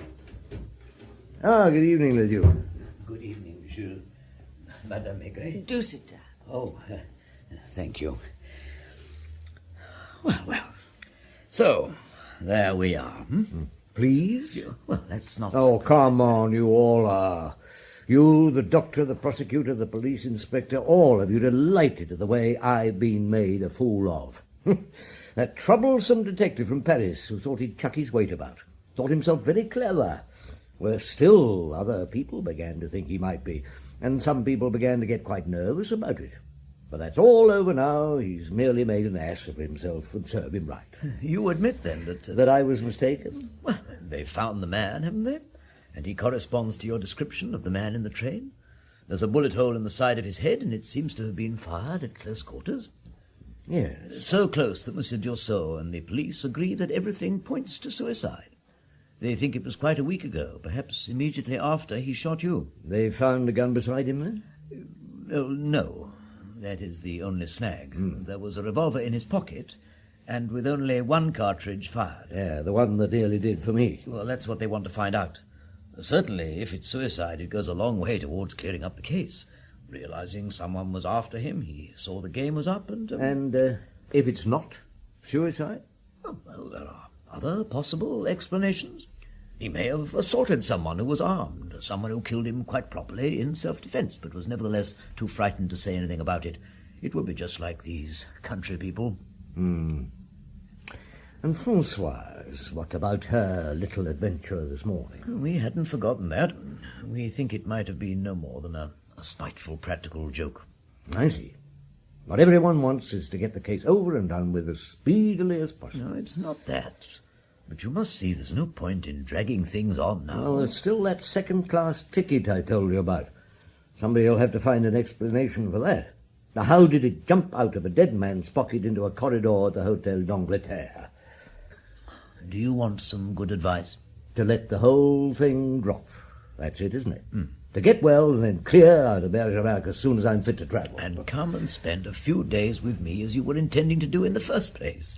I've spoken to Dr. Rivaux about it, and he says that with proper precautions there's no reason why you shouldn't be moved now. What does the prosecutor say? I don't understand. Oh, I'm sure he had something to say about it. Didn't he say that I had no right whatever to poke my nose into the case? Now, you must realize that according to the regulations... Look, I may as well put it plainly. With that little comedy of yours this morning, you've succeeded in putting everybody's back up. Once a week, the prosecutor has dinner with the prefect of police, and he says that he'll speak about you so that you have your knuckles rapped by your superiors in Paris. What irritated them more than anything was the way you tried to chuck those 100-franc notes about. They say that I'm encouraging the dregs of the population to wag their tongues. How did you know? That I'm inciting them to sling mud at respectable people. If only you had some real idea to work on. I'd feel differently about it, But I haven't. Or rather, I've 4 or 5. 2 of them looked very promising this morning, then all of a sudden they went up in smoke. You see? So what about it? Will you come over to my place? Well, I'd love to. We both would, but not till it's all over. But now that the madman's dead... Is he? Now, you run along, and if they ask you what I intend to do, say you don't know. Can't you persuade him, Madame Maigret? I'm sure he's wrong. I'm not as sure as you are. Good night. Good night. Thank you, my What dear. for? What you said to the Duke. I was almost beginning to doubt myself. Of course you're not wrong. Shall I fill your pipe for you? Ah, thank you. What's for supper? Wait and see.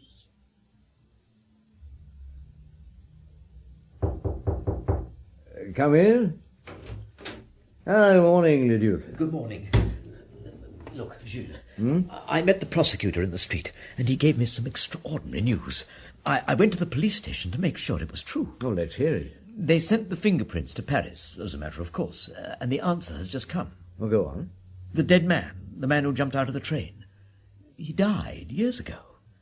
What are you talking about? Officially, this corpse that's lying in the mortuary has been a corpse for years. He was a man called Samuel, who was condemned to death in Algiers. And executed? No, he was supposed to have died in hospital a few days before his execution date. And what else do the police know about him? Well, they don't know exactly where he came from. Somewhere in Eastern Europe.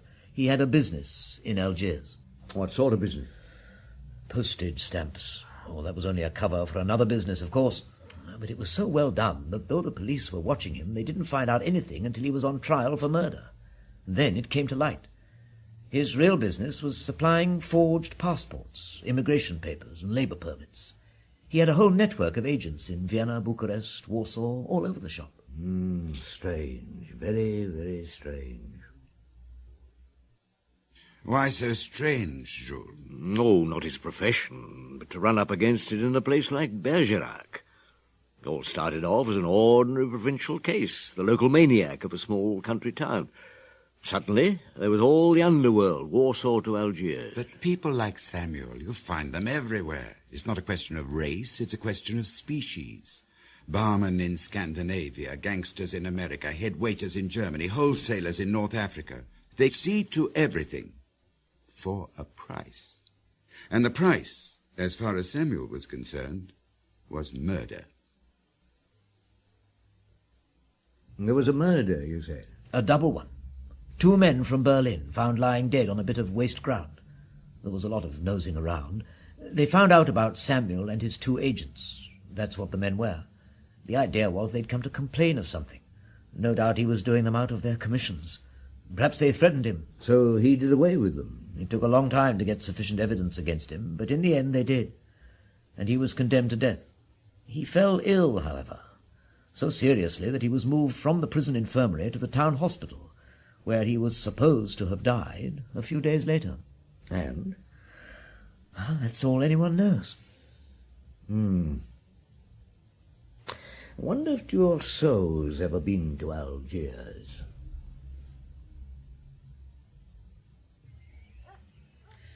I'll shut that window, Jules. You'll get pneumonia. Oh, well. Well, I talked to as many people as I could this morning, but most of them know I'm your wife, and they shut up like clams. But I did my best. You always do. No. Now, what do they think about the case now? Oh, they don't know what to think. Some say that Samuel had nothing to do with it at all, that he just wanted to kill himself. First he tries throwing himself out of a train, but his nerve fails him. He hangs on. And in any case, the train isn't going fast enough. In the end, he succeeds with a revolver. And naturally, they expect the murders to go on. Have you been past the doctor's house again? Yes, but there was nothing to see. I was told something, but it may be of no importance at all. 2 or 3 times a woman has visited the house, and she's thought to be Dr. Rivaux's mother-in-law. A middle-aged woman, they say, and decidedly common. Well, nobody knows anything about her or where she lives, and she hasn't been seen for 2 years. Well, what's her name? Madame Beausoleil. Beausoleil, what a gorgeous name. Now, my dear, there's a very boring job for you to do. What? I want you to go downstairs and find out the number of every medical school in the country, and then telephone each in turn. Ask for the registrar's office and inquire whether anyone of the name of Jacques Rivaux is on their list of qualified men. Where is the telephone downstairs? There's a box in the lounge, but it doesn't stop people hearing every word you say. Oh, splendid. But you don't mean to say that Rivaux isn't a... Good heavens. Will you get me Inspector Leduc, please? Now run along, it'll be too late. Why can't I telephone from up here? Because I want to make a couple of calls, and you're the only one who's mobile. Go on. All right. Leduc, tell me something. Do you know if Monsieur D'Orto often dines with the Rivauxs? Oh, every Monday, you're sure? No, I don't doubt your word. Thank you. Tomorrow, yes. Monday night. Clean white cloth, a table for 4. Monday night. And it was the following night I travelled down from Paris with Samuel. Only I didn't know it then. And then the night after that, or rather early Wednesday morning, Samuel was killed.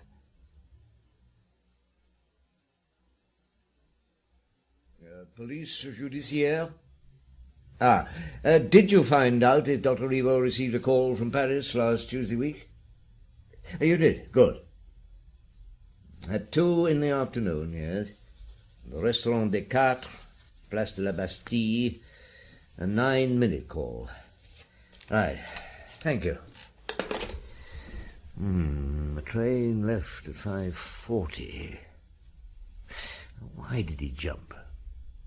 Was it to escape from somebody or to meet somebody? That's the problem. Jules, we must call in another doctor at once, a real one. It's simply monstrous. It's a crime. And to think... How do you feel? Well, all right. Why? No one has ever qualified under the name of Jacques Rivaux. He simply isn't a doctor. Every register has been searched. And now we're getting to the bottom of it. That temperature of yours that wouldn't go down. Well, of course the wound wouldn't heal. It was to meet somebody. Yes? Good evening, Chief Inspector. Good evening, Monsieur D'Orso. Won't you sit down? Thank you. I must confess I've been feeling a bit guilty about you. That surprises you, does it? I couldn't help reproaching myself for having been rather curt. Though I must admit that your own manner is sometimes rather disconcerting. Oh, I apologize. So I thought I'd look in to tell you how we were getting on. In 2 or 3 days at the outside, we'll have the case finished and filed. The facts speak for themselves. We must keep to the point. How Samuel dodged execution and had somebody else buried in his place, that's for the Algiers people to go into, if they think it worthwhile, which I don't for a moment suppose they will. You think Samuel escaped from Algiers, came to France, to Bergerac, committed a couple of murders, and then shot himself? Exactly. The fact that no revolver was found by his side doesn't bother me in the least. There are dozens of cases on record where the same things happened. Somebody passed and picked it up. A tramp, perhaps, or a child, and never said a word about it. Too scared to come forward. You think so? Yes. The important thing in this case was to make sure the gun had been fired close to the head, and the post-mortem leaves no doubt on that point. And there I'm sure the case will rest. So what are your plans now? Oh, the same as ever. You mean... To arrest the murderer, of course. You're very obstinate, Inspector. Oh, I know. I think I should warn you. I shouldn't bother if I were you, Monsieur d'Orso. Warnings are one of the few things I very seldom heed. Good day, Inspector. Madame Maigret? Good day. Now, that maid, what was her name? Rosalie. That's it. Is she anywhere around? I expect so. Shall I go and find her? Would you mind, my dear? Now, I only wanted to ask you one simple question, Rosalie. Have you ever worked at Monsieur d'Orso's? I was 2 years with him. As a housemaid? Yes. So you went all over the house, polishing the floors and dusting? I did the rooms. Exactly, you did the rooms. And in doing the rooms, you must have found out a thing or two. How long ago was it? Oh, it's year last month that I left the place. Did the prosecutor often have women visitors? I don't know. Oh, yes, you do. Now, come on, speak out. There's nothing to be frightened of. Wouldn't do anybody any good. What would? If I did speak out. Well, you see, there's my young man, Albert. It would spoil his chances. He's trying to get a government job, and if the prosecutor was against him, well, see what I mean? So there was a lady visitor now and again? No, there wasn't. Oh, come on now. There's a little bit of scandal somewhere, isn't there? And everybody knows about it. You can't keep things dark forever. Oh, it was a good 2 years ago. A parcel came from Paris, but when they came to look at it, the label was half torn away and they couldn't tell who it was for, and there was no sender's name on it either. Well, they waited a week, thinking someone might turn up to claim it. Then they opened it. You'll never guess what they found. Well, I think perhaps I can. Photographs, but not ordinary ones. Hardly know how to say it. Women, with no clothes on, and not alone either. See what I mean? Yeah. Go on, Rosalie. And then one day, another parcel came, just the same as the first one. Same paper, same string, same label as the bit that had been left before. Guess who it was addressed to? Monsieur d'Orso, if you please. Now, listen. Not a word you say here will ever be repeated. When you heard what you just told me, you went and had a look at the books in his study, didn't you? Who told you? Oh, well, since you know it already, yes, I did. A lot of the bookcases have doors to them with sort of wire netting, and they're always kept locked. Only I once found one where the key had been left in the lock. And what did you find? You know very well what I found. Oh, it was so awful. I had nightmares for a week. I couldn't endure Albert coming anywhere near me. Big books, were they? Handsome books? Yes, but they were all sorts. Terrible ones. Well, things you'd never think of. Well, thank you, Rosalie. If your wife hadn't been here, I should never have dreamt of talking about such things. Did Dr. Rivaux often come to the house? Hardly ever. He used to telephone. Nor anyone of his family? No. Oh, except, of course, for Mademoiselle Françoise, the time she was acting as his secretary. But the prosecutor? Yes. How long did that last? Oh, about 6 months. After that, she went off to her mother's in Paris or Bordeaux. I'm not sure which. And it was ever so long before we saw her in the town again. And Monsieur d'Orso never overstepped the mark in his dealings with you? He'd have caught it if he had. Well, Rosalie, thank you for what you've told me. Now, don't be frightened. You won't get into any trouble over it, and Albert will never know you came here. Oh, thank you, Monsieur. Oh, Inspector. No, Monsieur will do. Oh, dear. To think an educated, intelligent man, and in such a responsible job, too. I know, my dear, I know. But now, would you take down an advertisement? I want you to put in the Bordeaux papers for me. Of course. Are you ready? Yes. Now, A certain Madame Beausoleil, formerly of Algiers, now believed in Bordeaux, right, is urgently requested to present herself at once at the following address, where she will learn something to her advantage. Right. Maigret, solicitor, Hôtel d'Angleterre, Bergerac. Ah, Madame Beausoleil, please take a chair. And you too, Mademoiselle Françoise. I warn you, I shall complain. It's unheard of. Calm yourself, mademoiselle, and forgive me for wanting to see your mother. Who said she was my mother? Oh, I took it for granted, the fact that you went to meet her at the station. Does somebody mind telling me what this is all about, being picked up at the station like that? Are you a solicitor or a policeman? A policeman. I know your face, madame. Were you ever a singer? Oh, yes, monsieur. I sang at Olympia. Of course. I remember the name Josephine. Yes, how nice of you to remember.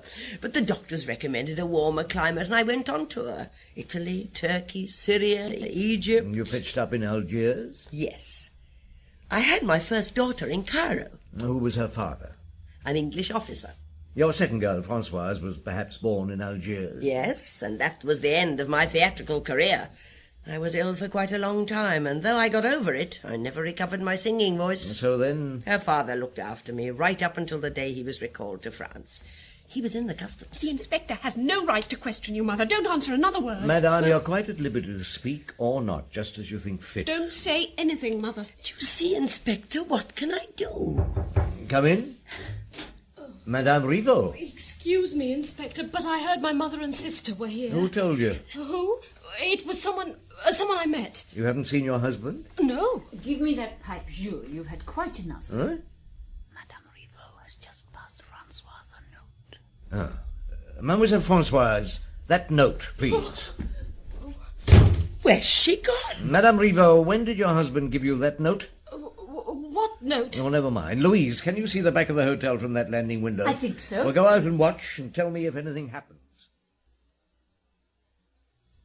I think the Duc's got them. The doctor's car was at the back of the hotel, and Françoise was just getting into it when the Duc drove up. They saw him and dashed into the hotel. Le Duc followed them. What's happening? Oh, the note. It told her to join him. A minute more and they might have made it. Jules, it's terrible. Oh, what is it? They're dead. Both of them. Oh, it isn't true. We dashed up here after them, but they had time to slip into one of the rooms and lock the door behind them. Then there were 2 shots. When we broke down the door, they were both dead. Someone's telephoning the hospital. Well, I'm very sorry, madame. She was your favourite, wasn't she? Of course. She had the looks. When the doctor married her sister, she was too young, barely 13. But later, he fell in love with her, and then she had the child. What child? A daughter. Monsieur d'Orsau's daughter. Was Dr. Rivaux practising in Algiers, madame? Yes. What was his connection with this man, Samuel? He was his son. Son?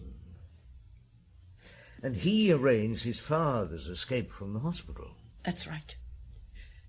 There were only 2 patients in that wing of the hospital. One night, Rivaux set the place on fire, and it was the other man who was left in the flames and afterwards given out to be Samuel. After that, Jacques married my elder daughter. And he brought the 3 of you to France? Yes, and changed his name to Rivaux. Samuel was shipped off to America and told never to come back? Yes, he was strange in the head even then. They said the trial had unhinged him. Oh, why did he have to come back? All this need never have happened. It need never have ended like this.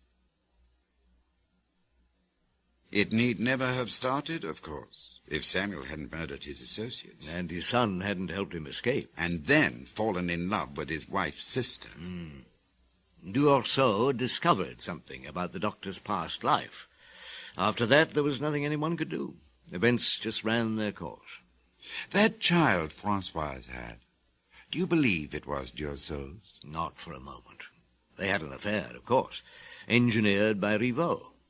He knew of the prosecutor's taste in pornography, thought he'd be easy game for Françoise, and he was. So, when she became pregnant, by Rivaux, I imagine, she convinced Duresseau that the child was his, and used that to ensure he didn't delve any deeper into Rivaux's past. But Samuel suddenly popping up in Bergerac when he was supposed to be safely away in America must have put the cat among the pigeons. He'd been suspected of 2 murders over there. Both strangulations, both found with a needle stuck through the heart. So he fled the country. And when he repeated the whole mad business over here, Rivaux decided to get rid of him. Nothing was to stand between him and his ambition. Certainly not a criminal lunatic of a father. So when Samuel insisted on coming down here again, his son told him that the police in Bergerac were waiting for him. He was to jump from the train before it reached the station. Rivaux must have been surprised to see 2 of you. But he killed Samuel just the same, and emptied his pockets of everything that could identify him, including a railway ticket. I may be wrong, but I can't help thinking that one day he'd have shoved his wife off into a better world, too. And then he could have married Françoise, the girl he loved who'd given him a daughter, the girl who was ready to do anything for him, to simulate that faked attack in the wood in order to clear him of suspicion, and finally to die with him rather than lose him. Yes. Did you ever take your holiday with Leduc? No, I didn't fancy staying on after that. At least Louise didn't. I got myself out of bed that night, and we had our last dinner ever at the Hotel d'Angleterre. Truffes en serviette, foie gras, and a bottle of Dom Perignon. You don't like champagne. I know, but seeing my wife and done all the talking on this case, I thought she deserved the sort of music she liked. Did she enjoy it? Yes. But I think she enjoyed the journey back home. She's not really cut out